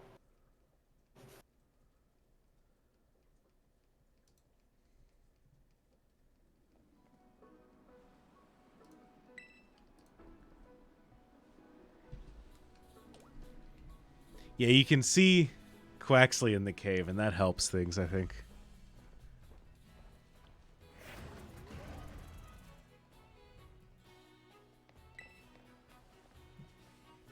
That's true. I'm watching your direct feed to me of the game, so I keep forgetting about the dancing Quaxleys, but it's good to know they're there. I saw Red Seraph say it in the chat, and I was like, there are dancing Quaxleys in the cave? And then I realized, oh yeah, it's the overlay that I put. What's my OBS layout? I'm going to be right back for a minute one more time. I have a little bit of food I'm going to go microwave and eat. Sure.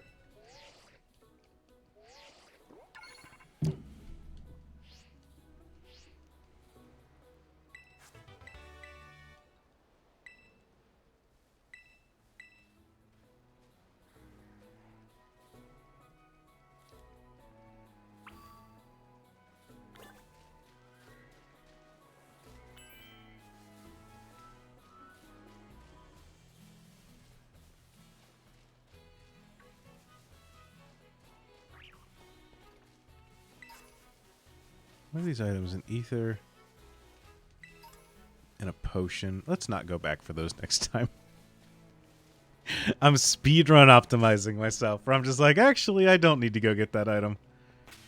Yeah, did I get that nature right? Yes, low special defense, high attack. So, honestly, this time I might be able to kill that Teddy Ursa in one hit. Not one hit, 2 hits, probably.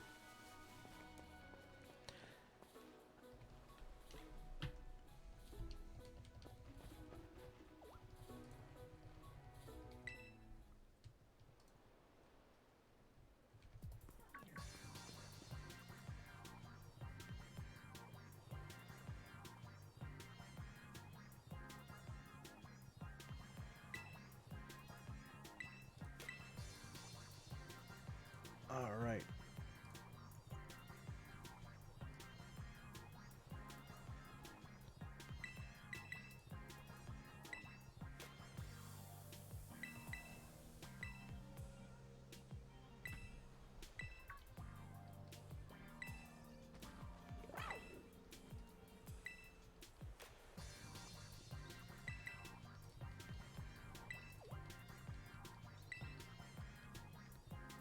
Oh, we've had a couple people that ran into shiny Pokemon. Oh my god, shiny Slowbro! Shiny Drowsy, hey! That's cool. All right, battle time. Just had to jam through some chats. All right. These memories are leaving a bad taste in my mouth. Me too, bud. All these openings are leaving a real bad taste.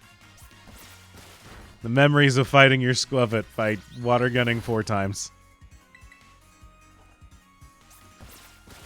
I will say, every time I do something like this, I'm reminded, like, I could never be a speedrunner. I don't... the kind of like, let's memorize how the game works so we can do this sort of thing repeatedly, is just not for me. It is not my cup of tea.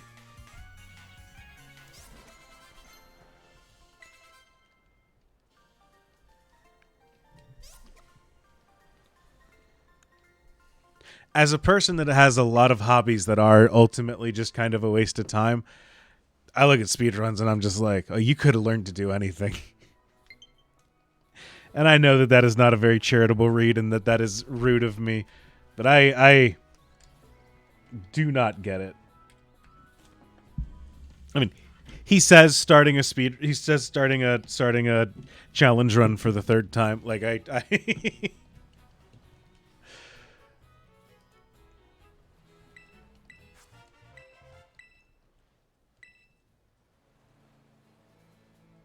Okay.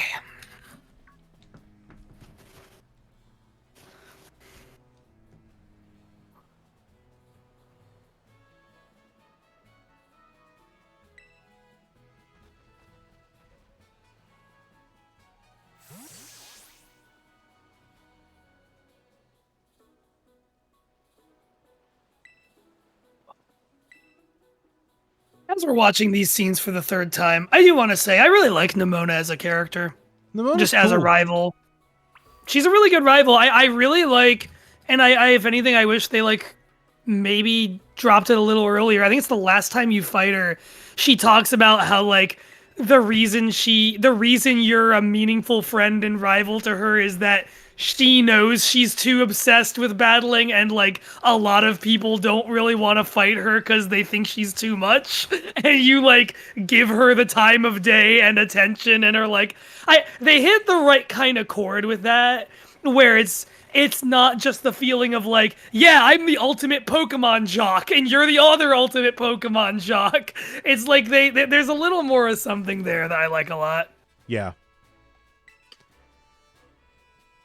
Yeah, I like Nimona. I like Arvin's whole quest line. I think that he develops really interestingly. Yeah. I want to like Penny more. The Team Star plotline falls flat for me. Yeah. Mostly, I was talking about this when we were doing our stream the other day. I think a good chunk of it is that I'm just bored of this team is not actually bad. I agree with that. That was a really novel thing when they first, like Sun and Moon, you can see it coming, but the twist of like Team Skull was basically hired goons for the Ether Institute, and the Ether Institute's the real, like that's good. But now they've just done that kind of thing, or not the hired goons part, but just they're not a real threat 3 gens in a row. Yeah, and I didn't like Team Yell. Is that whatever they were called in? Yeah. It was kind of like, oh, okay, they're kind of like bad soccer hooligans. I kind of like that. That are just like big fans of a person that doesn't really care about them. And I was like, all right, but that didn't really go anywhere, you know? No, it super doesn't. It feels really forgotten at the end. Not really. Sword and Shield, that's a whole conversation, because I actually really do. They were cooking on something with like Marnie, is that girl's name? Yeah. Marnie and the other rival, not the main, but the kid who becomes the fairy. The 2 kids who become new, like the idea of 2 of the gyms passing the torch to like newer, younger, up and coming leaders who are your rivals. Like there's something there, but it's really half baked. They don't give it the time. Yeah. Or something. I don't know. I think I'm sick of picking apart Sword and Shield for the rest of my life. Right? Yeah. No, I do feel like Sword and Shield story feels like a restaurant that has like really bad really bad entrees, but their sides are great. Yeah. You know? Yeah. Where it's like this side dish the Fido. There's just a bit of like it's one of those things that like, oh, they're really leaning towards something with the Marnie storyline and like her her town rallying around her as a competitor. Yeah. into Team Yell. There's something cool there, but it just never really like coalesces into anything, except for like a gym fight that is around a bad cutscene. Like, and that's the thing is that every time these Pokemon games start to do something cool, they just shoot themselves in the foot. Every time, but with something that's half baked, and it's a little frustrating. But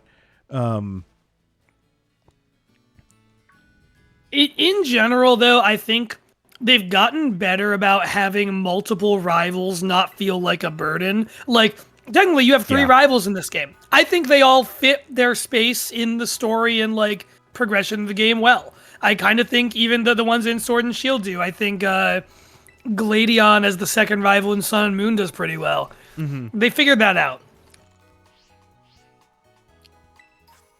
Unlike Black and White, where having Bianca and Sharon is a cool idea, and then around every single fucking corner you go around, one of them is there waiting for a battle. Yeah. Well, then in X and Y, you just have 4 kids that are just like, all right, I guess I will fight one of you 4. That's the worst of it, yeah. Because they're all just running into you, and it's usually pointless. Well, and I like a rival that grows with you, and those are just like, hi, I'm a kid with 2 Pokemon. Yeah. I think your actual main rival in that game is actually a pretty decent fight, like the random agree. Mega Absol and stuff. But yeah, it's weird. Okay, own tempo, neutral nature. All right. Oh, low special. Got the defense. lick early on. The lick with the paralyzed chance ain't a bad thing to have around. No, it's not. She gives us a bunch of things. We can get Mud Slap, which Fido can learn. Okay. Oh, and you've got all the elemental bites already, too. I wasn't sure if you'd have those already. They're available, but we don't have things. Yeah, okay. Okay. Low kick, disarming voice.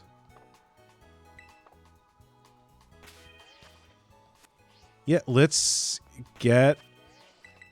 let me double check. Do we have any...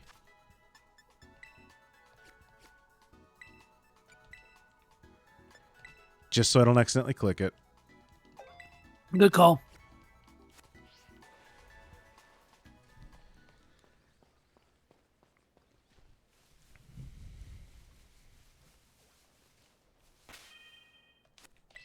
Last time I like walked up to the thing, went through that conversation, and then walked away without actually talking.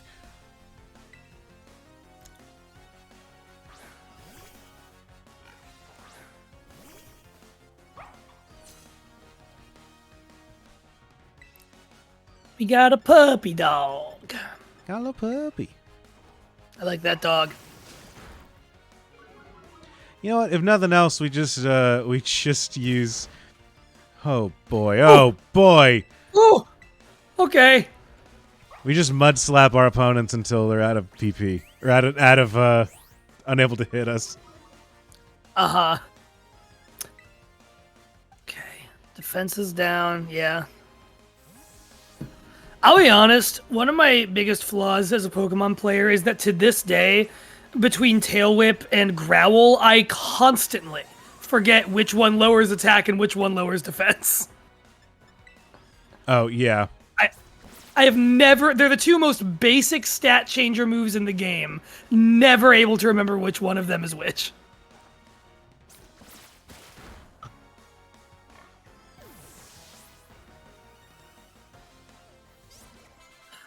I love that stressed out Igglybuff watching that whole fight.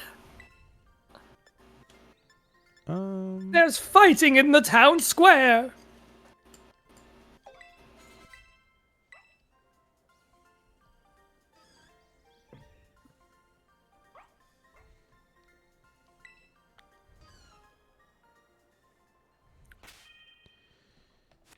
All right, let's heal up.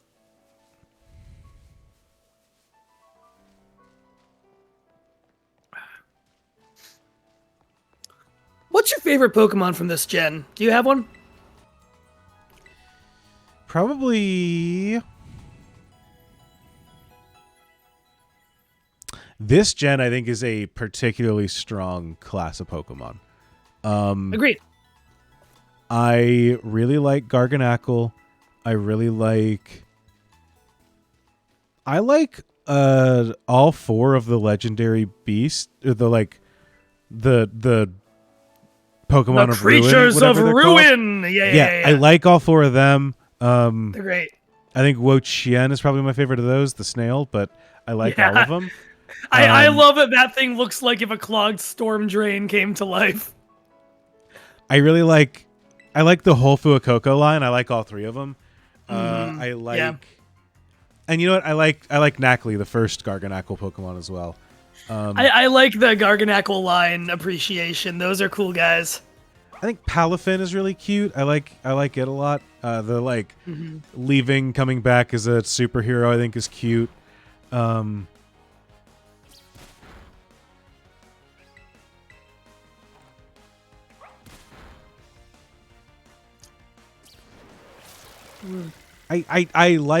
like it is harder for me to name a Pokemon from this gen that I don't like.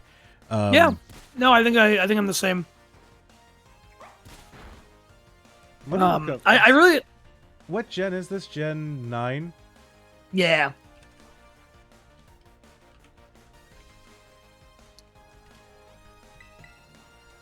It's one of those. Let me scroll through a list and I'll tell you which one I like the most. Fuecoco, probably it stands out. I just think it's a really great starter. Right. Oh yeah. Mousehold is such a great concept. Yeah. Charcadet, those 3 are all really great. I don't think any of them are my favorite though. Toadschool and Toad's Cruel are great. Oh, it might be Klawf. Klawf is great. Klawf, great. Yeah. Toadscruel, that is low key probably one of mine. I think that is a just great freak. I love that cryptid. My number Revorum is cool. Revorum is cool. I am surprised how well they made the concept of just a car motor that's an animal work.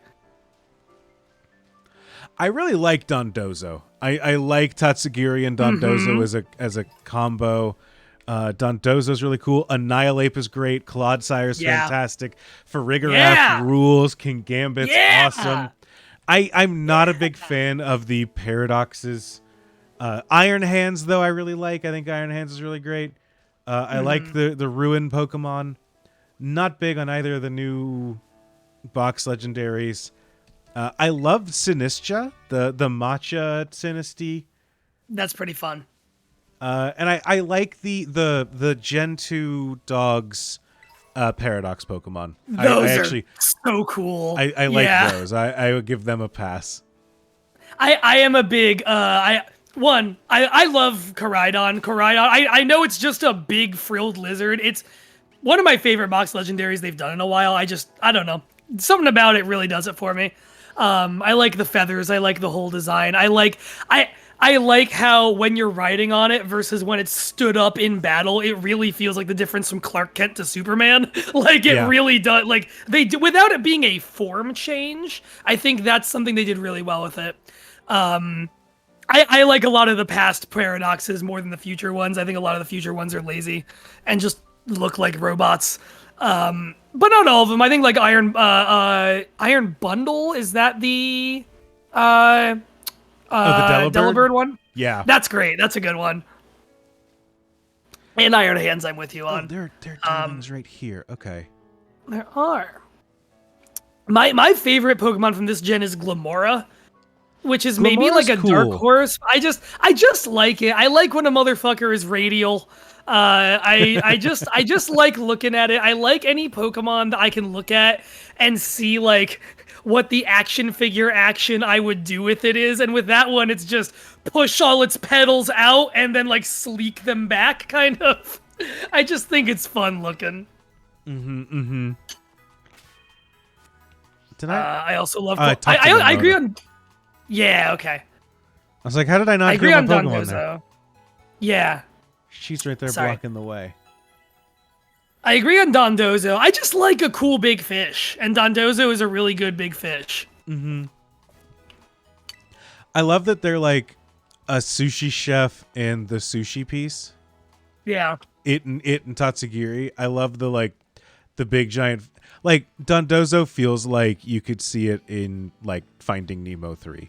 And I normally I feel like I would say that as a derogatory thing, but I actually think it's very cool here. Okay, I have an Oranberry. That's right, Sam, Glamora. And you know what Glamora reminds me of? One of my favorite Gen 5 Pokemon, Volcarona. It all comes back to the moth, Sam. Controller, are you not charging? Huh. Do I have a... Well, yes, I do. I have a power strip that, like, has a USB bank attached to it, but, like... Lord knows that thing doesn't actually power anything worth a damn. Yeah, no, that stuff's... My work laptop has like a USB-C charging cable that's like the equivalent of like an ultra-fast charger for a phone or whatever, and I have that plugged in right by my couch, so I'm very lucky that I can just plug any controller into that now. Yeah, speaking of, hey Sam, if you get a second, if you could bring me that really long blue USB cord I have, that'd be great. No, I do not know where it is off the top of my head. But if you see it and know which wall it's plugged into, that'd be super helpful. Challenge accepted.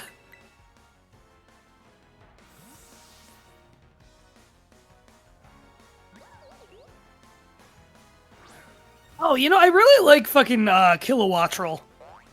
Kilowattrel's cool. I like that guy. It's just a simple, good bird. I meant to bring this up earlier when we were talking about something else. Fighting the Sirens. You got this, babe. There was we're talking about Bramblin because it was the thing that I got in that first run. Bramblin is kind of interesting because it had a weird counter pick niche in competitive play for a little bit in this gen. Okay. Because they introduced the genies back into the game through through and all of them got a buff in the Legends Arceus game. That's just what they needed. Yeah, they all have a new signature move. But the thing with it is that it is a wind-based move, and people were like, "Oh, you know what? This grass ghost type comes in, does well against them. Chi-Yu uses Heat Wave as a spread move, and that one is also a wind-based move. So Bramblin's immune to it with its Wind Rider ability. Other Pokemon come in and set up Tailwind. That powers up our guy if they do that. And so for a little while, it just became like a weird niche pick that was really good for like the first 2 weeks of Regulation D or whatever. Okay. That's interesting. I do like when a very specific ability becomes like the most clutch counter in the universe to some of the gods of the higher tiered competitive play. Yeah, it's cool. It's always fun to see that. Nowadays, people are like, "Oh, cool! All the restricted Pokemon are added back into the format. That's all the legendaries. We get our box legendaries are added back.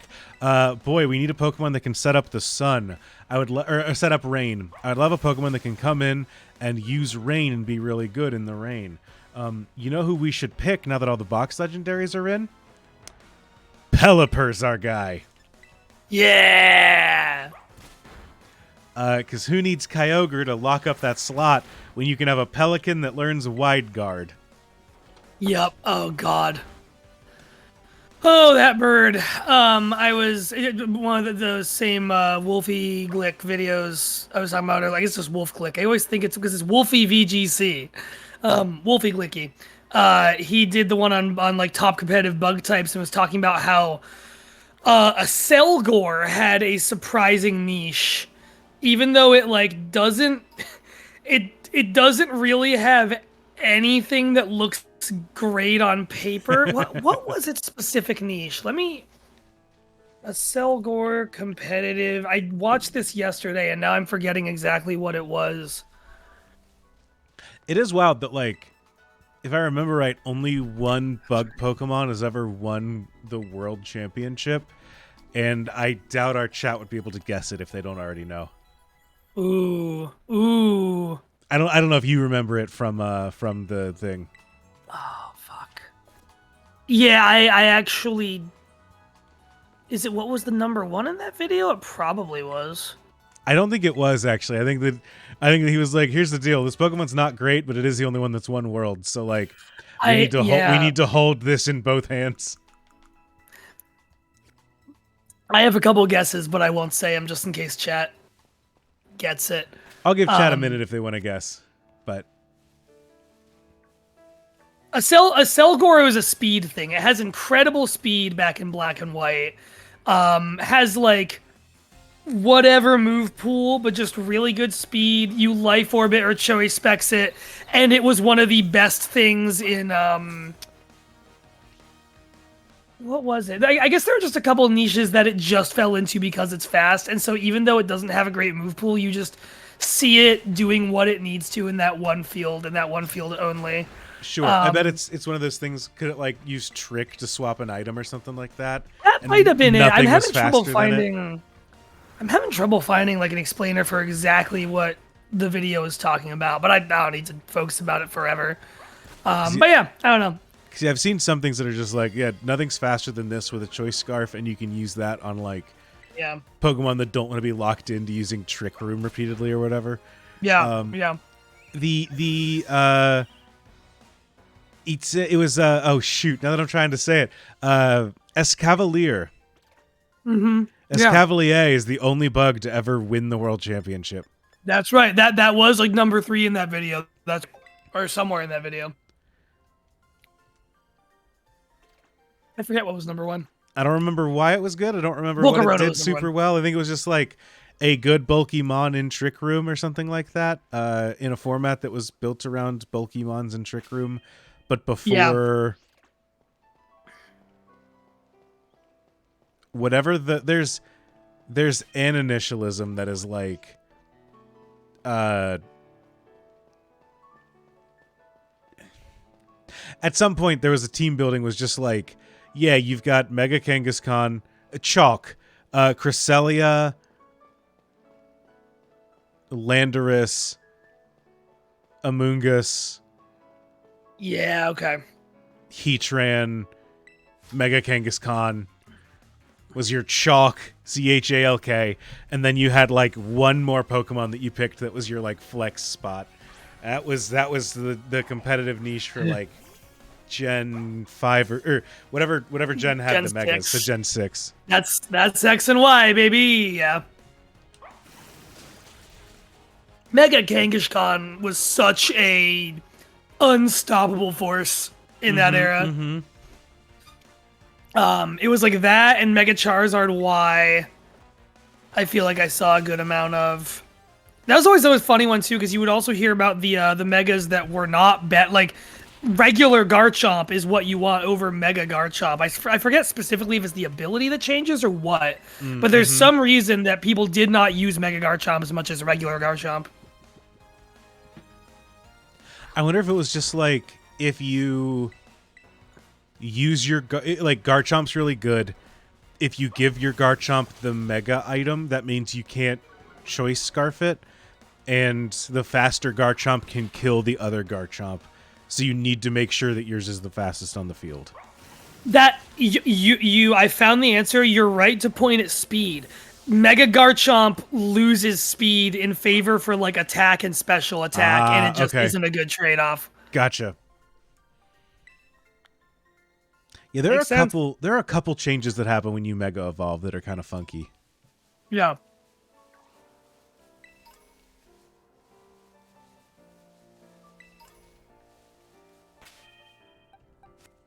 Like the ones that get additional typings or change typings. Like I always forget Mega Gyarados is part Dark type. Yeah, is it Dark? Is it Water Dark or Dark Dragon? No, it doesn't change two types. So yeah, Water Dark instead of Water Fire. Water Dark. Bizarre that it doesn't become Water Dragon, to be honest. Because I mean, look at that guy. Yeah. Like, we finally gave Charizard, like, Charizard got a Dragon Mega. Why not you? But I guess not.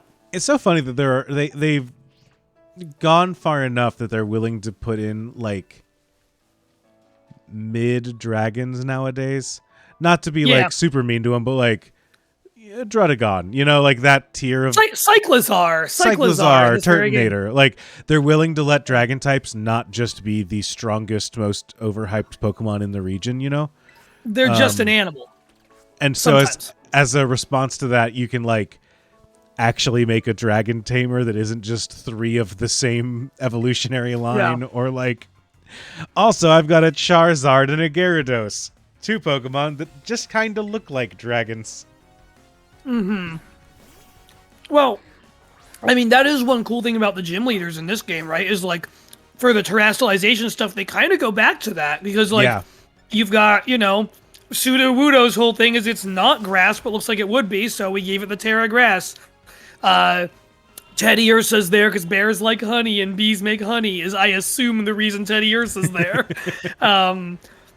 Fucking the ice guy's Altaria, like, it looks like it's made of, like, clouds, like you might see coming off a ski slope or something. I don't know. Mm-hmm. Yeah, I do really like those. I like when themed Pokemon character doesn't have only Pokemon on the type theme. Mm-hmm. It's one of the things that always bugs me in Magic and Commander. They have a in Commander, you're limited to, like, only using cards of the same color that are in your Commander's color identity, which is any color that appears on the card. But it is a little frustrating when you're just like, oh, this card is, like, really thematically relevant to this card, but I can't use it because it's a blue card instead of green or whatever. Right. Yeah. There's my favorite Magic ship is Jace and Vraska, and one of them is blue and the other is black-green, and they were pirates together for a long time. And I'm very frustrated that because Vraska's black-green, I can't have her in any of my pirate decks. Because green is not a pirate color, blah, blah, blah, blah, blah. He's left that old life behind. And it's like, please, she has a card that she's a pirate on, where she makes pirate tokens. Please let me put her in my deck. For Christ's sake. I know that I'm not a pirate gym leader, but please. I don't know if I can find a list of these easily. What's up? I don't know if I can find a list of these easily. Wait a minute, maybe I just did. Give me all of the special events, not just one of them. Okay, well, anyway. I always forget that they update the Pokemon that are in, like, the Mega Terra raids, the, like, 10-star raids or whatever. Oh, yeah. But what they've been doing for a while is doing the starters from across different games. And every starter that you look at and could conceivably think of a secondary or third type it would make sense for it to be that it doesn't have, that's almost always what its Terra is in these, which is really fun. Where, like, you've got the dragon Charizard, you've got a fighting Cinderace at one point. You've got all these ones where, like, Steel either Blastoise. It's obvious or Steel Blastoise. There's a ground Venusaur, I think. Right now it's electric Emboar, which Emboar I would have looked at and not really known what to do with, but that's as good as anything. I think that's fun. I think it's fun to, like, use Terras as a way to look at a Pokemon and be like, what else could I argue that you are? Mm-hmm. What do you, if you had to, Vraska the Pirate, do you mean Vriska? No, someone ban Nina Niels. Niels, I won't ban you because I liked that joke. Is Vriska a pirate? Yeah, at one point. Okay. After she dies and goes to the spectral plane or whatever it is in Homestuck. Oh, sure. She becomes a ghost pirate. She yes, of commands course, a pirate army of. She commands a pirate army of other ghosts who have died in over the course of Homestuck. Ah, I see. Yeah. You're lucky. My memory of Homestuck isn't good enough that I can, like, actually go into annoying amounts of detail. you get Mac in here, or maybe Marn in here, or I think Emma in here, and it's fucking over. I didn't realize Emma was a Homestuck. I used to respect them. Emma in the baseball episodes of Interstitial Infinity, we each pick 2 additional characters to play on the opposing baseball team. One of Emma's characters is Dave Strider, a Homestuck. That's a shame. Yeah, nobody's perfect. Oh boy, I wish there was any grinding opportunities in this area.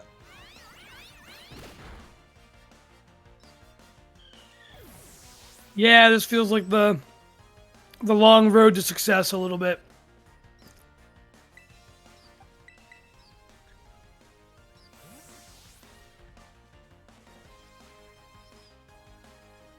Low Duck 45 went before.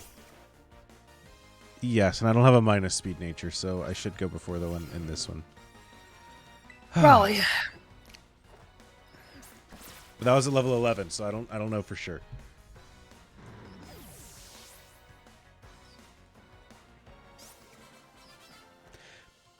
Also, I have a minus special defense, so like I think my duck is cooked either way.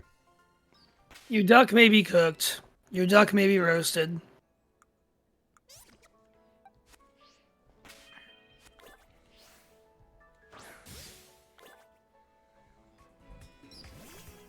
I do love being able to just smack a Pokemon in the back of the head with a ball. It's very fun. I'm glad that they've accepted that they've realized that they should put time into the fun of throwing the orb. I really just want a legend style catching game with the battle mechanics of a baseline Pokemon game. And I don't understand why we didn't get that in Legends. It felt weird that they were just like, we're going to regress Pokemon battling in our spin-off here. Yeah, I wonder how much of that has to do with like ideas they were having for this that were being had concurrently with the like both games are being made at the same time is I think the answer, right? Is like what did we just get? We got a follow from someone, I think. Ultimately. Yeah, Mixed River, thank you for following. Thank you so much for being here. It's MX River. I'm assuming that's Mix. If there's a different pronunciation for that, please hit me. But yeah, I think a lot of it just comes from the fact that like both were being made at the same time, and they probably just, Legends was a new thing, right? They probably just didn't know how it would hit. Mm-hmm. They didn't know if people would like the ways things were different. They were probably really afraid that people wouldn't.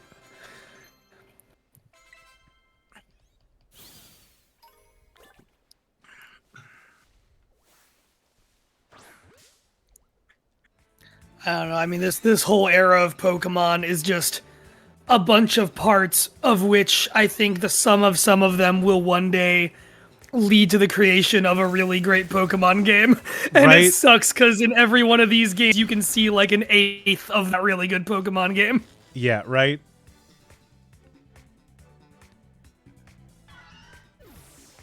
Which is an endless conversation. I feel like I've said that so many times. I'm like, I hear myself saying that at this point. I'm like, shut up. Like, we all know. Like, yeah, and? Like... Yeah, no, I feel you. I do think that there are some things that the fan base is, like, clamoring for that I'm just like, that would be bad. Like, I get why you think you want that. I am here to tell you that would actively be a bad experience in the actual game. Like we should be able to go to every region, and I'm like, I God. Don't think that is something that you actively want in a Pokemon game. At some point it's going to feel like the DLC where every Pokemon's level 65. Is that the experience you want? Level 65 Roly-Colies running around? Or do you want there to be level 5 Roly-Colies everywhere? And then you're just like, boy, it sure sucks trying to train anything. I remember the multiple regions thing, man. Like, Gold and Silver and Heart Gold and Soul Silver and Crystal, great games. Johto, great. Like, love it. Being able to go to Kanto at the end, great. Obviously, for a lot of kids who grew up with that was like a really like foundational holy shit moment in why they love Pokemon. People are so fucking annoying about the idea of going to multiple regions in Pokemon entirely because of that. Like, it always will be. And it's like, I would rather you make one region that blows my fucking mind than like, what are you envisioning here at this point? Are you envisioning, like, we made 2 new regions for this game, or we made 1 new region and arbitrarily picked an old one to, like, you know, it's like if people were mad that you couldn't go to Kalos in this, which people did think would happen in the DLC, and it of course didn't, because they're not going to put that much work into the DLC. But like, I remember Black and White coming out, and the like Pokemon fan podcast I listened to at the time, people being like, yeah, it only has 1 region, it's fucking lame, because like Heart Gold and Soul Silver had just come out, and everyone got reminded how much they liked the genre. Like, you can't do that again. That only works with Johto and Kanto. You cannot repeat that same magic, and you've got to stop acting like you want that. I don't know. That, and it's like, yeah, you went back to that town. The Kanto in Gen 2 is really narrowed down. Like, they removed a lot, and it is not as good. Like, you know, it's not a full game. And I do feel like nowadays, if we tried to do that, people would be like, why did they make a worse version of Kanto in this game? Yeah. It's also, I also think Kanto is kind of a boring region. Like, I don't know. It's, you know, whatever. Yeah, I think it works there, but it's not gonna work again. So let's chill out. Ugh. I am with you. Like, please just make one region that I really love before trying to staple another one into the same game. For fuck's sake. It also, like, you know what? I'll be reductive. On the Switch? On the Nintendo Switch? You think they can fit 2 full regions on one of these cartridges? This isn't like, we're not playing on the PlayStation 5. We can't download a 600 gigabyte game here, you know? Yeah, this is a system with 4 gigabytes of RAM. This thing has so little RAM. I have a friend who works in game dev who worked on a port of a game to Switch, and I'm pretty sure they worked on this port like 3 years ago. I'm pretty sure they have not touched their Nintendo Switch once since doing that port, because they got so frustrated by how limited the like memory management and stuff on this console actually. Like, it is actually a miracle. I don't know if I can say it's a miracle that this thing runs, but it's a miracle that like the Zelda games run, and like Xenoblade 3, and like any big game like that with like a million systems and things running at once and a huge world map. Like, it's kind of incredible that it works at all. But like, I don't know. I'm willing to bet that the reason that the Zelda games work is because they're like first party things, so they can go to the guy that invented the memory system and be like, hey, how do we make that wiggle? How do I overclock the thing to make it run for the 2 minutes I need it to generate this thing? And the guy's like, here's the deal. You won't be able to do XYZ during those 2 minutes. And there are going to be some weird caveats that you would never consider. But like, it'll be like, yeah, during the time that happens, you cannot load in any new sound effects or whatever, or else it will crash. And they're like, great, everything will be preloaded already. Like, there's no... We're good. I will load it in ahead of time so that they can just play here without having to like generate something, or, you know, I'm making up a bunch of stuff. I don't know how hardware works, but I'm willing to bet that there's some hardware limitations and stuff like that that goes into it that you wouldn't even believe. Oh yeah, no, I think that's safe to say.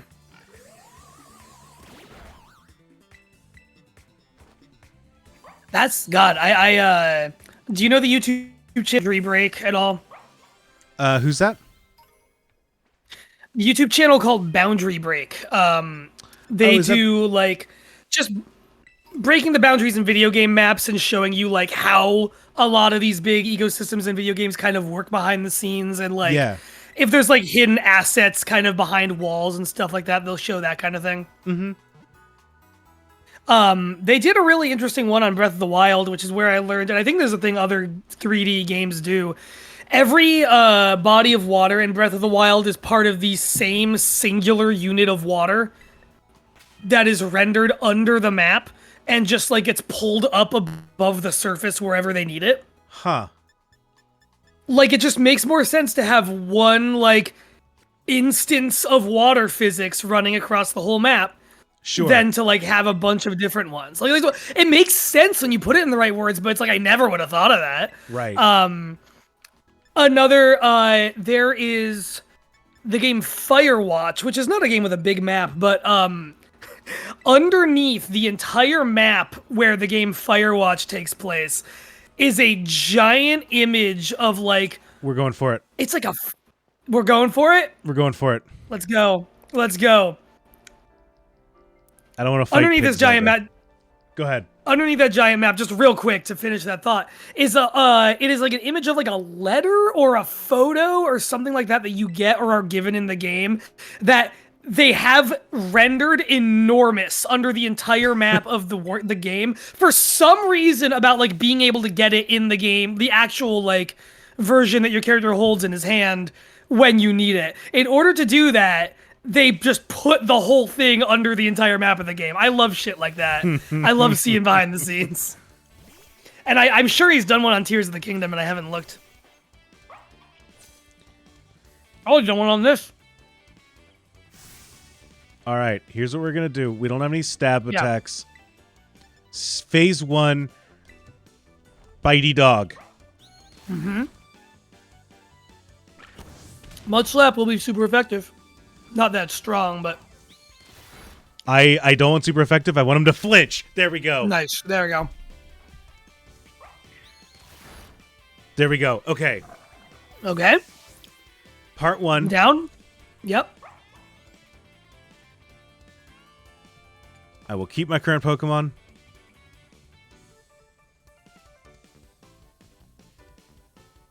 Phase 2.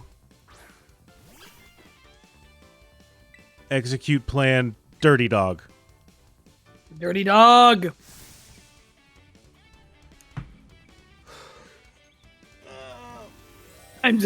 Time to drop that loaf of bread on the floor.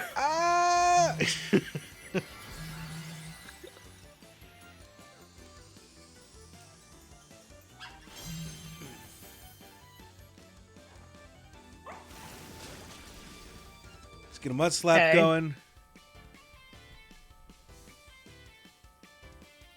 We know our type matchups. There, I was gonna say, did it not get an accuracy drop? Okay.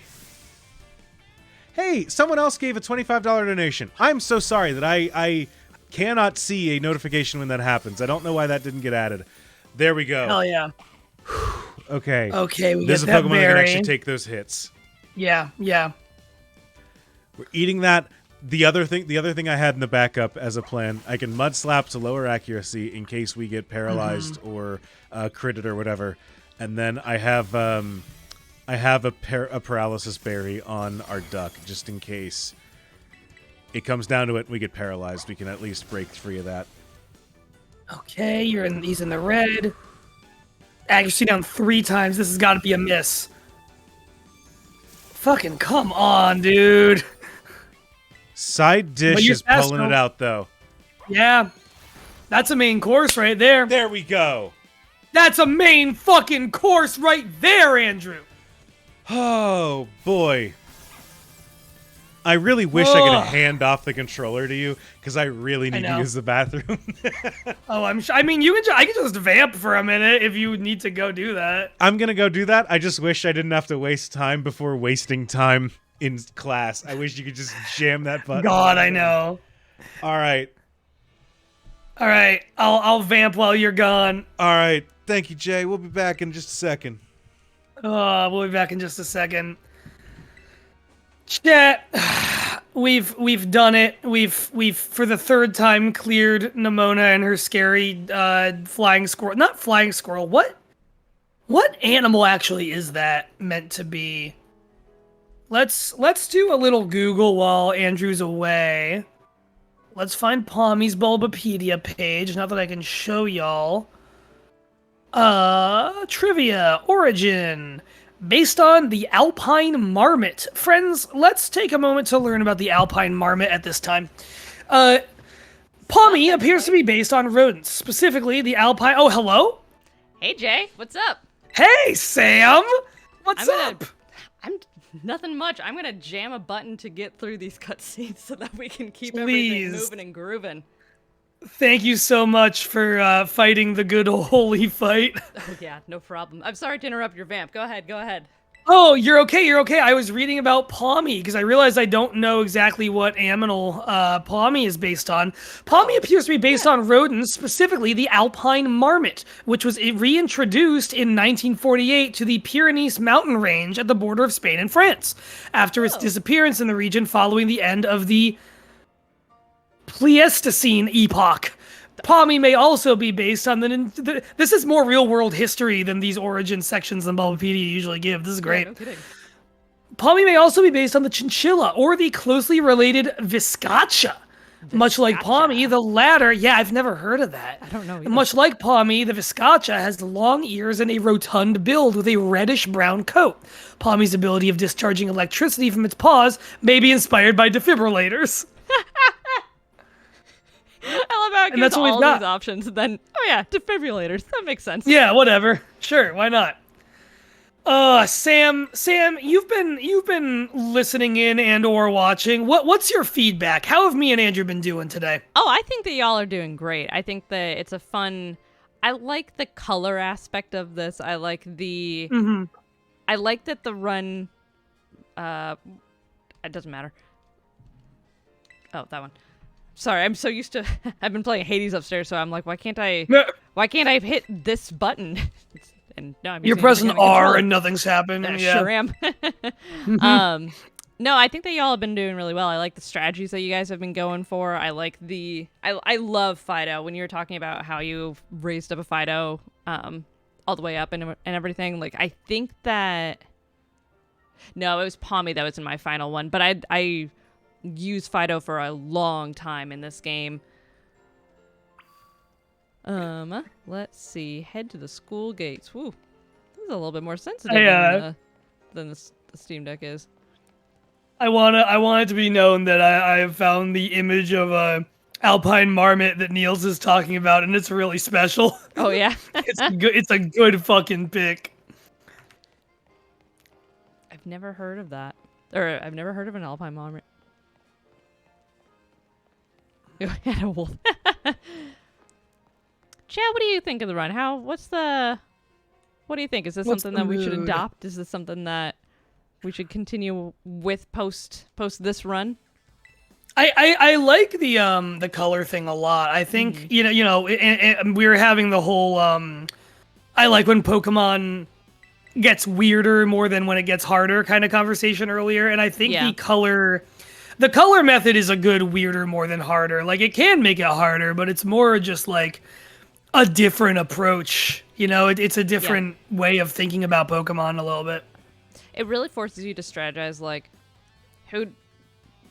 where do I want to catch this, and where do I want, who do I need to have in for this team, or for this next battle and everything. I love Shroodle. I just wish that it was different. I wish that it was just better.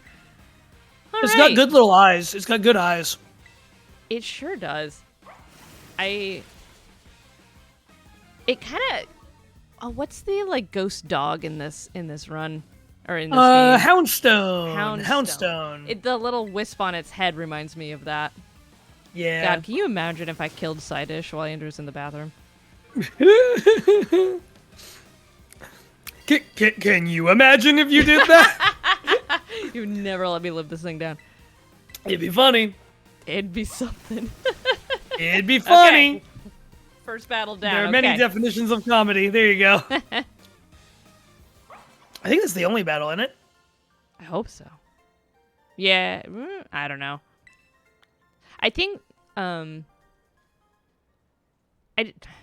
tell you, like, this game just suffers from such a long intro, because we had to do it when we were gonna do our Soul Link Nuzlocke run for this game.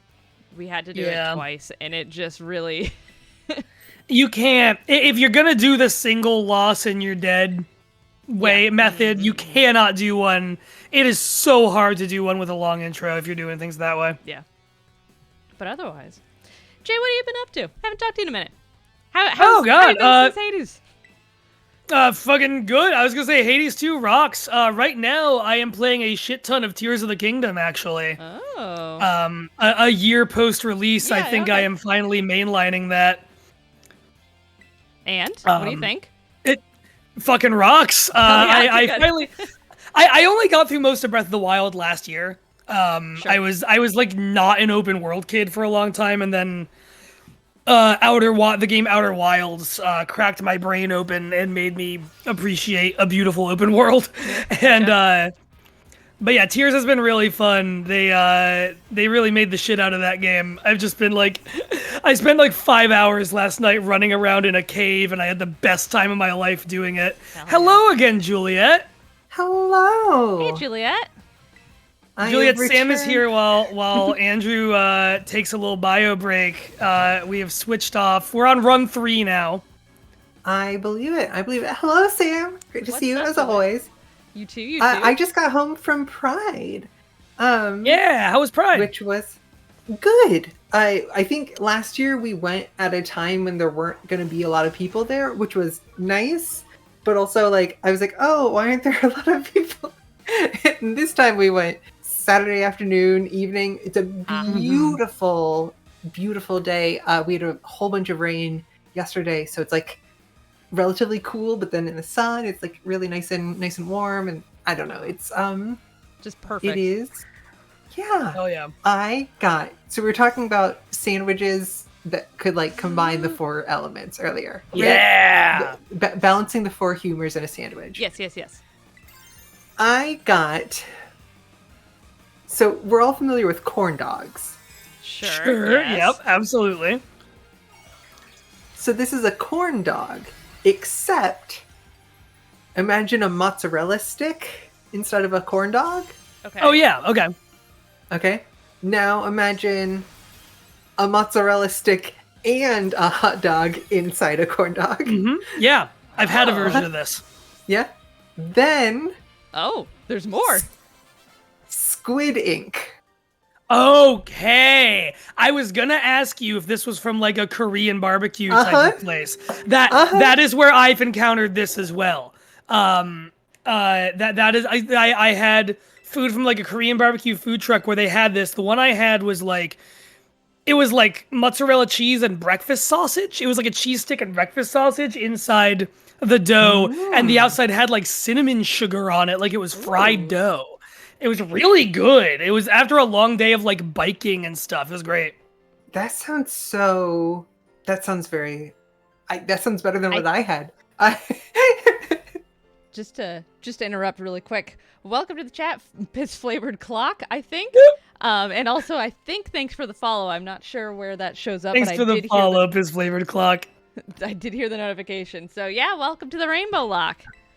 This is our third attempt, and we are trucking. Living, surviving. Mm-hmm. We are hanging in there. Sorry, go ahead. The squid ink, it's like a squid ink and like rice flour, I think, sort of batter. So it's very different from my partner got a like original corn dog because they have on their online menu a like a sticky rice cake center instead of a mozzarella or a hot dog center, but they don't sell it at the place that we went to, or they don't have it in stock anymore. I don't know if I would want sticky rice inside dough. That seems unpleasant. I feel like you got the better end of the stick. Yeah.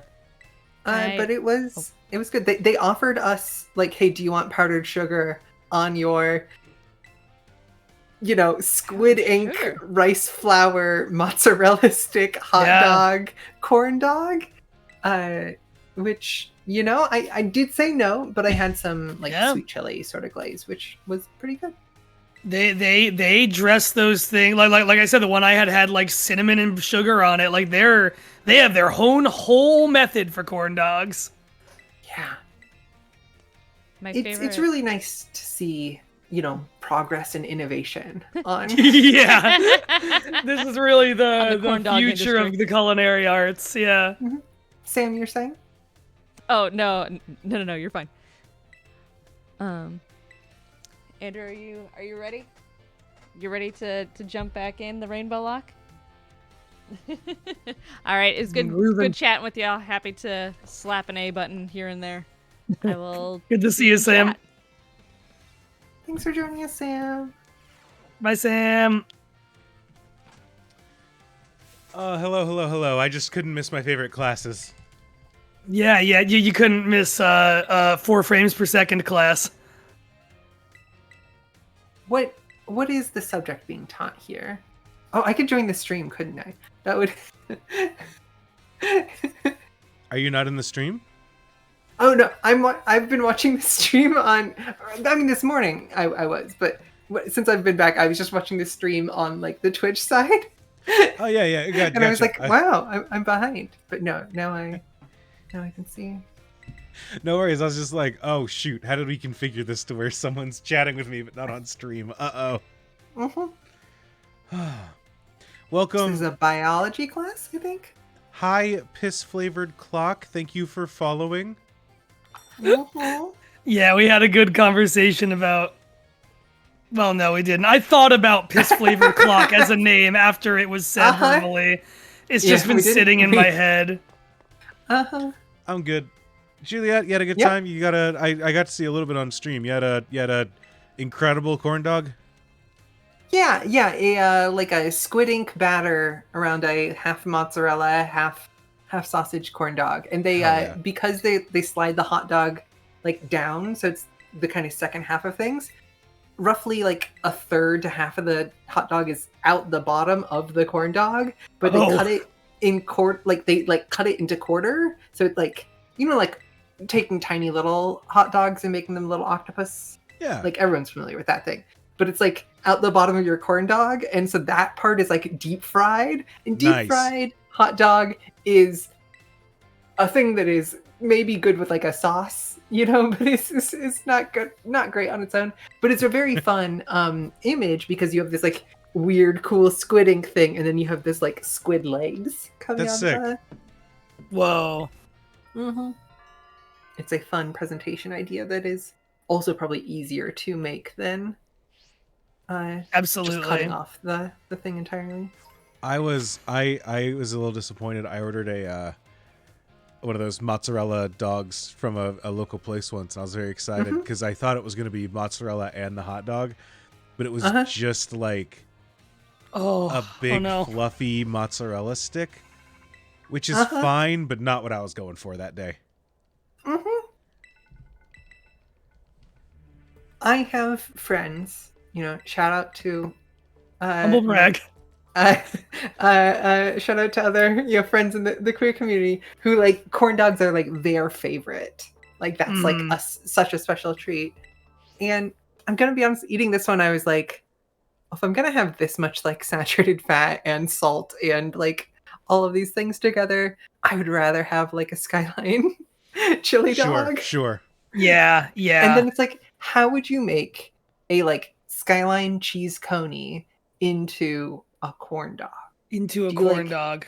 Do you cook the corn dog and then almost like you would adding jelly to a donut? Do you then try to like pipe chili into the center of it somehow? You could probably freeze the chili. And and then wrap the batter and then fry it that way, so that when you fry, the breading gets cooked and then the innards get thawed, but not like you're not trying to fry a liquid, Right. Yeah, I think that would work. I don't know a lot about what would happen to the moisture inside that frozen chili, inside that corn dog, but I think I like the spirit of that working. And I think there's probably some trial and error to get like, you you don't want the chili to just be like just defrosted, but Right. you also don't want the chili to be like burn you. It's a liquid, Correct. you know, Yeah. so like, that sort of thing. Paddington suggests the alternative is chili dip. I like the way this is thinking because then we could do dog and cheese on the inside and then dip it in Skyline chili. That The sounds problem, I so think, excessive. to me, Very good. a key part of a Skyline Coney like chili dog experience is that you need to have like the entree set and ready to go, and then triple its height in a giant mound of cheese on top. Yes, yeah, The cheese three-dimensional can't be cheese work. incorporated; it just has to be like chucked on top. And so the cheese is forced upon you. I think that instead of trying to get into a corn dog tube, like a pure tube, I think that trying to go a little rounder and flatter, like an eclair shape, will do good so that you Sure. can mound cheese on top from there. Like that. I like that. The other thing with the chili dip is that chili is a chunky food. I Yes. feel like getting a chili that's the right consistency for a dip is really difficult. So this is specifically like Skyline chili, which is much more like continuous consistency. Okay. I've never Rather- had it- Skyline chili. It is. It is my it's closer not to like a chili con carne. It's a curry almost, kind of. Okay. It's closer to like a meat sauce for spaghetti than it is a Right. like chili, right? Or for a hot dog. Yeah. Right. Mm-hmm. It's like it's somewhere in the. You know how taco meat, if you like have enough of it, is kind of a liquid. Yeah, I understand. I understand what you are saying. It's very freezable and thawable, I will say.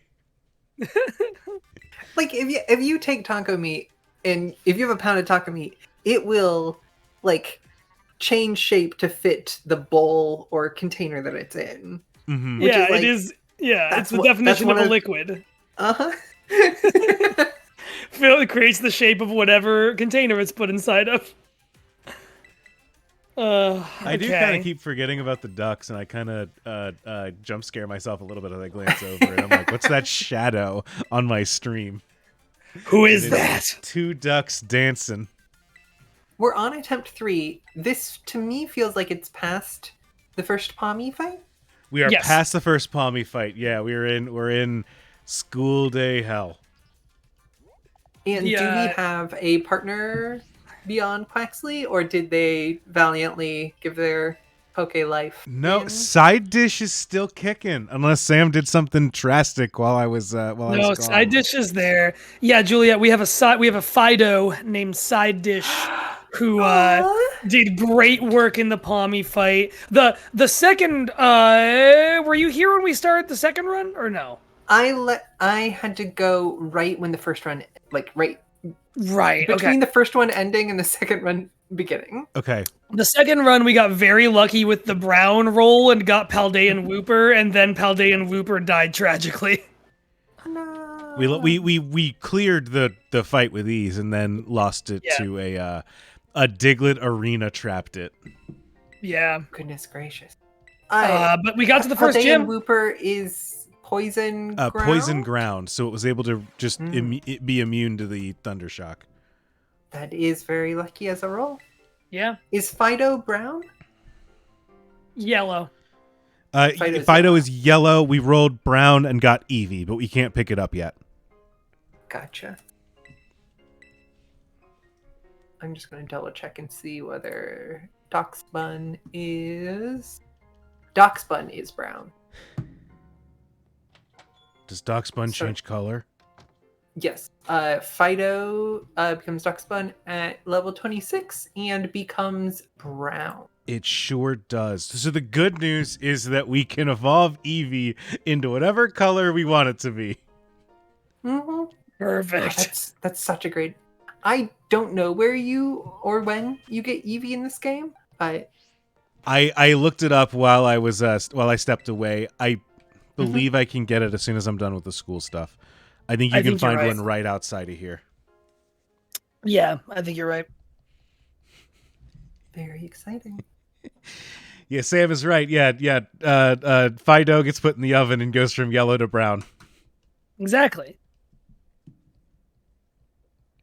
I would love to make some like braided dough, Oh yeah. almost any sort.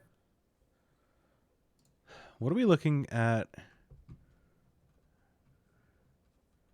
All right, purple. I'm not like super impressed. Black Pokemon are all pretty good pre-evolution, and then post-evolution we get some cool stuff. So we can go Umbreon. Yellow. I mean, we could make it a Jolteon, and then we swap yellow and brown with each other. There aren't a lot of other yellow Pokemon that I would really prefer.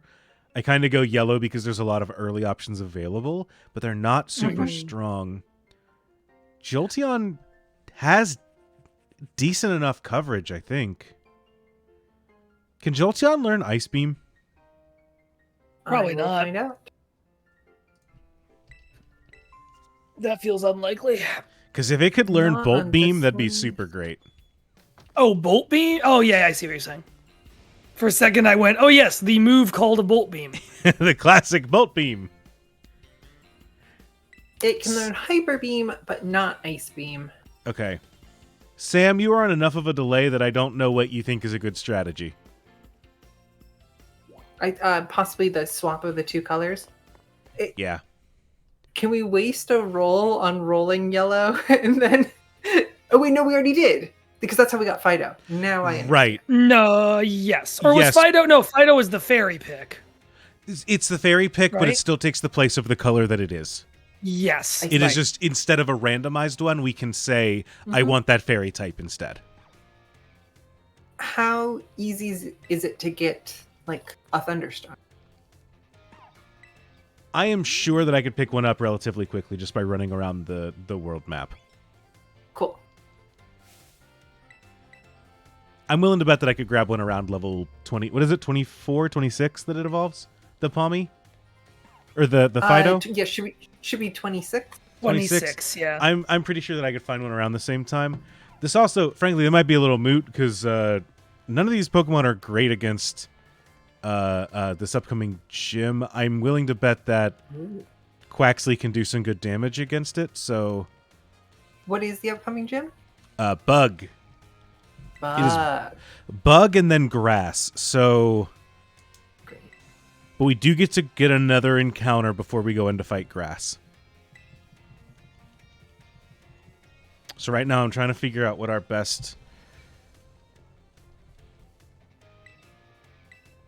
And I bet that if we look up, like, I'm sure that there's some kind of speedrun strategy that you can very easily pick up, like, a Firestone if I run up to...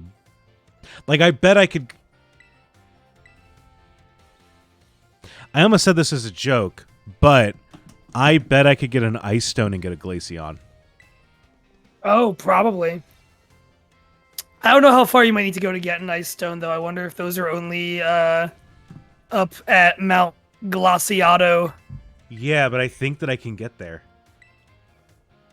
You might be right. So it does look like you could get a Thunderstone in West Province Area 1.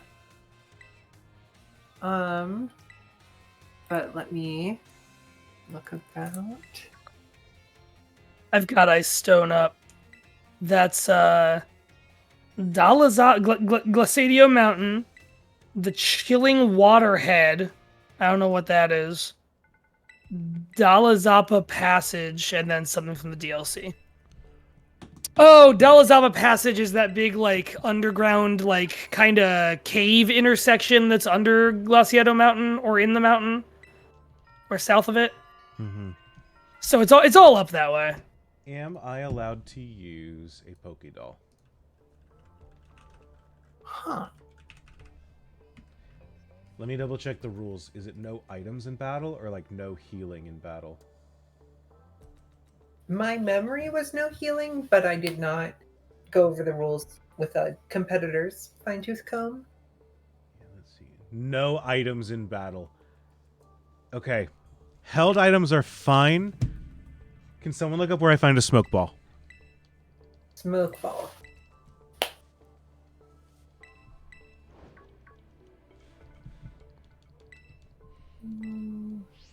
Acquisition.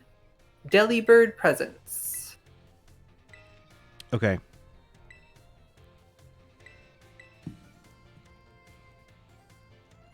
Is it in Mesagoza? There are a couple different Delibird presents let's now that I see think here. about it. Southeast of the northeast of the main entrance of Mesagoza, southeast of the West Gate, and northeast of the West Gate. Okay. So there should be. Sounds like, yeah, I can get one in Mesagoza, so perfect.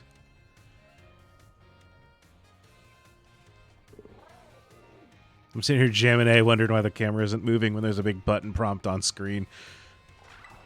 Saying, please press the start Wow. button. You can ride that legendary Pokemon? Just surprised. Wow.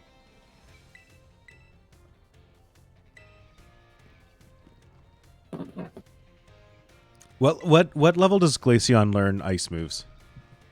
Ooh, That's a good question. It probably comes with one straight out the tin. I mean, depends on what level you would evolve it at from that point. Okay, so it looks like, according to Cerebi, Icy Wind, it should pick up on evolution, but at level 20 you could get Ice Shard, the physical attack priority move. Okay. And then 30 would be Ice Fang. So All 25 its attacks strength are with the yellow physical, but thing. its special attack is the higher attack stat. That's interesting. Unfortunate. Yeah, it doesn't get a special ice attack until. Wait, no, Icy Wind is special. Icy though. Wind is one. It's just low. It's low power, Yeah. but it is special. That's fair. Is and then Icy later Wind the on one that it'll- can... That's the one that lowers speed, right? Yeah, that lowers speed. Sadly, it's not powder snow.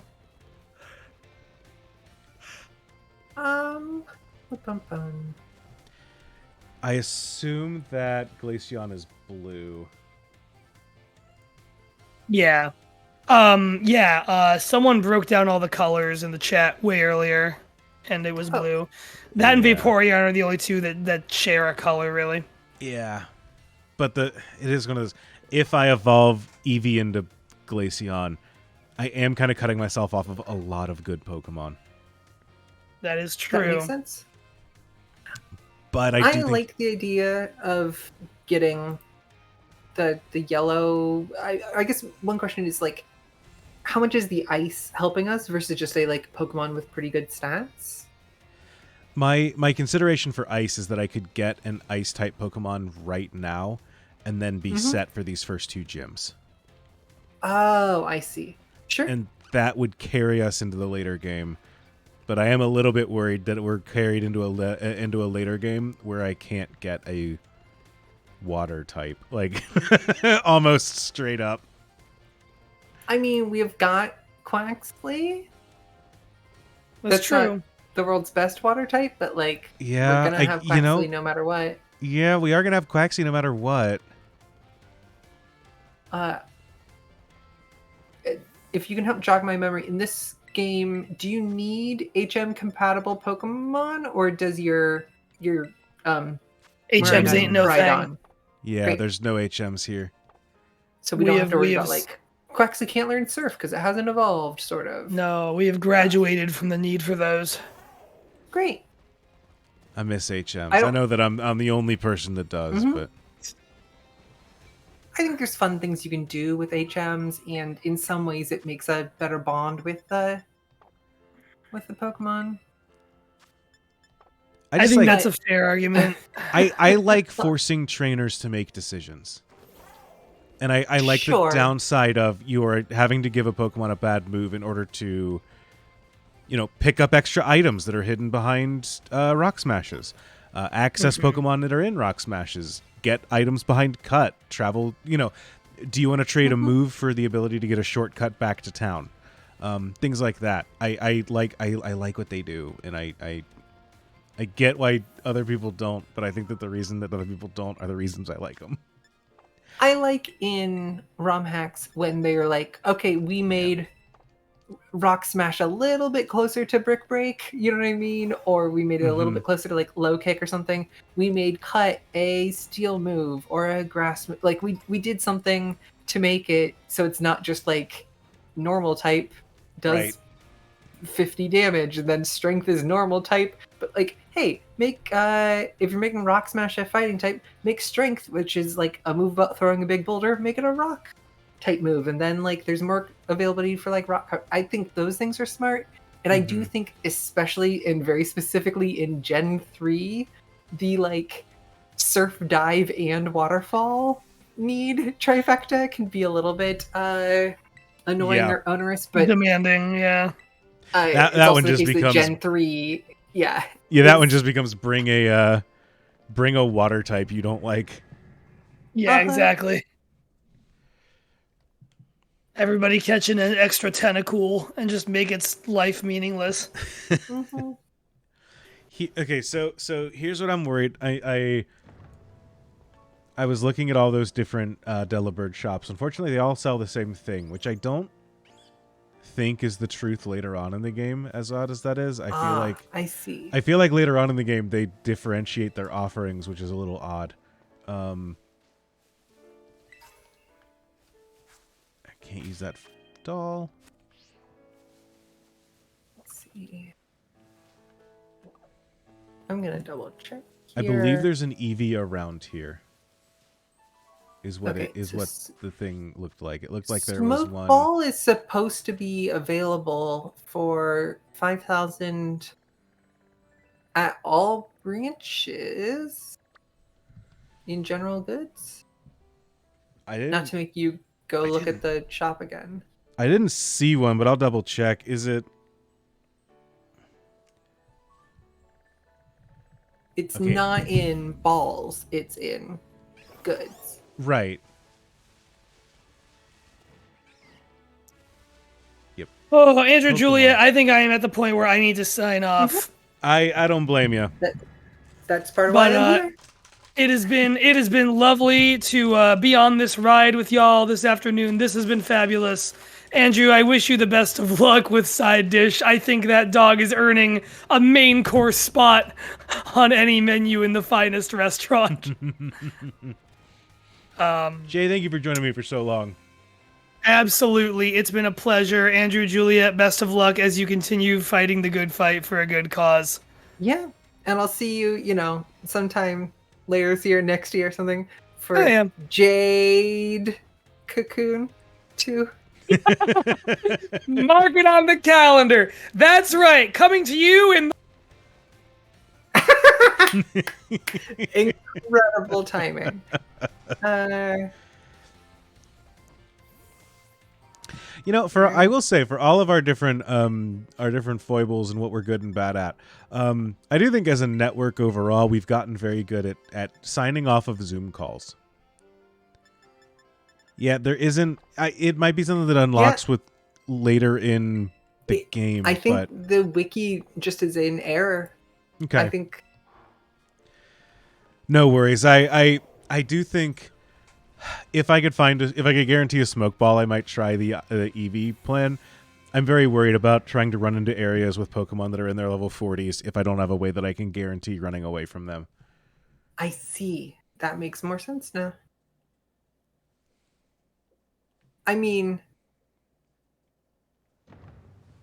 I guess a question when you're doing and redoing sort of stuff is like, do you try like medium risk, medium high reward sort of strategies? Is that the way to? I do think that there is value in being bold in these attempts. I think that it turns into that thing of like, if you are bold, then it means that you get to progress and go if things are good. You need 3 badges for smoke balls, cool. But if you are, thank you much, man. If you are good or if you risk it a lot, and any of them break bad, then you have to sit through an hour of cutscenes. Is kind of the the real rub. And we aren't actually competing. We're like, hey, for the next 2 weeks every day. We're just grinding away at Scarvi until we get like the perfect, thumbs up on green light on every risk we try, and then we found the speed run. I'm not doing that. If I didn't currently have a day job, I might go for that. Just because I think it'd be fun. And winning this challenge does get a $500 cash prize as part of this charity event that is going on. So technically, for the first ones to finish, we do get that. I do not have the ability to put my life on hold for $500. So sure. I was thinking more like haha, we got the speed run. We're number one on the speed run leaderboards sort of thing, where those high risk strategies are the best thing because you're just trying to literally maximize the thing, as opposed to a race where the number of times you try something is probably the biggest indicator of how long it took you. Yeah, and I think that I'm looking for one good run more than I'm looking for the most efficient trial and error, head slammed against wall to win. So do we have one more color to roll before the next gym? We do not. We get another color after the gym. So it's kind of EV or nothing. Yes, and we should have the ability to find an EV if I'm looking at the habitat list right. Mm-hmm. It might be further up this hill, though, actually, because it did look like it was past the brown. So maybe I head up there and see if there's any.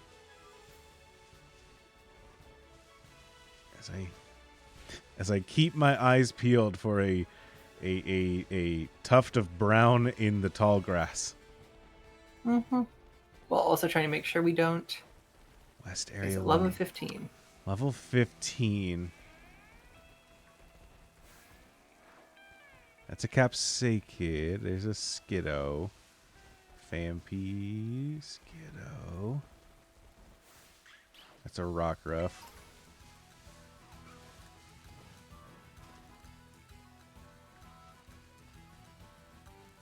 So are we in West 1? We're in West 1 right now, yeah.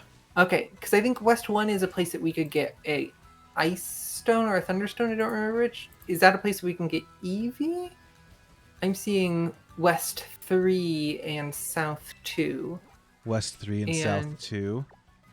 And then Fixed says South 5, and then Terra battles. But can we do Terra raids? You said South 2 we can?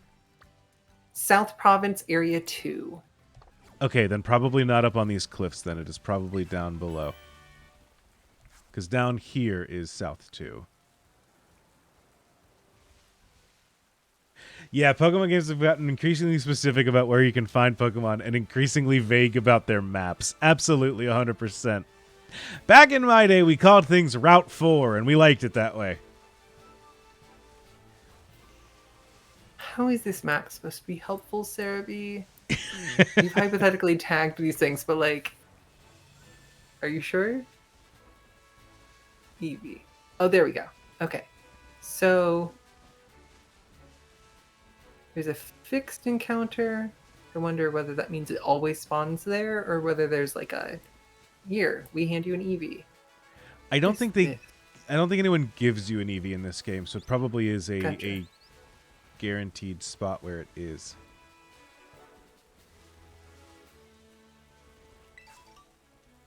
Yeah, in my day, you could get any Pokemon you could find on Route 4. You could find in any patch of grass on Route 4. Unless it's Feebas, and nobody found Feebas that I respected. So, that's just how we liked it. Okay, well that interactive map has literally thousands of pins on it. That is too many. I would like to hold off on fighting trainers until I have Pokemon so I can get everyone the experience. Okay, so there's a 10 I don't know how 15. Oh, sorry. Oh, the game thought I ran into that dog. That's fine. Okay. Not sure how Hopefully the level game 10. came to that conclusion, but here we are.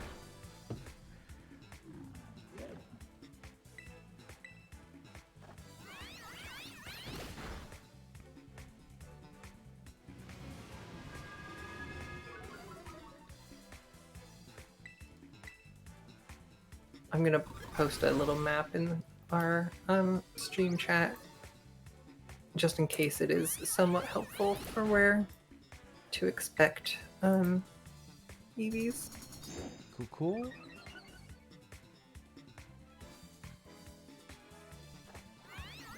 I'm not sure why Jay linked an article that says they kill their own parents, children, and neighbors. Now life is even worse for the vicious alpine marmot.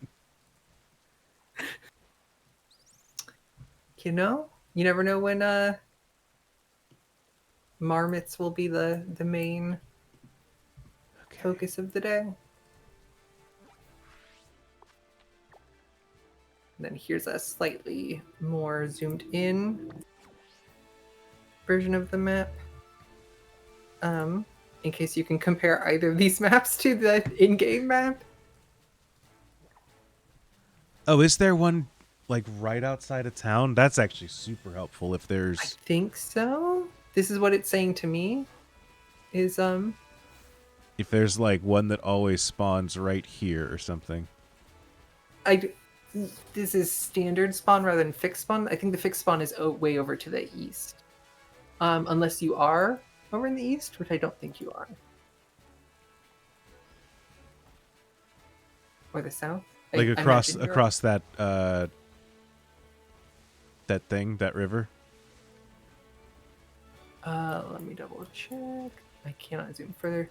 Okay, so there. It looks like there's one like right on the edge of town there. Right? Yeah, that's what I'm trying to. I don't know if there's a way to like reload what or refresh what Pokemon have spawned this particular time. Otherwise, So- across the river or just past this little like field in the to the north of town. Yeah, let me head back to the cross the river. This game is really weird where it like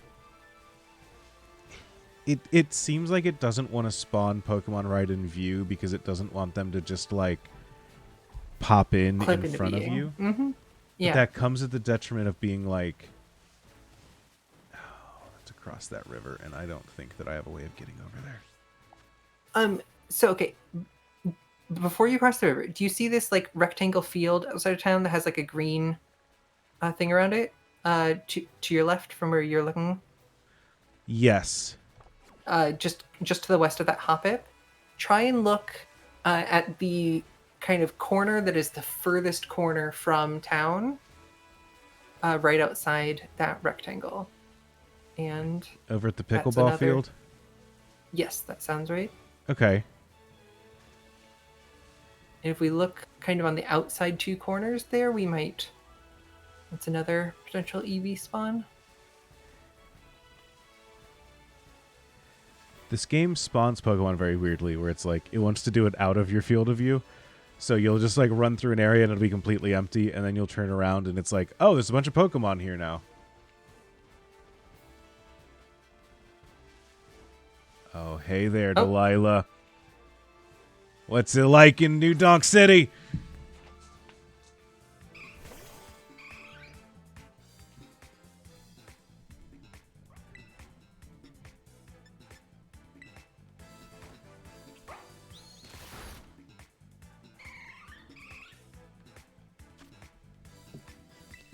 Great ball. We only have 11 encounters, so let's just chuck them if we got them.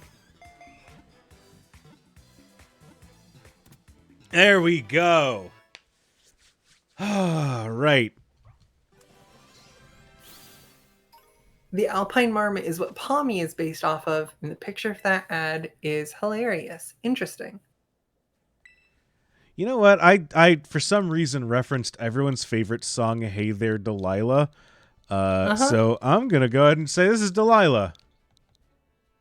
Delilah. Use a stone tonight. Hey there, Delilah. Okay, neutral nature. Powers up moves of the same type as the Pokemon. Got that classic adaptability V. All right. Do we try to force ourselves? So, look at the map. I believe that we can go up. Oh, where am I? Hold on. I would just, please just, there we go. Just go north. Perfect. Okay. We can go up here. Up and around. Come through. Cross over. Go to Karasafa. I believe we can just go through around here. Oh, do we need to super jump or whatever? I think that we can technically get to the mountains from here. But I think that in doing so, we are running the risk of, if we hit a single wild Pokemon, they can murder our entire team if we can't run away. And I don't think... It's funny that, like, adaptability seems like a good ability, but I'm like, what if our Eevee got run away instead so that we could... Right? Right? I was just thinking the same thing. Because, yeah, if we could guarantee a runaway, that'd be perfect. But I think that our best bet is just... Let's use our crew. Let's try to power through and get these next couple trainers. We should try to lean on Delilah and Side Dish in order to fight trainers, because we can only really train them until Quaxly hits level 15. Once Quaxly does, we kind of just, it's go time, because we can't let them get above while they have their fighting moves. So, or flying moves. We failed at this gym before because it was just Quaxly. This gym should be good when we have a full team. He says before running into a trainer that's going to kill his other two friends. But David the office worker, I'm not scared of.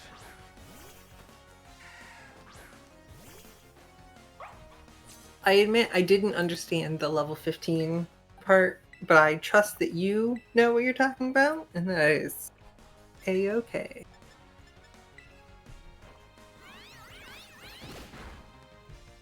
So, yeah, we are working with a level cap. We cannot use Quaxly if his level goes above 15. And Ever in the game, or just no, this boss? in this upcoming gym. I see. Kanado Storm, thank you for following. Welcome, welcome. I'm sorry that our announcements are a little funky.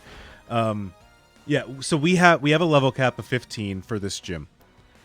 If Side Dish hits 15, we can put him in the box and then pull him out when we go to the actually fight. So we can continue to raise the other two if Side Dish hits 15 before the others, right?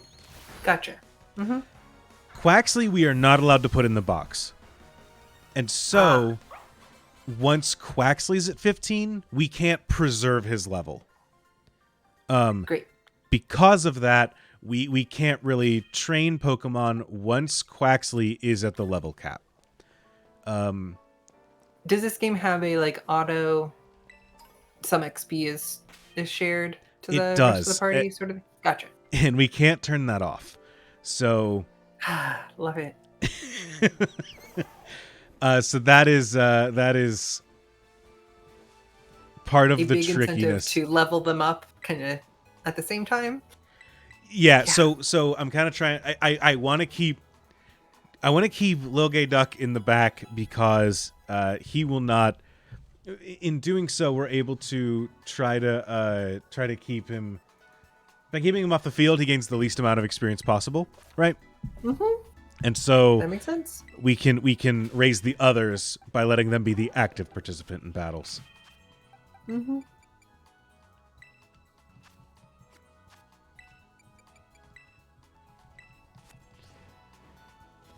So, yeah, I know that saying I'm not scared of this trainer is famous last words. And there is one trainer around here who does legitimately scare me. There's a person who's like a construction worker or something, and I know that he has a surprising range of Pokemon. I think it's that guy, actually. I'm pretty sure it's you. This guy's scary, and we should not face him. One of his Pokemon is a Mudbray that has stamina, so if we can't deal with him quickly, he will raise his defense and get out of hand as we tap him. There are two other Pokemon that, like a Venonat that has poison powder or something like that. Just a surprisingly challenging guy. In a game that is not full of surprisingly challenging trainers. I love this kid's Pokemon suspenders. I've never noticed before that he's got little Pokeballs on his suspenders. They're I can't tell whether it's an insignia on the shirt or whether like the suspenders are braced together in a way that I would describe as very like Bavarian.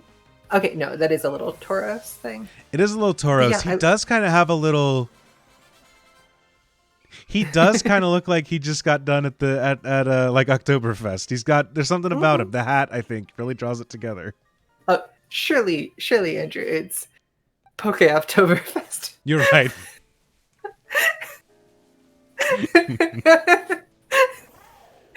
Not really a portmanteau. There's no letters that like connect there. I wasn't gonna say it. Poktoberfest? That doesn't quite hit. It doesn't quite. Doesn't really have the juice. Poke-to... We're already back to where we started. Yeah. Yeah, Sam, that trainer has ended. Sam and I tried to do a Soul Link style Nuzlocke run of this game a while ago when it first came out, and that guy ended that run maybe 3 times. To which we were both like, "I'm done with this game. I don't need to continue this anymore." Yeah. All right. You're so careless. Well, bad news.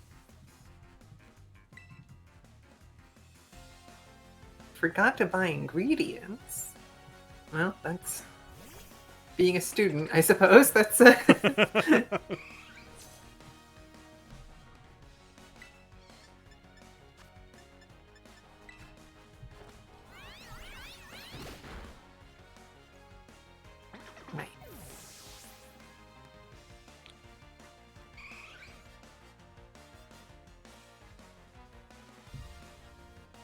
do we have anything that can hit?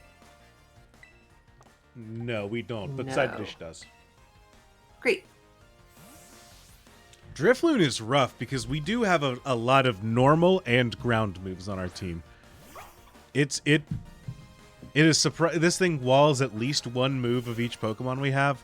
It walls one of our Pokemon entirely. Drifloon is surprisingly scary right now. I didn't even think of that. That's why we gotta get that Ice Stone so that we can just Icy Wind every... Seraph's just Monktoberfest, which I also don't think is in any way an improvement. I appreciate the attempt. Okay, Oktoberfest. What regions of the world or like conceptual space do you think Pokemon either should or will potentially go to next, having gone to quite a few in the most recent different editions and eras of the game? I think so. This is an old region thing. One thing that I always go to is that with the way that they were doing their like the remake cadence and you know, oh, we're up to Gen 5 now, it's time for Gen 5 remakes is kind of what people thought. With the way that they were doing that, I do think there was a lot of speculation about the next Legends game being Unova, and I do think that old school Unova could be a cool setting and a cool way of doing it. But on that note, I know that the handling of colonial themes in regards to Hokkaido was not super great in the Sinnoh remake, and I do not trust the Pokemon Company's attempt at making probably Wild West America. I would be scared of seeing that attempt. So in a similar way, I think it could be cool. I do not know that I trust the team to pull it off. I'm imagining old Unova, of course, being called Unamsterdam, maybe? I'm trying to make New York, New Amsterdam sort of thing. I feel like we could see maybe thinking about Amsterdam, thinking about like the Black Sea, maybe thinking about something in that space. I've been reading a lot of Power and Profit, The Merchant in Medieval Europe by Peter Spooford lately, which has me thinking a lot about like the Lombard states and some of the merchant cities, some of the Dutch merchant cities of the North Sea or Black Sea, etc. But especially of like Milan, Florence, Venice, that sort of thing. And I think if we like Pokemon, but we really lean on like the canal as a concept, canals as an idea, I think you could pull in both like Venice sort of cities and more, like this game has a lot of biking. Well, what if we went to places where most people are on bikes? What if we explored some of the things that way? We could have a team, either set in the past or in the present. I imagine like the team head being like a Machiavelli veterinary sort of figure who's doing like market manipulation or political, like, oh, these are the princes of team whatever, and I don't know. And as I was talking with Jay earlier, and I know that we've mentioned it on stream before, it'd be cool to get back to a villain team that's actually villainous, and having that would be really cool.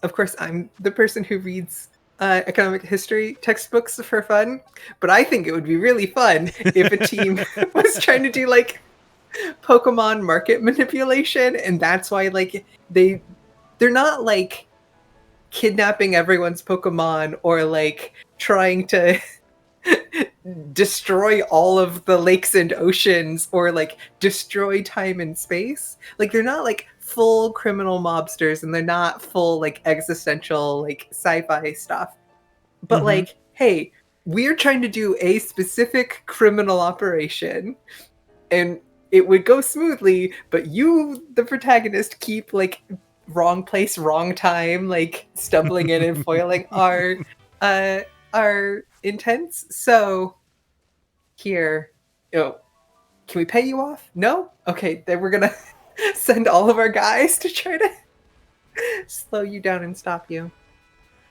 I think it would be, one thing that I've been thinking about is like Pokemon Spice and Wolf, yeah.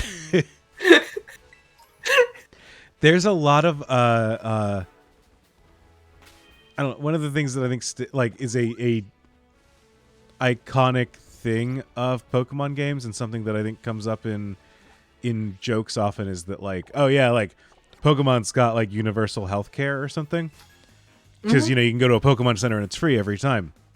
I think it would be kind of cool if we had a region or something where if you wanted to say the merchant classes or whatever had control of a couple of Pokemon centers or whatever, and then as part of the game you freed them of that control, and like liberated the This would Pokemon be- centers for all. Doing something like that, I think could be, and then you know you're getting the eye of the local lords. I think that could be sweet. You know, similar thinking. Wouldn't it be fun if the villain team were just like the Pinkertons that you could Yeah, beat? You know. you're breaking up It a would be Pokemon cool protection if- racket. Uh-huh.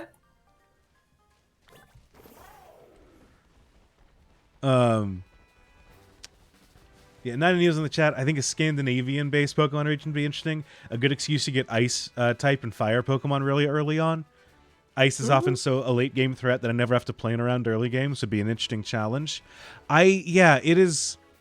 It's interesting how many types in Pokemon games are kind of like, these are the secondary types that you will encounter once you're 2 or 3 badges in, but you'll never encounter them before then, and you'll never have to worry about them until, you know, you start getting into the later half of the game. And I do think it's interesting to flip that on its head a little bit. Mm-hmm.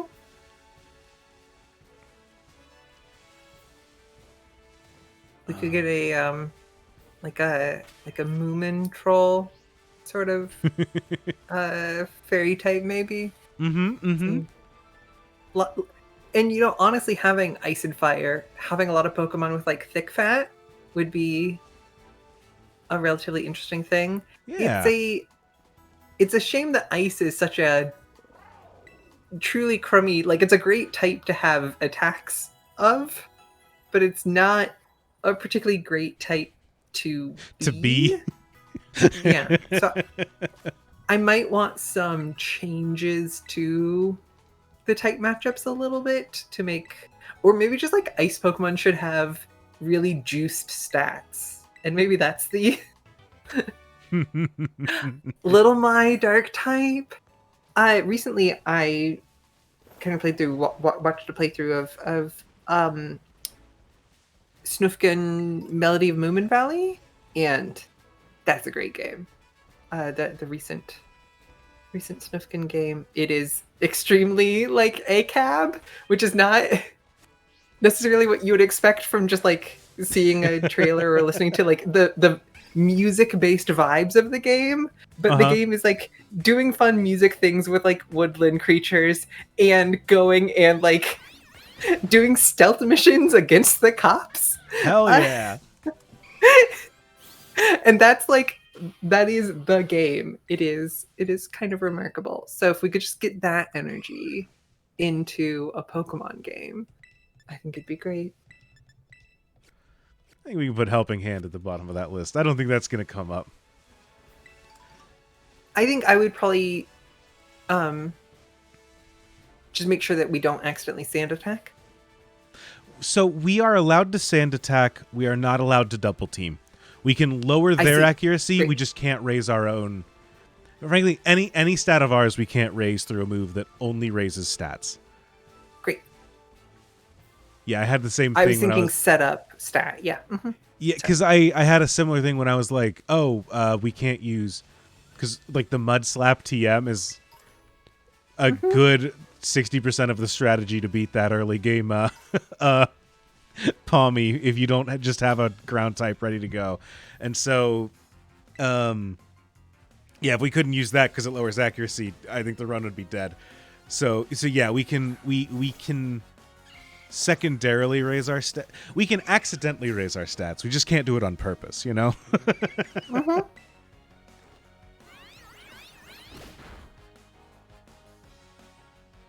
Oh, cool. I do think, and I know that you'll know what I mean by this with magic terminology. I wish that we would see a few more worlds that are oh shoot, now that I'm trying to say this, I'm getting the two mixed up. That are more bottom up approaches than top down approaches.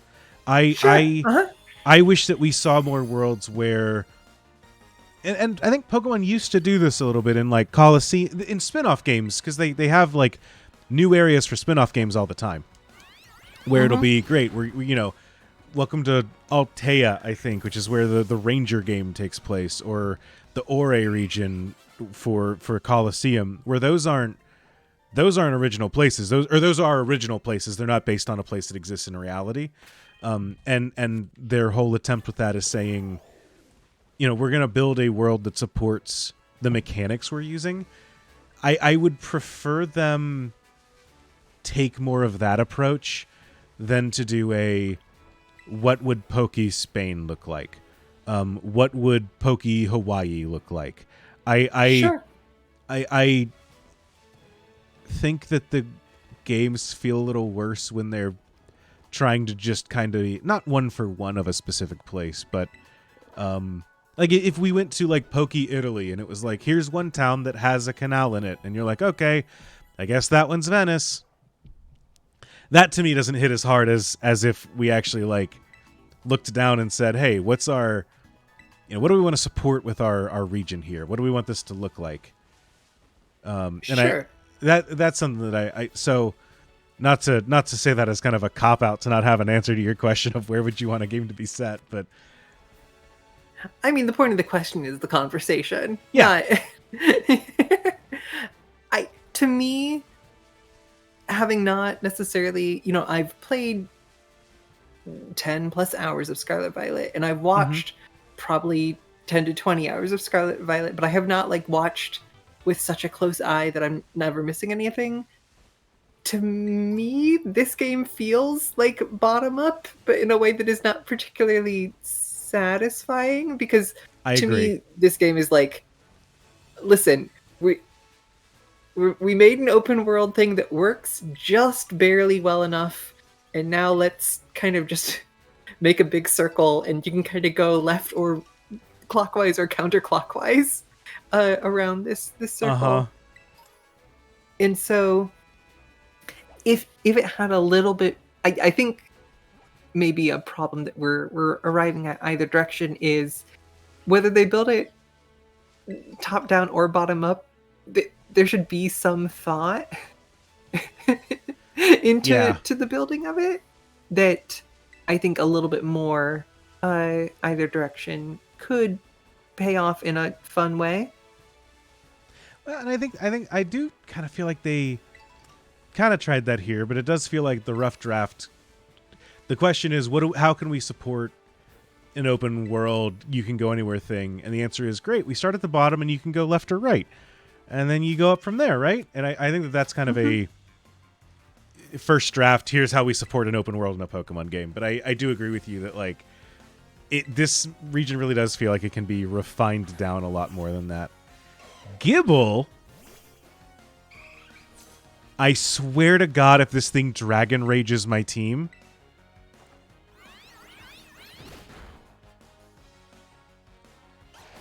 Phew. Delilah, I need you to just kill. Hey! Well, hold on. Hey there, Delilah. There we go. All right. I should let it roll before I start cheering. The way that I feel, you might remember this, and chat, if you're not invested in Magic the Gathering design and history, I apologize for going very inside baseball here. Do you remember? You're going to talk about the difference between Ravnica and Return to Ravnica? I was not around for original Ravnica, and I haven't looked too deep, so I can't go that deep. But do you remember when Kaladesh was first being introduced, and they did a world building panel at, maybe it was a Magic Con or something like that, but it might have even been like a PAX or a place where they were doing here is our the introduction to our world and what we are doing, and we're going to give a deep dive panel. They might have shown a couple cards, but it wasn't a we're here to spoil card stream. It was here is where we're going to introduce the plane that we're going to spend the next year of Magic at, right? And they one of the things that they got really they were talking about how they were using the architecture and using the stuff and using all the locales and looking at the different places and looking around India and talking about incorporating a lot of Indian designs and ideas into it, but that they wanted to make sure that they weren't pulling in anything too strong or too charged that would like. They basically kind of said like the kind of a PR friendly version of we're trying to avoid anything that would be too heavy so that we're not like drawing any strong real world comparisons, but we do want to do Magic India, but we're not going to do like, we don't want to do Magic India in a way that people are like, oh, we have strong feelings about India. Is kind of where that led off. And I remember this event because it's where I was introduced to this person, but Shivam Bhatt, who's very prolific in Magic, you know who I'm talking about? I believe so, yeah. He's an Indian man who writes and speaks a lot about, faith and how that interacts with Magic cards and things like that. But he was in the audience and he went up for the Q&A, and as they kind of did this whole thing, and he as they were talking about like all the different things that like had baggage attached to it that they wanted to make sure that they weren't doing, wanted to talk about, oh, we want to make sure that we're not going to incorporate the gods because we don't want to like step on anyone's toes there. We're not going to incorporate this or that. We're not going to incorporate, Hinduism. We're not going to incorporate all these things. And he kind of stood up and he was like, so what are you taking? Like, if you're interested in doing the India plane, what do you want here? Like, what is, if you didn't want any of the richness and the depth that goes into these things, what's the point of doing an India plane? And this is a really long way of going around to say, I feel that this is the same way about being quote-unquote Poke Spain, where there's a lot of like, okay, a lot of your characters speak Spanish, or they'll use a Spanish phrase to say, they say hola or a different greeting instead of hello, right? Mm-hmm. But where's the Spain? What did you take? What did you want here if you wanted to make this Pokey Spain? Mm-hmm. And that's kind of how I feel about. I kind of felt that way a bit about Galar. I feel like Galar, they actually like incorporated a lot of interesting things into where they were going with the design. But this one, I think ultimately this region feels a little half baked overall, and I think that's the game feels half baked, and the world that it's in feels half baked too. And I think that's a good chunk of it for me. It definitely feels in some ways that one of the big ways that they know to connect to whatever the region isn't in like level design or geography or like overall world sort of thing, but like here's a few individual Pokemon design that sometimes might be reflective. So like Galarian wheezing. They got the top hats because it's a British thing. We've got some of the Spanish coastal bulls with the Paldean toros. We've got there's an olive Pokemon. There's an olive Pokemon. There's we have like Iberian Peninsula sort of pigs. We have Lechonk. Spicy pepper. Yeah. I'm gonna be honest. One time that I did spend time in Madrid to talk about Don Quixote there, it's the blandest food I've ever had in my life. I was like, oh, I'm so excited. I was like, oh no, this food is more bland than the Midwest Ohio. But that's just this guy. The city of Madrid. I'm sure there's lots of Diglett. That's the Diglett that killed my run. Let's not try to get revenge here. I want revenge, but I'm not doing it. I've learned. Neil suggests that some of the working of these concepts into the game could be kind of half-baked, just like Fido. Hey, there's our guy. Damn, everything really does come up Fido, huh? Uh-huh. The thing that got me is that we beat the game last night, or we beat our Montessori Nuzlocke run the other day, And when we did, the very last line that the professor says to you, spoiler alert for this game that you all are watching a speed run challenge run of, so you brought this on yourself. But the last line that the professor says as he like gets in the time machine to go forward into the future and fulfill all his goals or whatever, is he turns to you and he says, "Au revoir," and leaves. And I was just like, why is this guy speaking French at me? I'm in Pokey, Spain. He should, like, not to be super reductive, but he should say adios. Or if there's a better goodbye in Spain's Spanish, he should say that. It's so weird that he's hitting me with French. I'm trying to think of the specific, like, au revoir sort of idea. Because, like, part of my problem is that in America, we learn,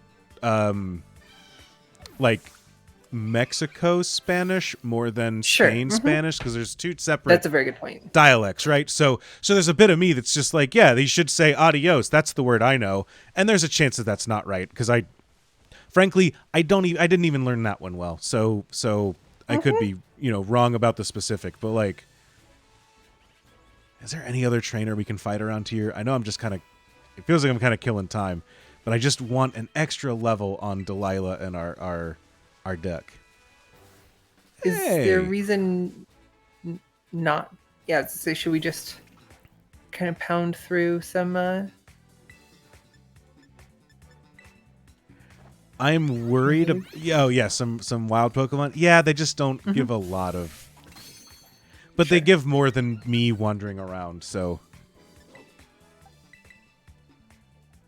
I probably shouldn't have challenged a rock type. I'm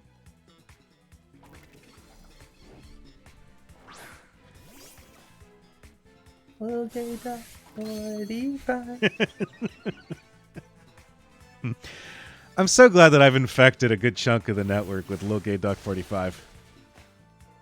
I tried to explain that to my partner while we were like on our way to Pride. I was like, so there was a TikTok channel that I haven't seen that used to steal, I think, a lot of things, and it was important or influential maybe because it stole so many, or it was just that's all popular TikTok channels steal, who knows. Honestly, anyways, yeah. And then it and I was doing the whole explanation and the song, and now we all have the song stuck in our head.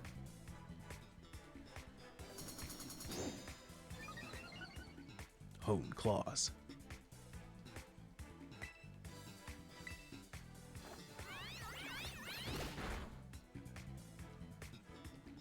I will say the idea of starting with like ice types earlier on in the game, I've played at least one, but I feel like I've played a ROM hack or two with kind of, hey, the first gym is ice, or the first town is like very icy, just to help differentiate in a lot of ways.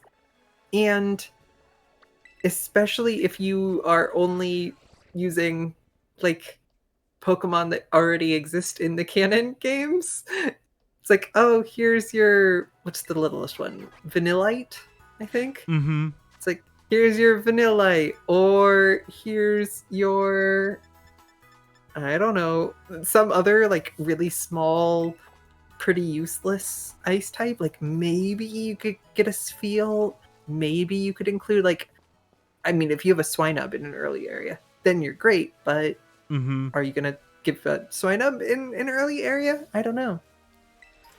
It's interesting looking at like how you balance a game, because part of it is if you give a trainer an ice type really early, they're going to shred every bird they come across.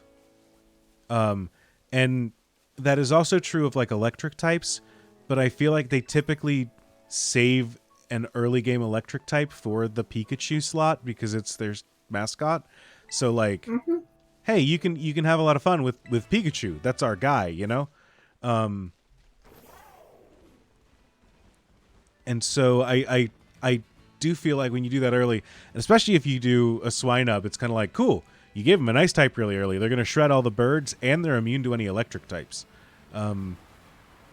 So it's as I was putting together a game, it kind of hit me how many. I don't think it's an active choice not to have ice types early in games, but it is interesting how trying to make a little change like that sets off a couple little dominoes of like. Sorry, a hop. Uh-huh. I didn't know Hoppips just go flying in rains like this. I thought that a Hoppip glitched out and flew across the screen, but it looks like they all do that. And I guess it's because it's storming. Look at him go! Look at him go! 10 out of 10, game of the year. To me, this is in some ways a glitch. To me, that reads as like, oh yeah, we added a wind effect and it affects certain things, and then when Hop-Up gets above a certain amount, it's affected by the wind, but we didn't like. I don't know. I don't mean to cast aspersions, but I think you're right that whether you intentionally choose or not, there are structural things that reinforce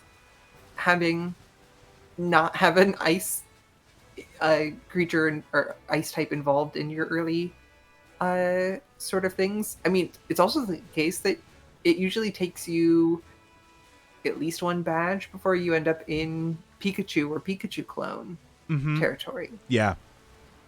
I think this one, to me, is probably the earliest.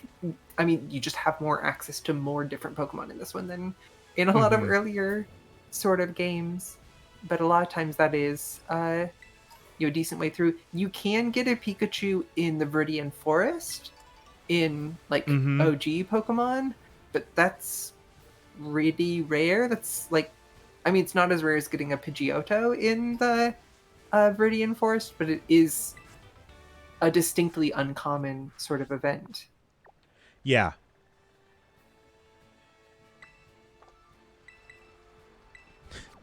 Yeah.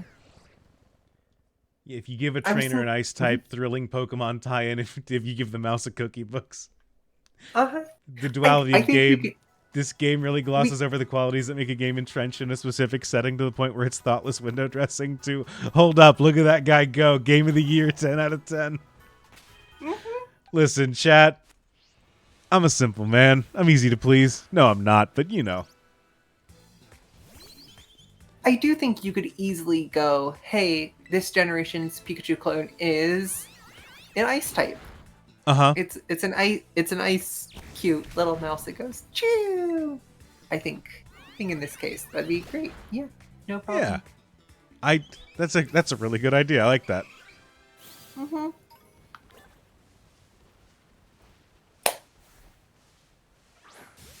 Fighting that Gibble earlier, the little dragon ground guy, just made me think about the Pokemon game that I released, the Prince Aton Bluff version, little boardwalk adventure.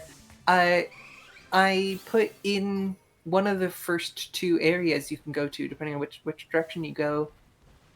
I put like a Gibble as a Gibble as the somewhat rare, but you'll still kind of fight this sort of Pokemon in that area, because you start the game with a Keldeo.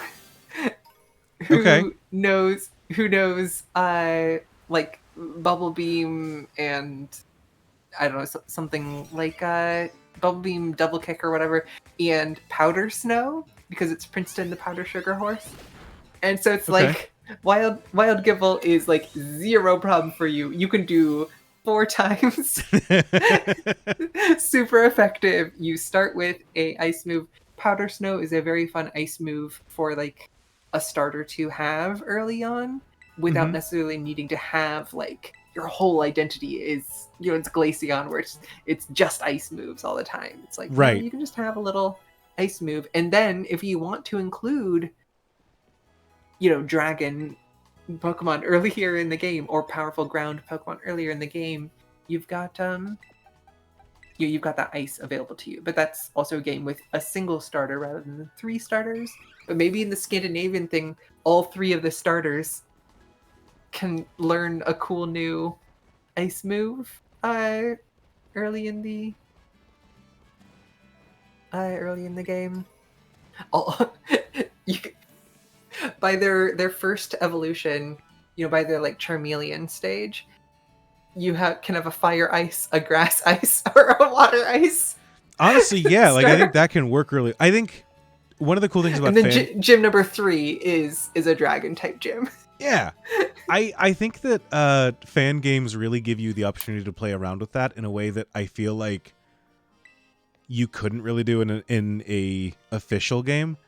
Like I feel like having that be the official, all of our starters evolve into ice types is like you're gonna die in market research and in players are gonna be mad that all like.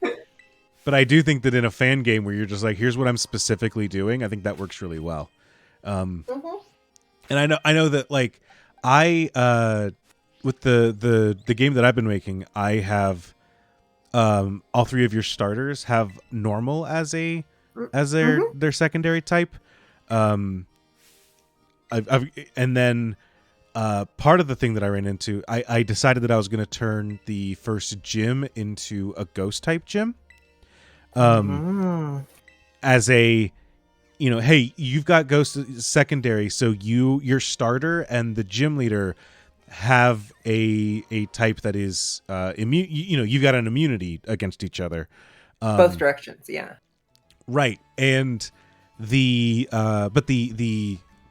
gym leader, their 3 Pokemon are not Sinistea, but the Matcha version, and Litwick and Frillish.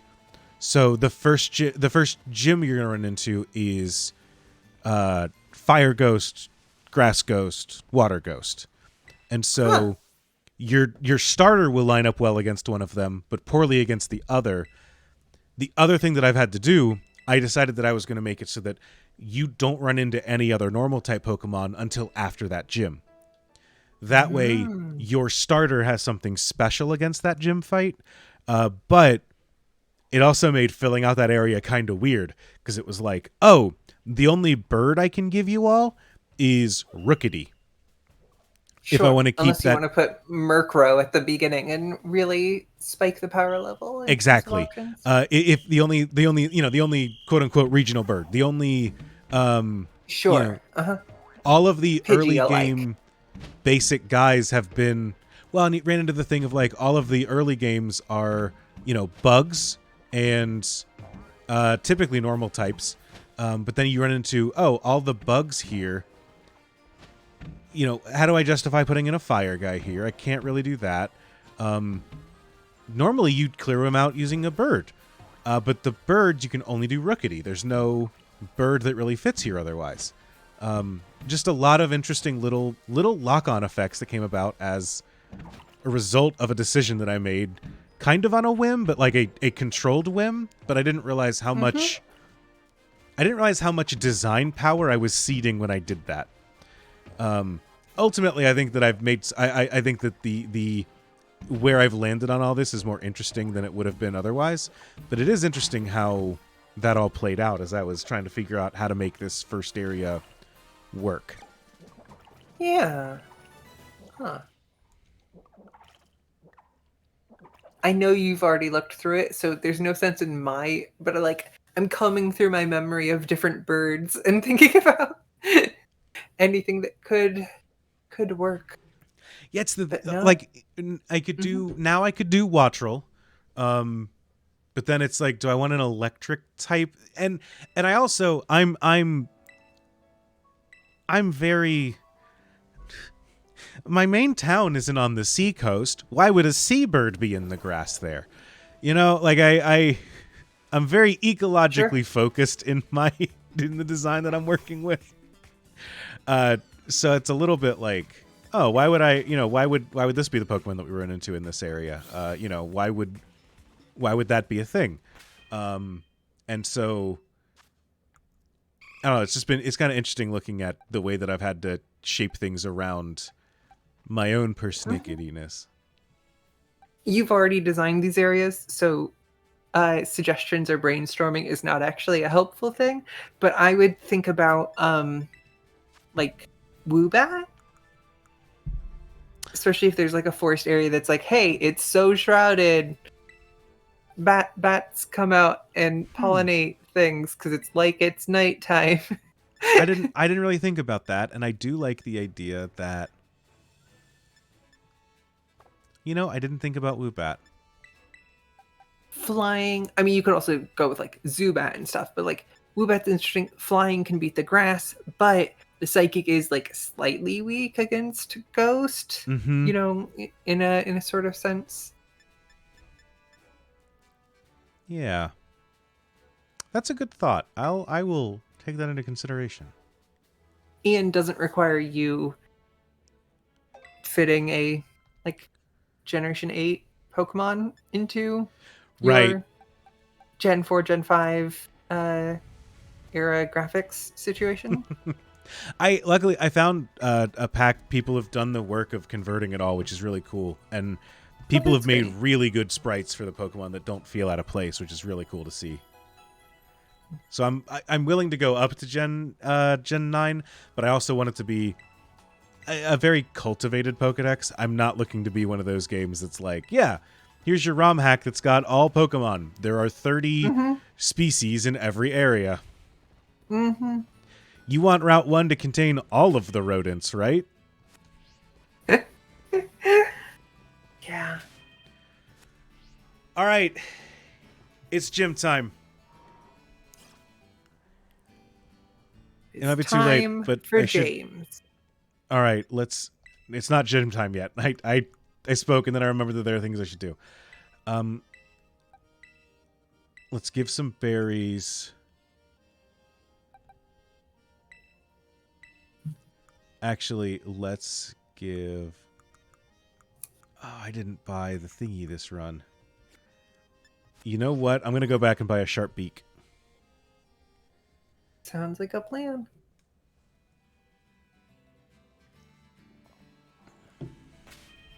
So are we going up against the Cortando gym or the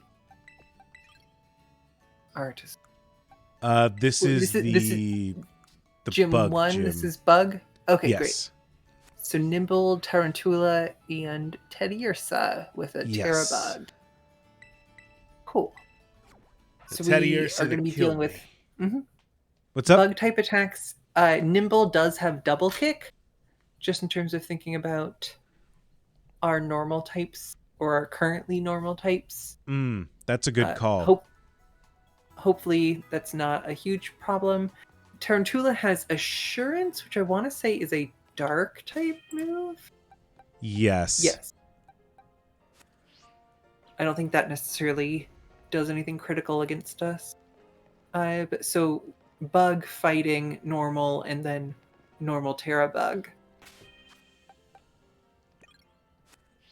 Yes. Okay. I think I'm going to lead Loge Duck 45. And then... Okay, Duck 45. and then swap out when I get to the later stages. This is... This one's kind of interesting because I have a... My last Loge Duck had... I think an attack neutral nature, but it might have been the one that had the attack minus. And now I have an attack plus. So I'm curious if I'll be able to get the one hits that I wasn't able to last time. Because I have noticed that my attack is... Before, my attack was slightly higher than my special attack. And now my attack is much higher. Well, 6 points, but still. The sharp beak especially helps us with that wing attack. Mm-hmm. Great.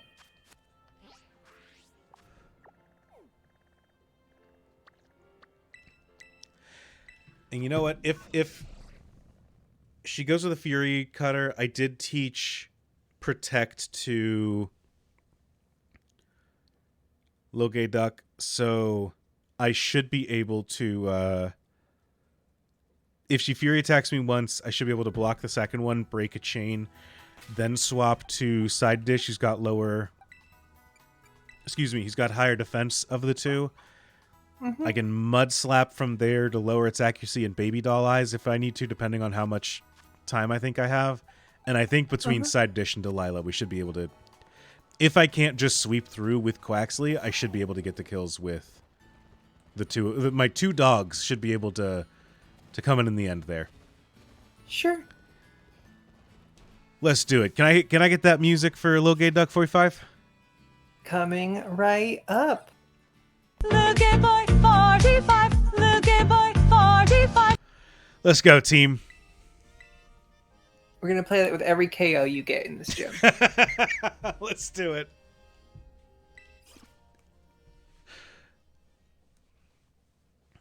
I will say, earlier today, Jay did fire that off to go right as I took a big bite into a hot dog without either of us realizing that was how the timing of that was going to go. And that's a great visual, I will say. So I imagine the plan here is we wing attack, and then if we don't get like the total one-hit KO, we can Aqua Jet with priority. Yes. Finish off this sliver of HP. I hopefully cross our fingers. That's the plan. In my head, Nimble has like no HP, but that may just be because it's so small. Mm-hmm. It is such just a little thing.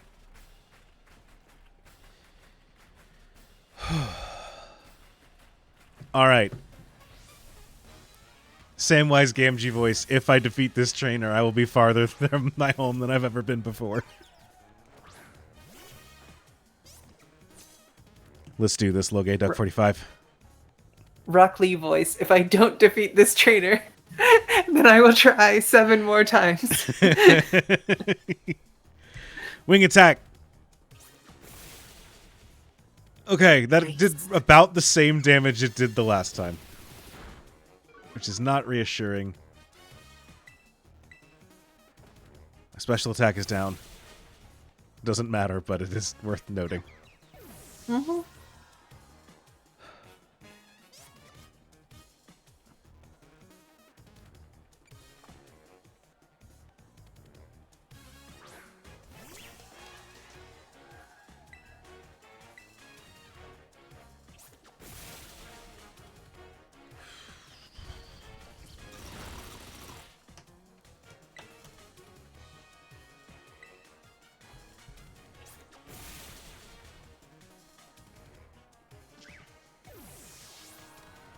Do I think I can take a Fury Cutter? Or do we think we could take a 5x Fury Swipes? Because You know what? Word. That is a really good question. I would switch here and just hope that the Teddy Ursa doesn't hit. You know what? I agree. You're right. Sure. I'm going to protect once just for the sake of seeing what she's going for. Uh-huh. Does Terra have a number of turns, or is it just until that Pokemon leaves? Till it leaves. Okay.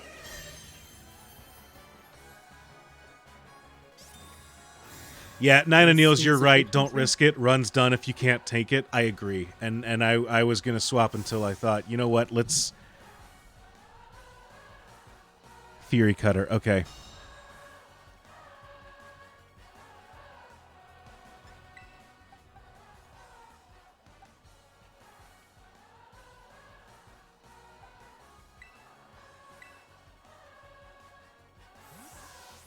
A nice thing is that the other two also have berries, so it can help. Yeah, we should.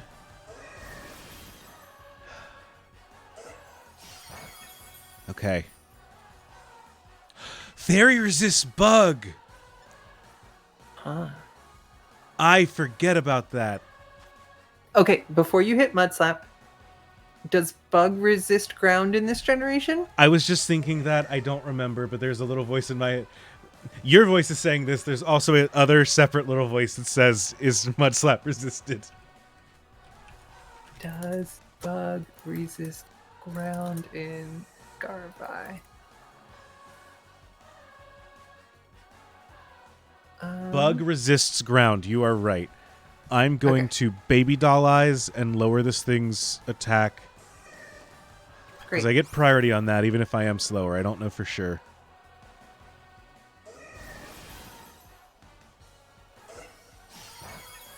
Okay. It is raising the base power of the move that it's using, but hopefully if I lower its attack enough, then it'll miss and we'll be set back to 0. Uh-oh. Okay, eat the berry. Yep. So we should be, I think, literally... No! Screw you, Teddy Ursa. That's fine. That's fine. You know why? I'm going to covet that berry back. We are the champions. We are the heroes of the story. Because this Fury Cutter should take us down to either 1 or 2 HP. Oh, no. Its attack is raised every time. We lowered it. Yeah. Yeah, I see. I was thinking that it would do double the damage each time. Oh, this is a incredible cycle. I can keep coveting until it misses, I think, is basically where... Now, the problem is that if it hits me again, it is going to get to the point where... Just one hit KOs? Or wait, does Fury Cutter have a max in this generation? I think it goes up to 5 max, but it's...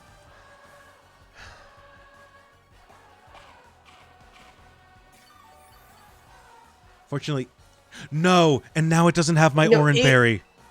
It ate the berry. Ugh. Terrifying. I need you to miss one of these, please.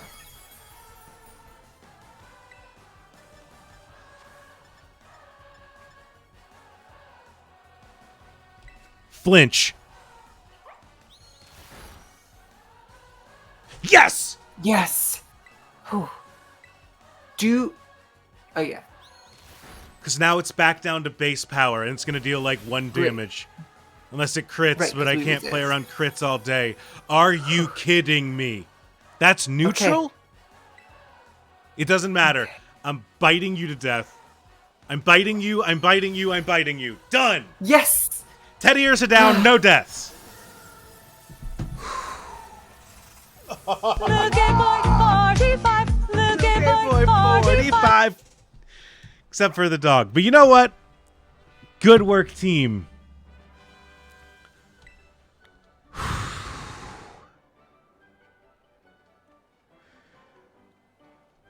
All right.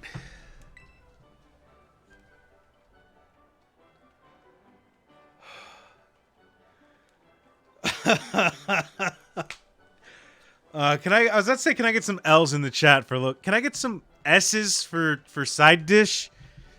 Tanking like a champ, eating like 3 different side dishes as we went. Side dish. That clutch bite. Pound. Ooh, a bug type that lowers speed. Bug move that lowers our opponent's speed is actually pretty good in this upcoming fight. Oh, against the grass type? Yeah. Interesting. I'm going to take a look at my lovely little chart here. So next time we'll be facing Petalil with Sleep Powder and Mega Drain, who can't be confused. Smoliv with Tackle and Razor Leaf, who has Early Bird. And Sudowoodo Terra Grass, who has Trailblaze and Rock Throw and Sturdy. Yeah, that thing is rough.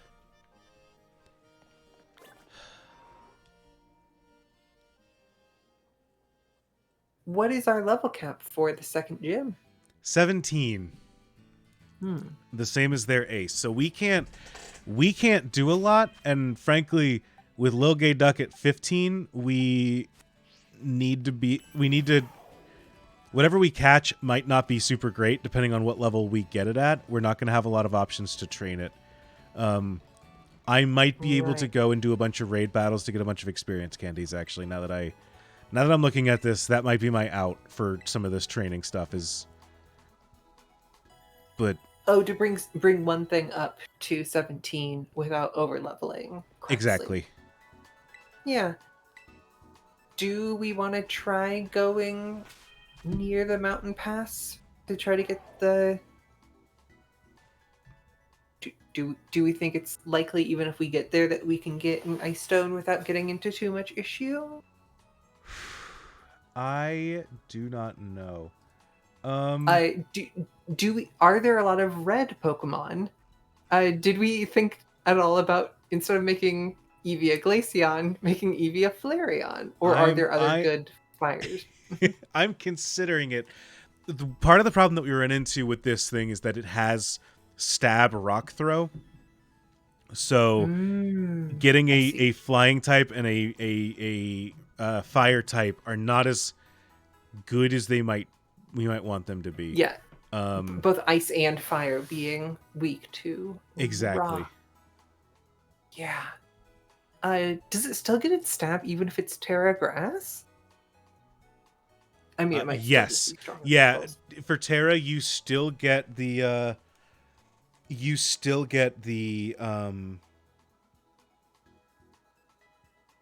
Your original stab as well as the new stab. You either get a new stab in addition to your others if you take on a new type, or you get more stab if you are using a move. If you're Terra-ing a type you already have.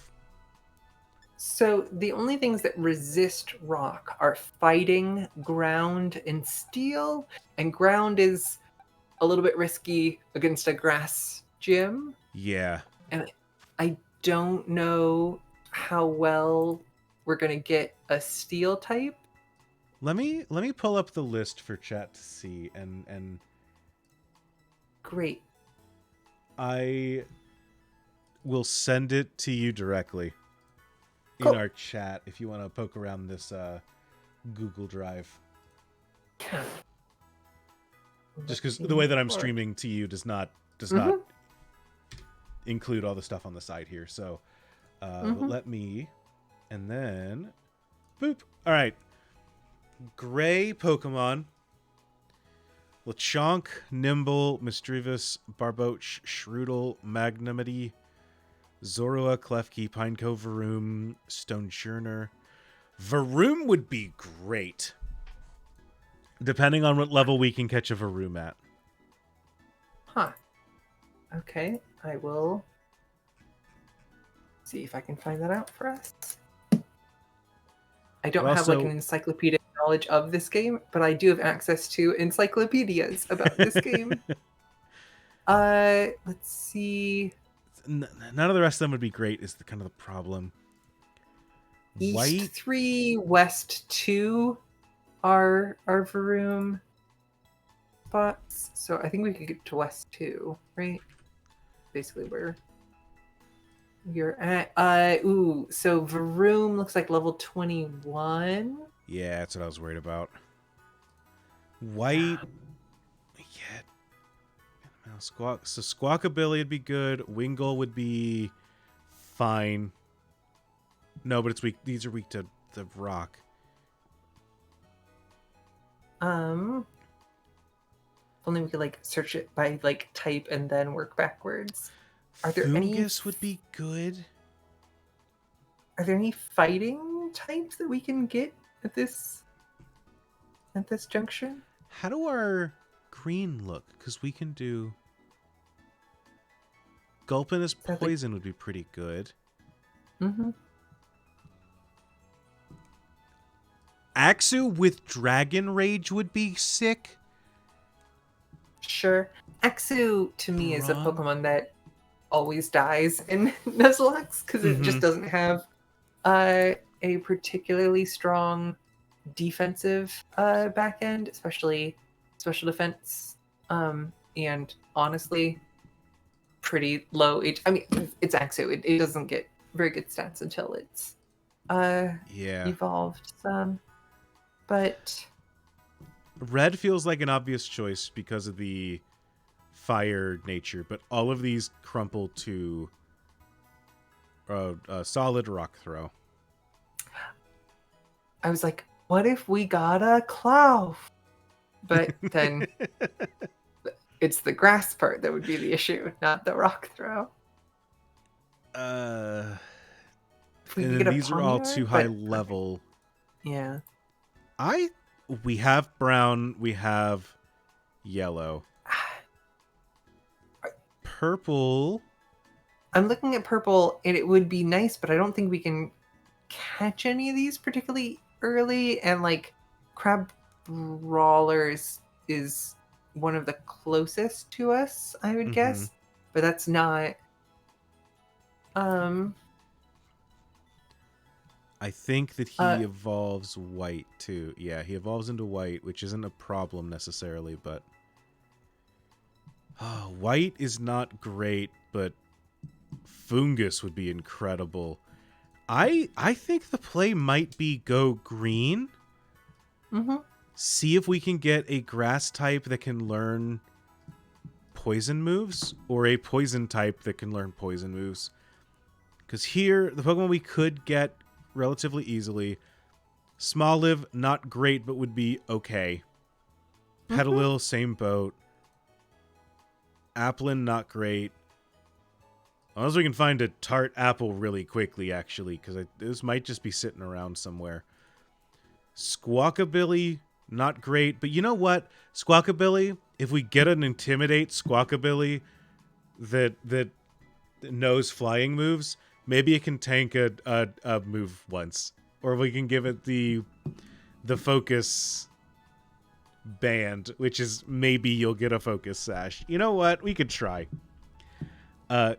Gulpin could actually be cool. Gulpin's really tanky. I like using Gulpin. And Gulpin Bronzor, ends up becoming purple, I imagine, later on. it So does, that'll be... which would lock us out of Espeon, but that's fine.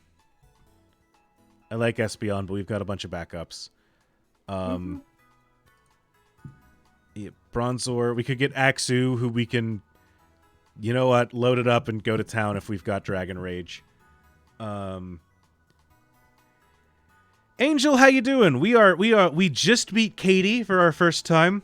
No deaths. Oh shit, when did our donations hit 200? Our notifications have been all funky today for all sorts of stuff, so I have not been able to check our donations. I've had my nose in these spreadsheets trying to... I'm looking at spreadsheets. Let me close out of this real quick so I can access this real quick, and let me double check this. Let me check the team and my donation page.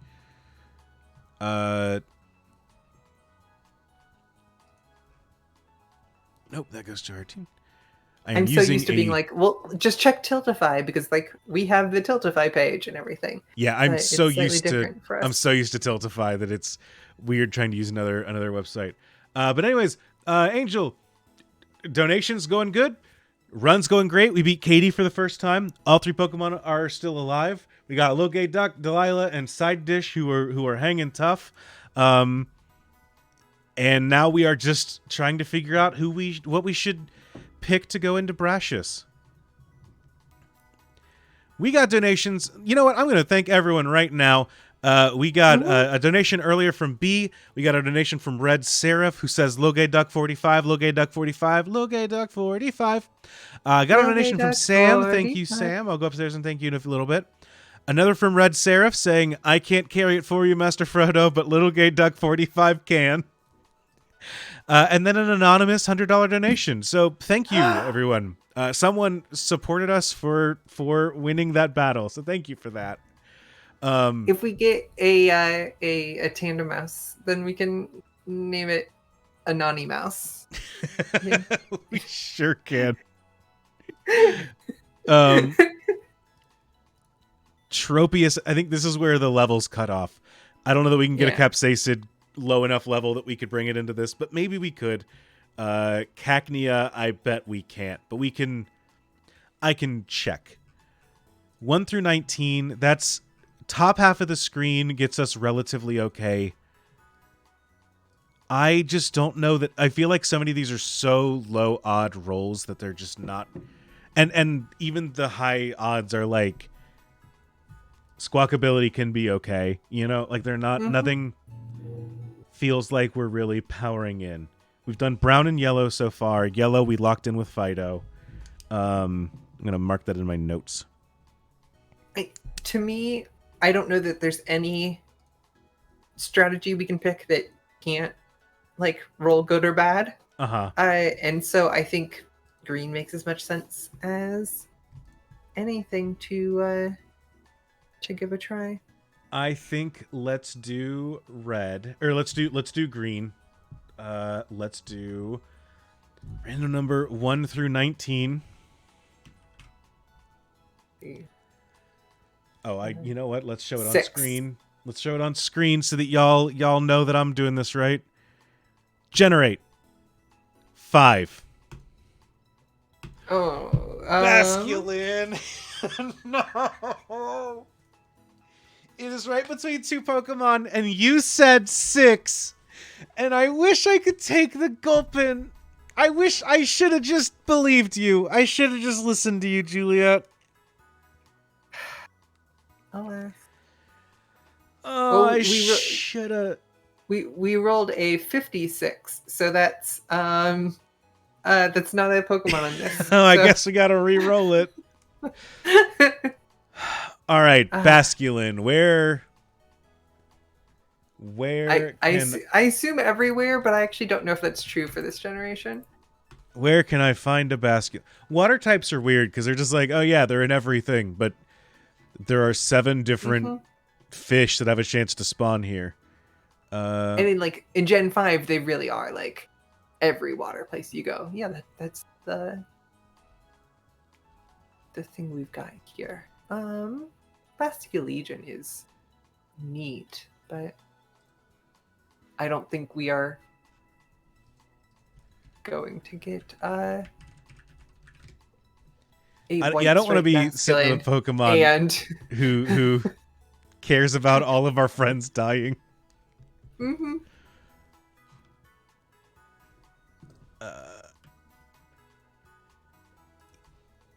Nope. Well, it is so hard to search for like locations for Pokemon in this game. It truly is. Because this thing's just like, yeah, lakes and ponds. Thank you. Thank you, Cerebi. Which ones? At what levels? This is the one time that the hyper guidesification of the internet where it's just like, oh, thank God, someone wrote a thing about where to find Basculin. It's part of a 1,000-page SEO grab event, but you know what? It's getting the job done.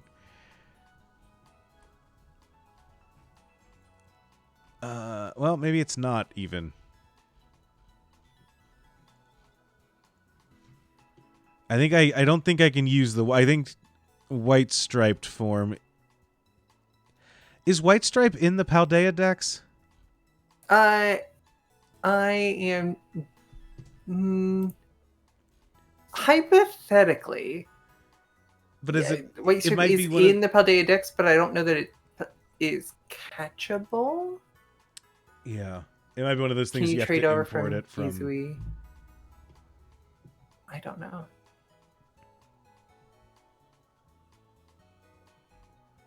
Sadly, I'm a Pokemon expert on so many things, but Scarlet and Violet Pokemon are the one thing I don't know is the expertise we need right now.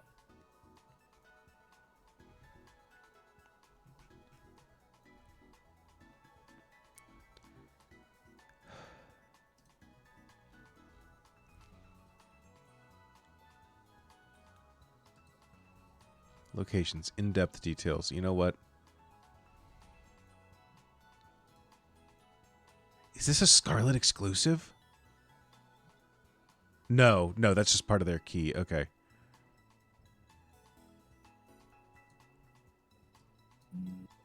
Okay, so White Stripe Basculin is at the very least in the Teal Mask DLC.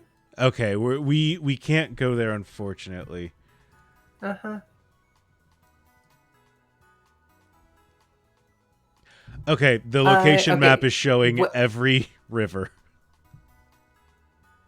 The So, red and blue okay. striped ones can be commonly found swimming in the river located in West Province Area 1 in Paldea. White striped baskin only appear in the lake southwest of Timeless Woods in Kitakami. Okay.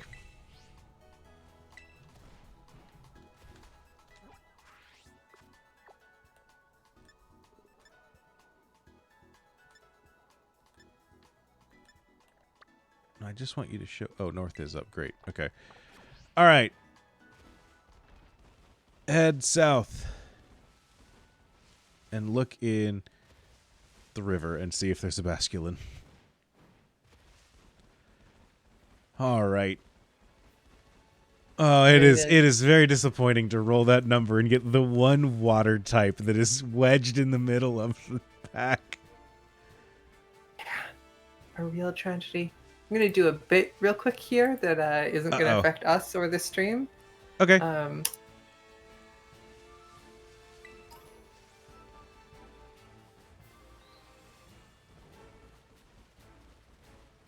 right.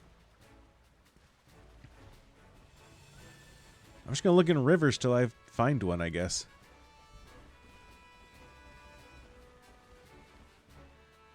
That's a Magikarp. That's a Meryl. God, I'd kill for a Meryl. Maybe not this run specifically. I love Meryl. Meryl's so good for these runs.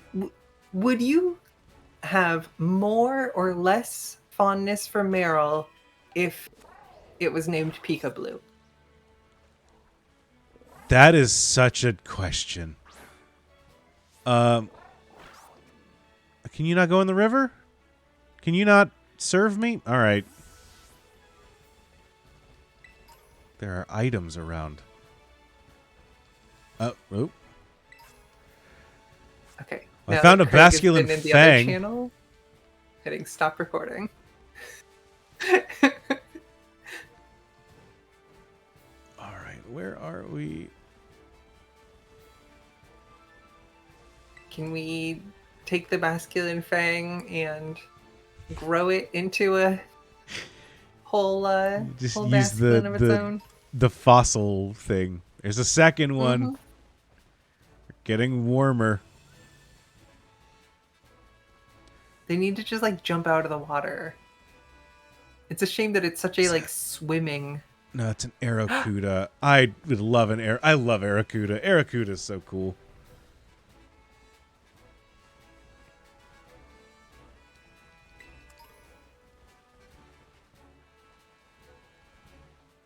Meryl. That's a Finian.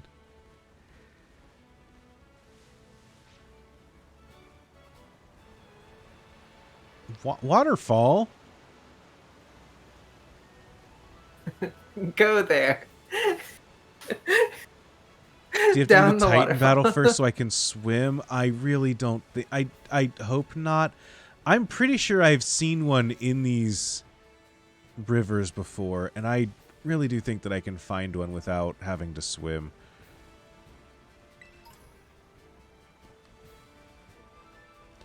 I will say, it is not going to be great in this upcoming thing.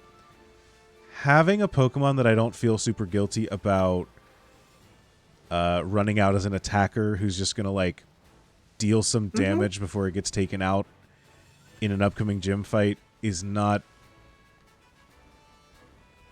I have hardened my heart in Nuzlocke runs where I'm not above teaching Pokemon Explosion in a Nuzlocke run or things of that nature to ensure that I get a win. Having Honestly, having a Basculin that can just slam in there and deal some damage before dropping I on think the that I deck and find flopping like a fish. practical is on the deck and flop like a fish. I think I find often practical, especially like very specific gym fights and things like that, is okay, this just gives me a free switch. Yeah, Like here's my pivot. I can Mhm. switch in. It dies immediately to the attack, but then I have to put out a new Pokemon. Like, you know, whether it's set or switch, you when you don't have a current Pokemon out, you get to put one out at the same speed as Yeah, you get to send them out without taking a hit, and you know what? That's just free sometimes. Should we check that raid and see if it's a Basculin? Unfortunately, we can't do raids. I'm gonna go Mm-hmm. nearer to the town and see if there's one by this, because I actually this. I'm gonna pull up the map for people. This is like the one spot you can't find it apparently. Where are you?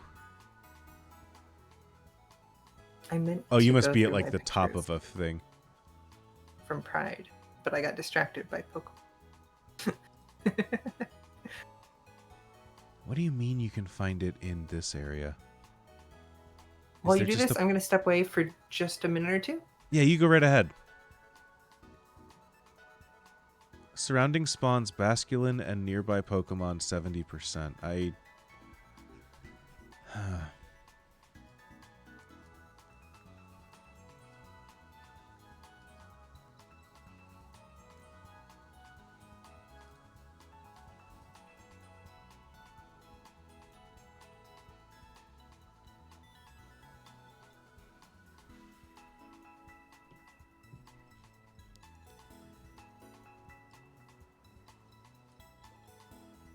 Let's go over in here and look in these ponds, I guess.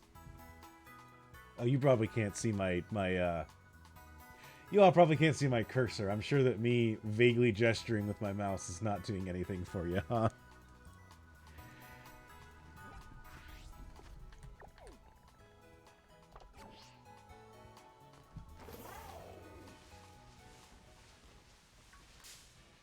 Well,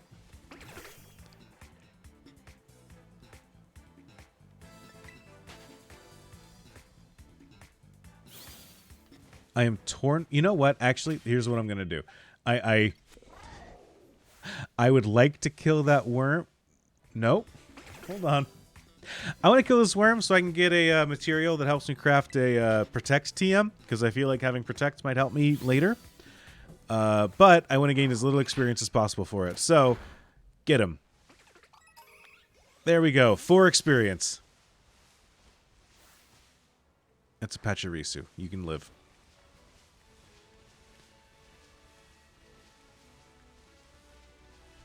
We're going to go up and around here. Perfect.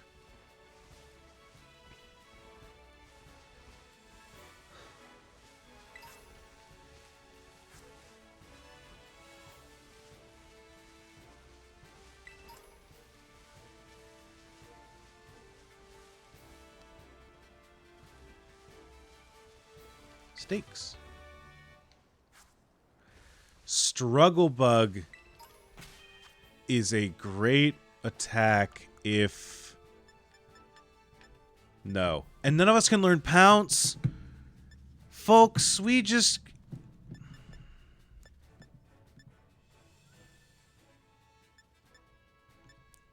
No. Acid Spray. Aerial Ace is the same. We can Sunny Day. Welp, that is frustrating.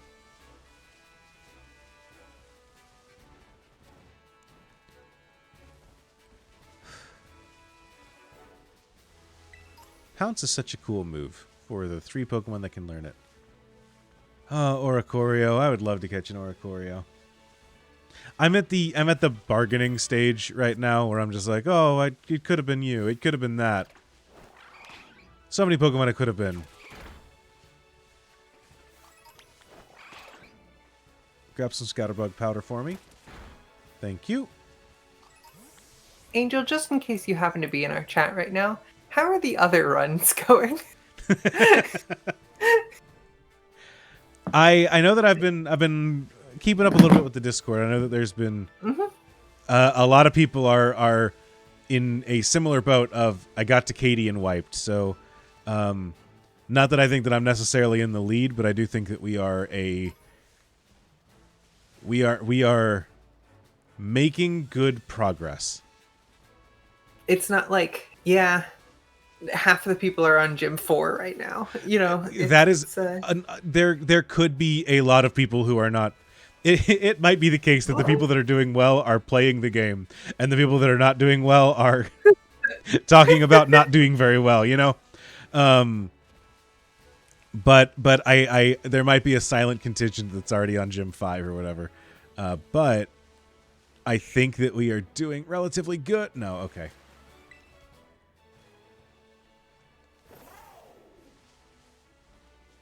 I think that we're doing relatively well. The thingy said that we could catch a Basculegion. Are you? No, you're a Whooper. The Basculegion looks kind of like Whooper's little bone antennas or whatever whatever you'd call those. Sure.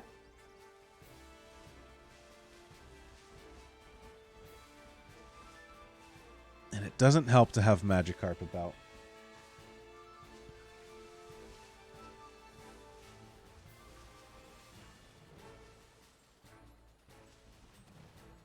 Is this one I tried to... Yeah, it was. Okay. Daniels, I am indeed looking for Basculin. Maybe that thing was saying that it spawns in this area, but this area means the coast.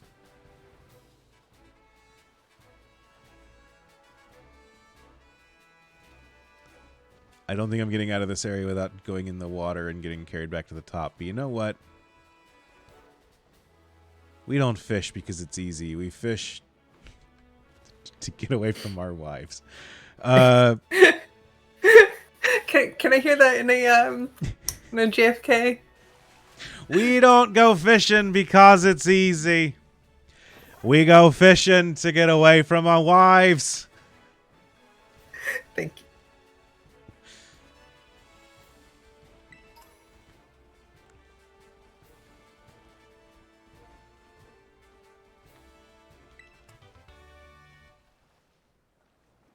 Do you take many selfies in your like day-to-day, or like, oh, we went to the zoo today? Like, do you take a lot of pictures?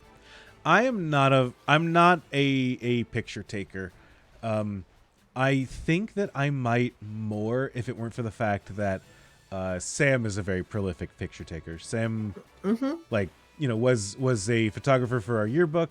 Had a family that, you know, her grandfather like invented photography as a business in their town. Like, very prolific photography family, and Sam carries that tradition on. And so, frankly, I don't have to take photos because there will be documentation of the event because Sam will take some. If that weren't the case, I might take more, but I've never been a big photographer, like a big photographer as a whole, or self-photographer especially. Are you a selfier?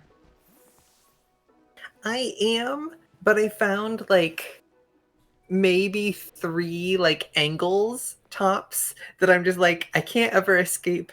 Like, these are the ones that I know how to hold my smile at so that it looks good on camera.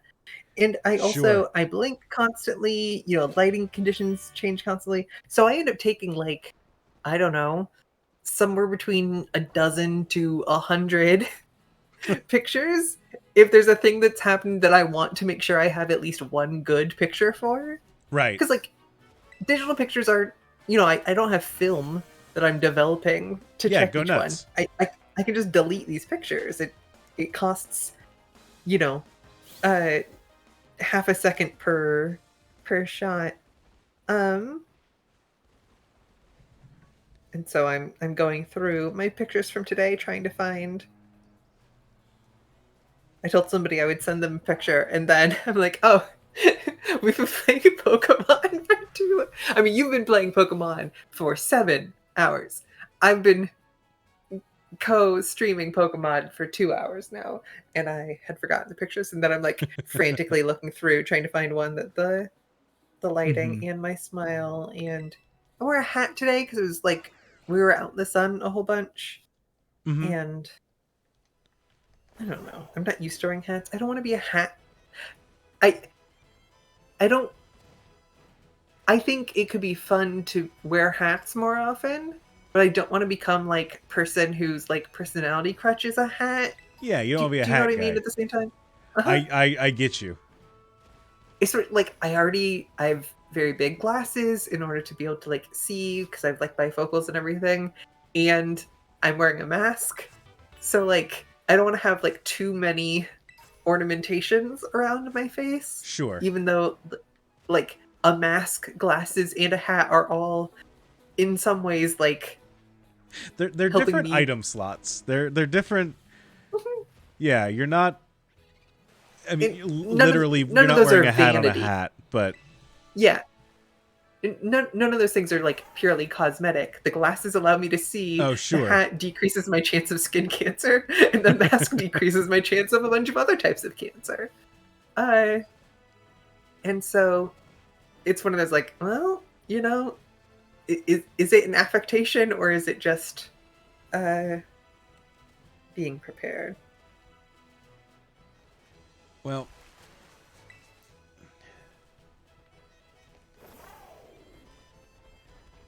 it is frustrating because I'm working off of a map that says you can find them everywhere, which is not helpful because it's like, well, it's clearly I can't. But I'm so, which to the point that I'm like, am I looking at the map wrong? Is the map wrong? Am I wrong? Is there some condition that needs to be met? Or do they only spawn during the day or something? Like, no, don't go back in the building. And the doubly frustrating part is that I'm doing this to find a Pokemon that, like, is probably my sacrifice fly in this next gym. It feels weird to be doing a lot to, like, slightly increase our percentages. But would our time be better spent trying to get an Evo for our Eevee?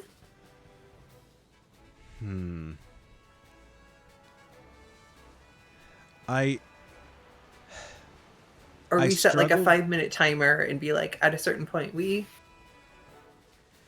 I feel like going up a body is going to be better in the long run, especially because the other Pokemon that we are going to be working with, if we evolving, I'm a lot less keen on evolving Eevee into Glaceon now. We could go into Flareon.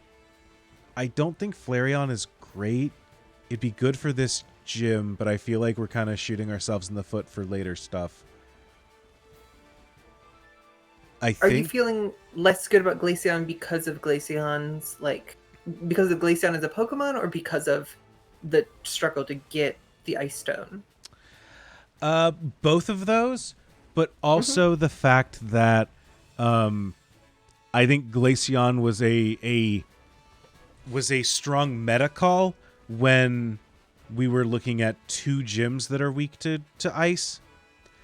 Now that we've cleared one of them, I think that the value of giving up future future EV use cases, I think is diminished. When I think that what was ice going to help us out with in that first gym? It's strong against bug.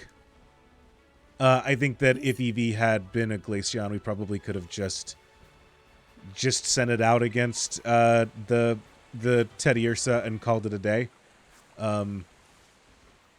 Air Cutter is interesting. Strong against bug? So to me, I feel like a strong special attacker like Jolteon, where electric is good against a couple of common types and then neutral against most else in a way that's just generically good. or a tanky presence like Vaporeon or Umbreon are really nice. But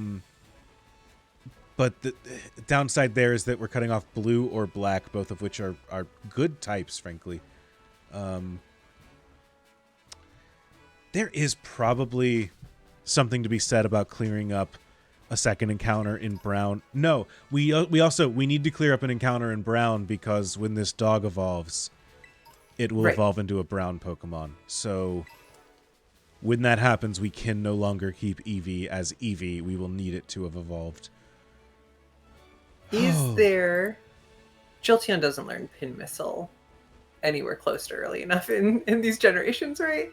I don't know. Look, check it out. Let's take a look. I don't think that electric resists. No, not in this generation. Grass resists electric, but electric does not resist grass. Right. But Jolteon does have better stats than Eevee. Right. So, and even if we were just coveting, that could still be. Can it learn? I'm trying to find. Here it is. Jolteon. It can't learn Struggle Bug, can it? Let's find out. It can learn Trailblaze after we beat the grass gym. Yeah. Because I assume that's what the TM is. You okay? Excuse me. Yep, that's just a sneeze, unfortunately. No to Struggle Bug and Pounce. Pin Missile is 35. Let's look. Pounce. Pin Missile at level 35? Jolteon, that move is not good at level 20. Okay, if we could just get up to level 20, I mean, Pin Missile is 50 to 125 in strength. Okay. But I'm sorry, Pin that's Missile. still I not, apologize. I did not know your game. it's not great. If only we could get the double kick at 25 that Jolteon has, like, at the very least, that would be something slightly useful against the Sudowoodo. We can't even get Thunder Wave. The only thing we're getting move-wise from Jolteon is Thunder Shock, which is underwhelming. It's not weak to the Rock Throw, but that doesn't mean it's going to survive a whole bunch of Rock Throws. Right. Jolteon has great speed, good special attack, pretty good special defense, and pretty low defense. Flareon has no better defense, but takes much more damage. There's no way to get a Leafeon going, right? I feel like I have to beat Leafeon. Can Leafeon learn Pounce? I'm going to try to find Leafeon here. So Leafeon on level up would gain Razor Leaf, which is mid, but probably better than Thunder Shock on the whole. Let's find Pounce or Struggle Bug. No, I don't even know who can learn Pounce. I feel like they introduced Pounce and then gave it to Katie's Pokemon specifically, and then called it a day. Pounce in the attack deck. The Venonats, the Bellsprouts, the Tentacles, just Dodrio, Scyther, Mew, Spinarak, Pinnacle, Dunsparce, just Sizer, Heracross, Shroomish, just Slicking, none of the earlier than that. Shuppet can learn Pounce. None of these Pokemon, like, Slicking is not pouncing. Why is Shuppet learning Pounce? Seviper learns it, but Zangoose doesn't. When, like, Mongooses pounce. That's the thing they do. Deal. Cutiefly learns Pounce. Mariani, Mimikyu learns Pounce. Applin could learn Pounce if we'd gotten Applin. Man, that could have done it. Applin gets the Dragon Resist, learns Pounce. I should Yeah. mark down that we did green. If we could get the Bramblin from our first run. Why does Bramblin learn Pounce? None of these things make any sense to me. But alas and alack. I do think there's potentially some merit. Leafeon has like the highest defense of the evolutions. It's a little bit higher in defense than Umbreon. It just has much lower special defense than Umbreon. I don't know if there's an easy way to evolve into and just like skip Basculin and take our green. But I don't know how you get a Leaf Stone in the game. I will take a second to find how you get a Leaf Stone in Garland.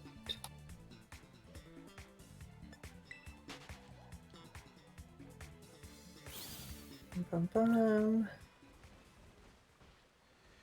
Folks, if you use Soak on a Terra Pokemon, what moves does it have Stab on? Is it only water moves? Is it... We can buy Leaf Stones after we get 3 badges. Otherwise, we can obtain the item by interacting with sparkling dropped items on the ground laid out randomly around the area. Yeah. Especially in Tag Tree Thicket. Not sure where that is. That's far from here. That looks kind of north on the east side, maybe? Yeah. Are there any guaranteed ones? No, I think the guaranteed one is just you can buy it from shops after 3 gems. A shame, because I liked my Leafeon Swerve for the grass gym. I think that would be a fun. I kind of like that idea. Otherwise, I think, do we consider Umbreon for the black slot? How difficult is getting friendship and evolving at night with the amount of levels we have left? It is night. I feel like we're running around a lot.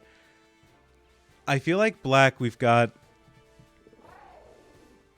decent choices with. We've got Wattrel, we've got Seviper's fine but interesting.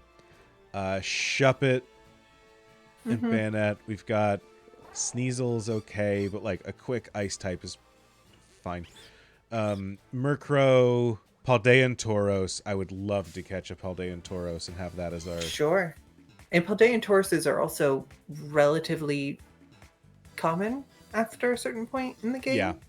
And we've got some different options as far as the flavor of Tauros, potentially. Alright, I need to head the other direction. I'll check along this beach as I get closer to the Artizone, I guess. We should at least move forward if I can't find any here, right? Right. Oh, boy. Chat, I know this is a super exciting part of the stream. Apparently, Soak fails if used on a terrestrialized Pokemon. Boo. Yet another game that gets scared if it has to invoke layers. Time stamping. I've been working on a, speaking of OG Ravnica, I've been working on an idea of kind of remaking or remastering. Because the original idea of Ravnica was like a bottom-up 2-color set, as a different idea of multicolor from Invasion, which kind of did a lot of 3-color, a lot of 5-color, domain style things. But Ravnica was also like an enchantment set. Yeah. Much like Urza Saga is just like that part gets forgotten about. And so I've had this idea of what if it was actually an enchantment set, and what if we used a little bit of modern design principles to try to build a Ravnica enchantment set? And I've been getting really deep on layers on what happens if you have an aura that says this creature loses all abilities. Yeah. It's like, oh yeah, losing abilities is the weirdest thing in Magic, because if you make a Magus of the Moon, which normally turns all things into mountains, if you make that creature lose its abilities, all of the lands are still mountains. Yeah. Yup.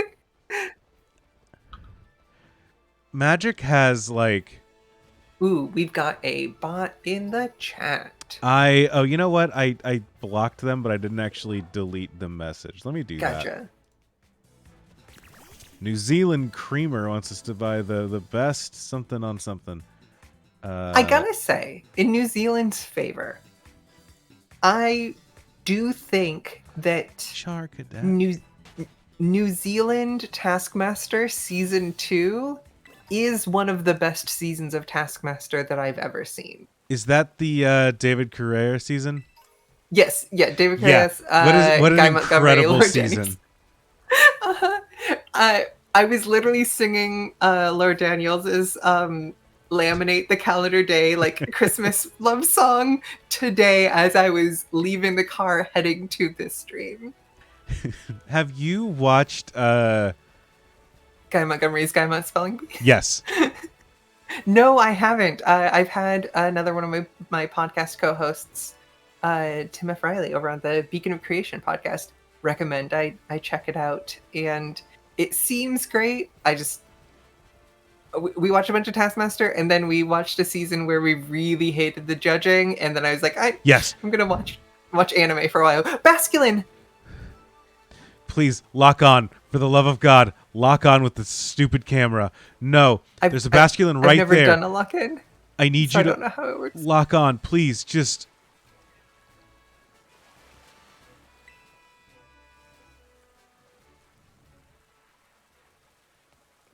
They are right there.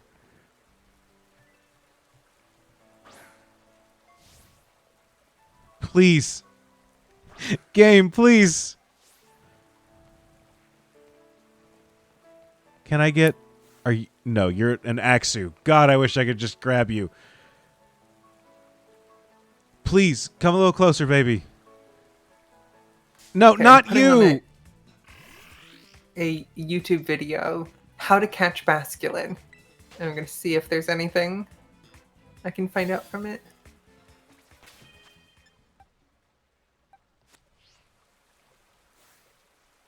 It's an Aracuda.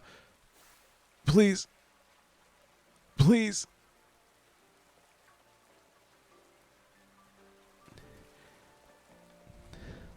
Please. No. What a...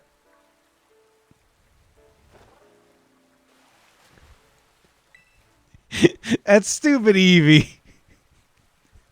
It's just walking around on water.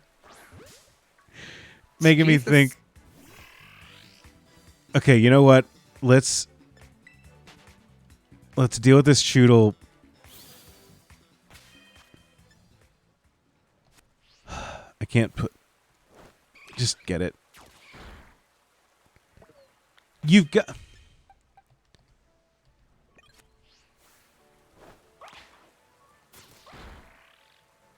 Okay. Now I'm... No, stop! Stop killing things. Uh-oh. No! I needed an extra level when we got the extra Pokemon! Okay, There you... Yeah! Oh, wait! Okay, we just need to catch this. Okay. Without Alright. anyone dying. It's our max level too, so... Yes.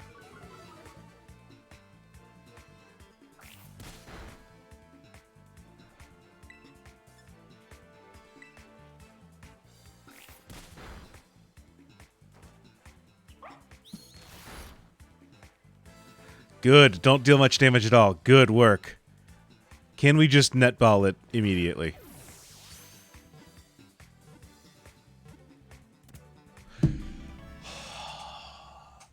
Looking boy 45, looking boy 45. Oh, we got it. Oh, boy.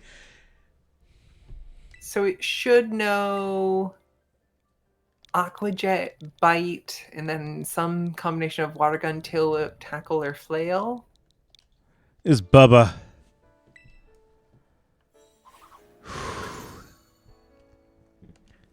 There's a chance that we could do some Bite flinch checking with Bubba. There's a chance that we can bite into a flail, but like against a rock type. I don't know.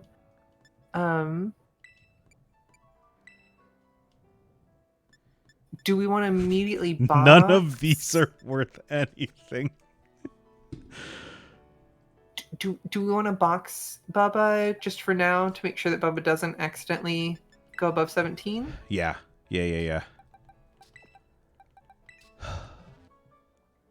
All right.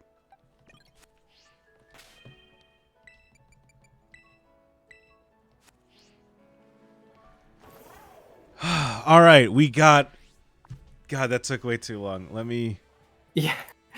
I will say this for this rule set and everything, and for the time it takes us to get the Pokemon and care for them, it really makes you care about the Pokemon even more than just like you can't put them in boxes or you have to name them or anything. Mm-hmm. It is the meaningful relationship of real life time invested. Uh-huh. I will say this is the run regardless of win or lose. Uh-huh. This is the run is usually a like let's go phrase. No, this is the run. Just take that as you will. Flash cannon. Is that a steel move or an electric move? It is. It's steel. It does not do a lot for us here. It's got 80 base power. I'm just surprised we found such a powerful Are you TM. confident no one knows it? Because steel is really good against a grass rock. It won't stay a rock by the time we hit it. It's the thing.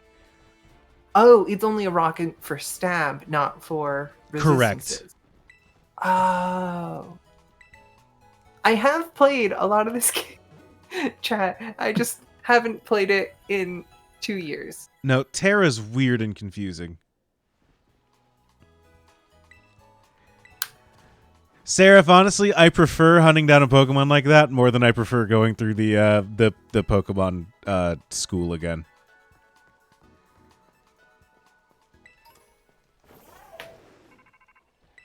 Oh, right. This guy's going to tell me that Klawf is nearby. Easily the best Pokemon for this generation. Easily. And for me, Klawf should be in the final matchup of champs. I know Klawf isn't going to be in the final matchup for champs, but I do not understand what is like missing from people's hearts. Klawf is such a good design, and also for me, there's like Klawf is my dream mobility aid. Just I would like riding love around to on a...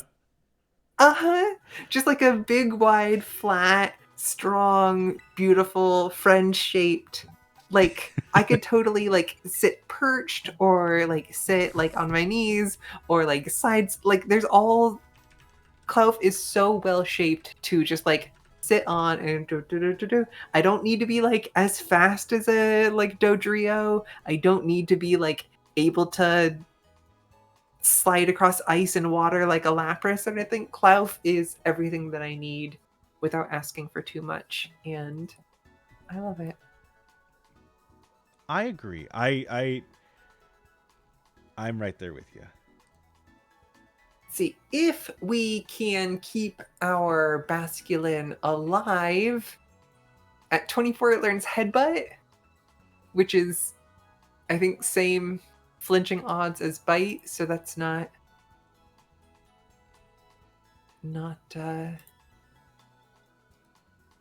otherwise we don't really learn anything useful. the whole rest of its time. I really need someone to do the weirdly specific task of telling me how much experience I get for taking down the Titan Cloth. Oh.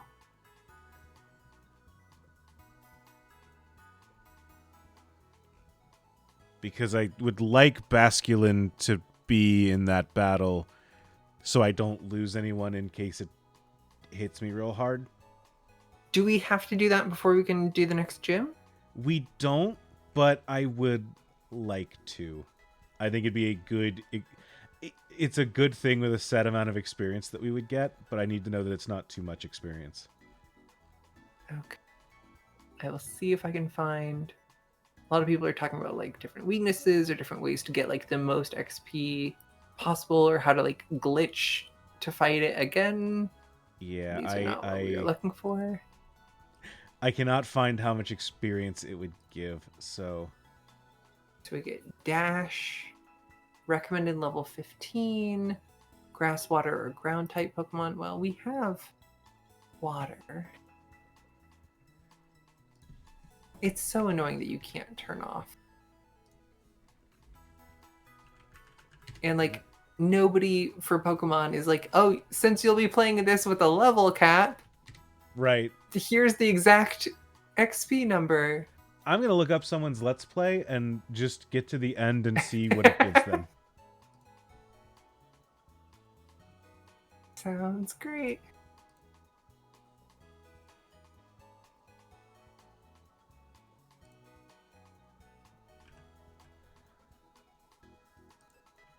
It is wild to be playing a Violet in a way where I am like glued to. We were talking before about different ROM hack experiences, and I was talking about how I don't like difficulty hacks where you're like glued to the documentation, you know? Mm-hmm. And it is kind of funny that we are doing that. Yeah, Cloth runs away. Person fighting the Cloth has a full party. Must be nice.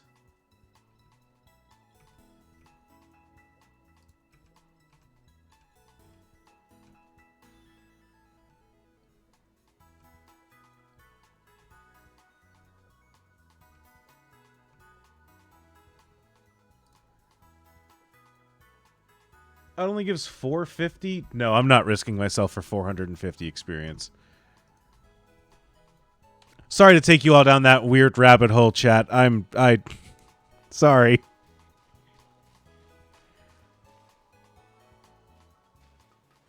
Where do you go?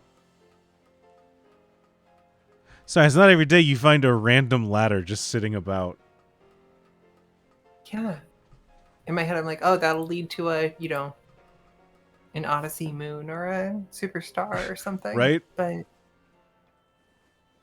yeah, this does not look like a Pokemon game. What? Goodness gracious. I mean, I can't. I climb. Please. Why? Oh, right. Go back up. I would love to go back up to where I was before I fell. All right. Check 2. This is just Rhea Lucaria Academy. Electro Ball. All right, can't jump back up there. Eat. Okay. Yeet. I genuinely did not know that this was in Okay. this game. I didn't either.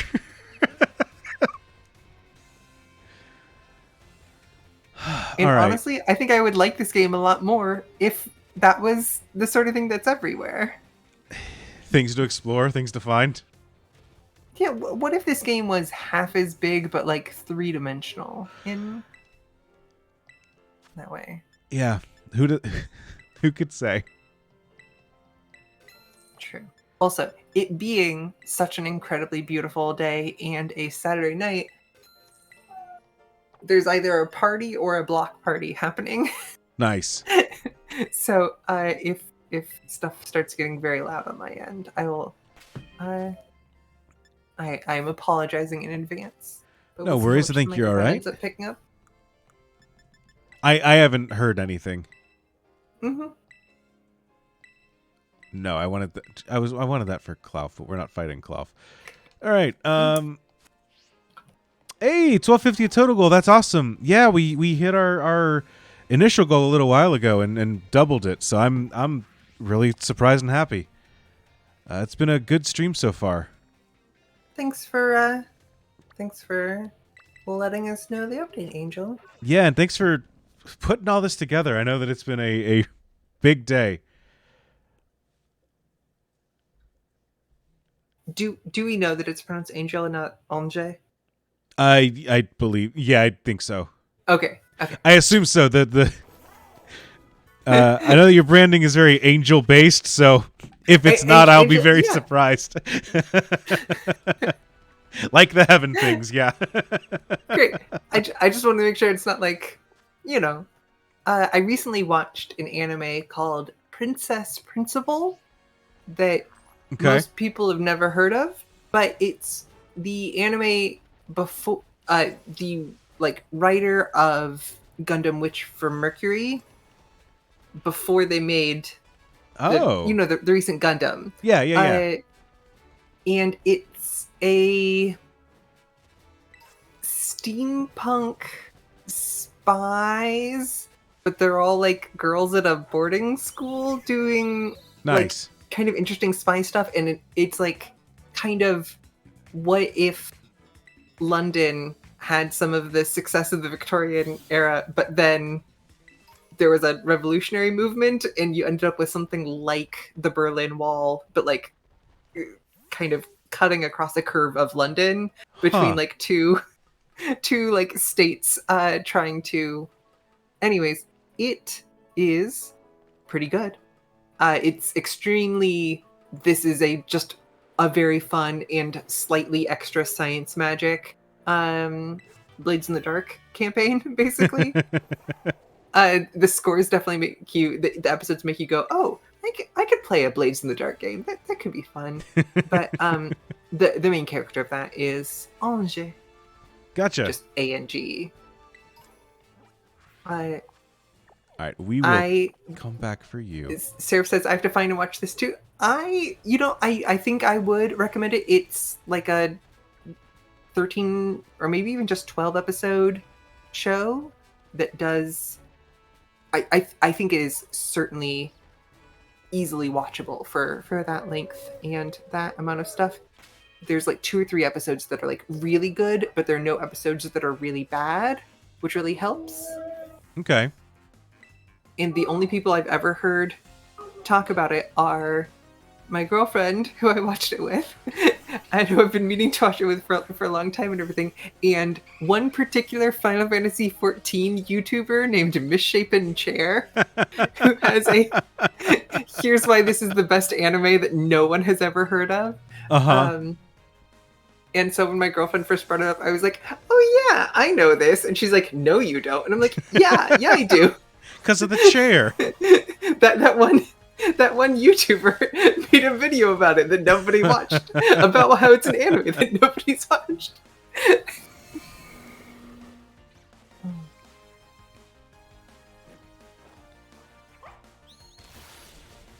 There we go, side dish. MVP of the run. Yeah.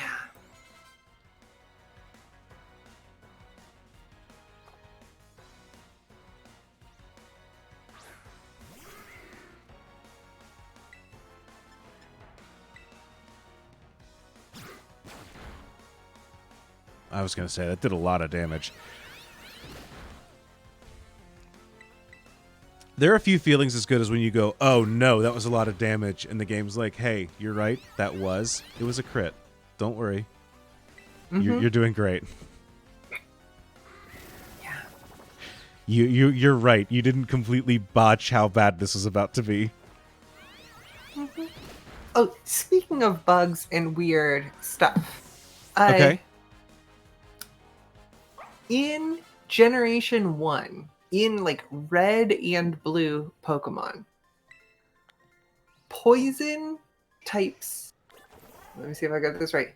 Poison types are weak to bug.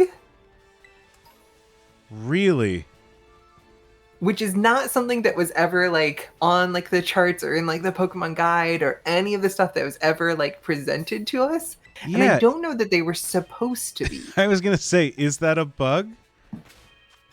Similar to similar Yeah, to not I want to meaning to say be like if I remember right, like Psychic resists Ghost in the first in Red and Blue, and it just like it isn't supposed to. Psychic is supposed to be weak to Ghost. Oh, Not that okay. there are that many Ghost moves in Generation 1, but I was playing through a Pokemon Blue like monotype run with like the idea of, okay, what if poison?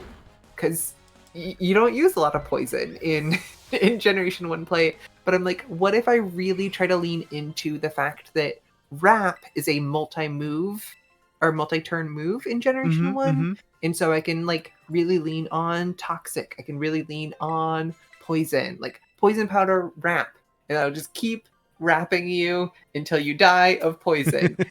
It takes a lot of button mashes. Clouf, beautiful boy Clouf in the background. It takes a lot of button mashes, but it's also wait, what? Is this an Espeon? I think so. Oh no. Should I can deny it. But we don't have another level up before. I think I do. I do for Delilah. Okay, Lil Gay Duck 45 is also not allowed to evolve. great.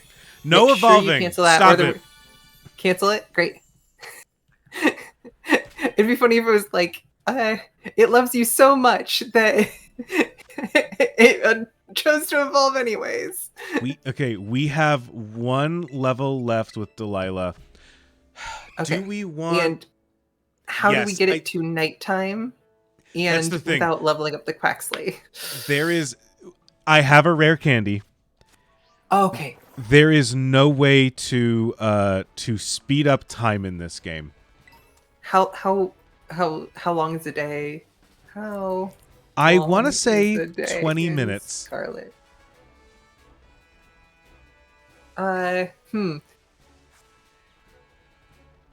Unlike previous titles, the in-game time cycles between dawn, day, dusk, and night every 72 minutes. Okay, well, So it should be 30 minutes from within 30 minutes. The total of day is 30. So unfortunately, based off of the rules set for this event, I don't think that I'm allowed to stream for that long. I think that technically this attempt I could stream longer, but you can only stream up to X amount of time per day. I don't remember the specifics, but I'm gonna stay under it. A, so I'm on rules for the thing.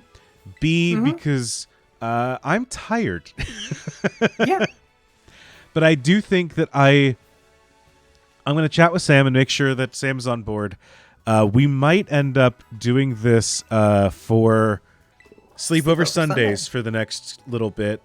I'm not going to go hard and stream 8-hour days for the next, month or whatever trying to do this run. But I do think that we might we might continue this run as our... Oh, here's the thing. Do I save? You know what? This is the run. Like it or not, we're officially saving. We've not saved this game yet. We've now officially overwritten our initial beginning of stream save, which means that this is the run. I do think that for Sleepover Sunday, we might continue this. I will sit and debate if I want Delilah to become an Espeon or an Umbreon, but I think that I do. And when I do, we will... Let me double check, and I'll bring it up on screen. I think I'm done playing for right now. I'm going to end my stream in just a moment. But for right now, just a little extra theory crafting. Mm-hmm. Black if we make it Umbreon, we lose access to Wattrel and Kilowattrel, Banette, Murkrow and Honchkrow, Weavile. Paldean Tauros, I think, is the only one that I'm like heartbroken for in a game sense. I personally am sad to lose Houndour and Murkrow and Honchkrow just because I like those Pokemon. But I think that Umbreon is really good and is fine in those places. It gets us a stronger defense. Once we get to level 20, it gives us Confuse Ray. Although we get all the way up to 24 for the third gym. What do we learn on evolution into Snarl? Special attack, 55 power, 95 accuracy. Lowers the special attack of the opposing Pokemon, which isn't gonna be the Moon against double check whether Trailblaze I don't get adaptability anymore. Nope. That's fine. Synchronize is okay. I'm not that sad about it. We could end up with Inner Focus, but like not flinching to rock throws, I guess, is a thing. Hey, tell you what, we may not get adaptability anymore, but we do get Stab on Bite. Yeah, we get Stab on Bite. We can remember Bite. It looks like we can also remember Charm, which would be really nice. Lower attack by 2 stages. I think that Umbreon, not that it's necessarily saving the run, but I think that with an Umbreon, we are in a much less rocky position moving into the third gym. And it helps us get to the point where we could have gotten the Tauros, we could have gotten some of these other things. Yes, and we will be moving forward with Umbreon, Logeduck 45, Bubba. Bubba will get their first chance in the sun. It might be their last, but you know what? They're gonna charge. And we've got Side Dish here. I think that this is a great team to take on this gym. What can honestly you teach? Also like Fido plus Umbreon, like I'm like this is a fun team. There's something interesting here. We can eventually open up Yellow later for Yeah, Yellow's gonna open back up when we do. Oh, we can't use Substitute. I was like, oh, it's a move that everyone can learn. No, they cannot. We could even get a second Fido. Honestly, we could get a second Fido and then never evolve it. Yeah, Yellow's going to open back up to us, which, honestly, Yellow has a lot of really good Pokemon attached. Get a Phalanx to be fun. Yeah, we rolled it early on. We wanted to roll early, and we did. But especially if we can roll some of these later Pokemon, too, those would be really nice. Numel we probably don't want because it goes over into red, but there's a Tatsugiri we can grab. There's a Phalanx that I love. Toad's Cruel we can grab, which is not great, but you know what? It's cool. Dedenne. We can't lock a fairy type into it because we already did that with Fido, but we can. Girafarig. I love Girafarig. I love Farigiraf. If we is Farigiraf evolve Eevee, we can.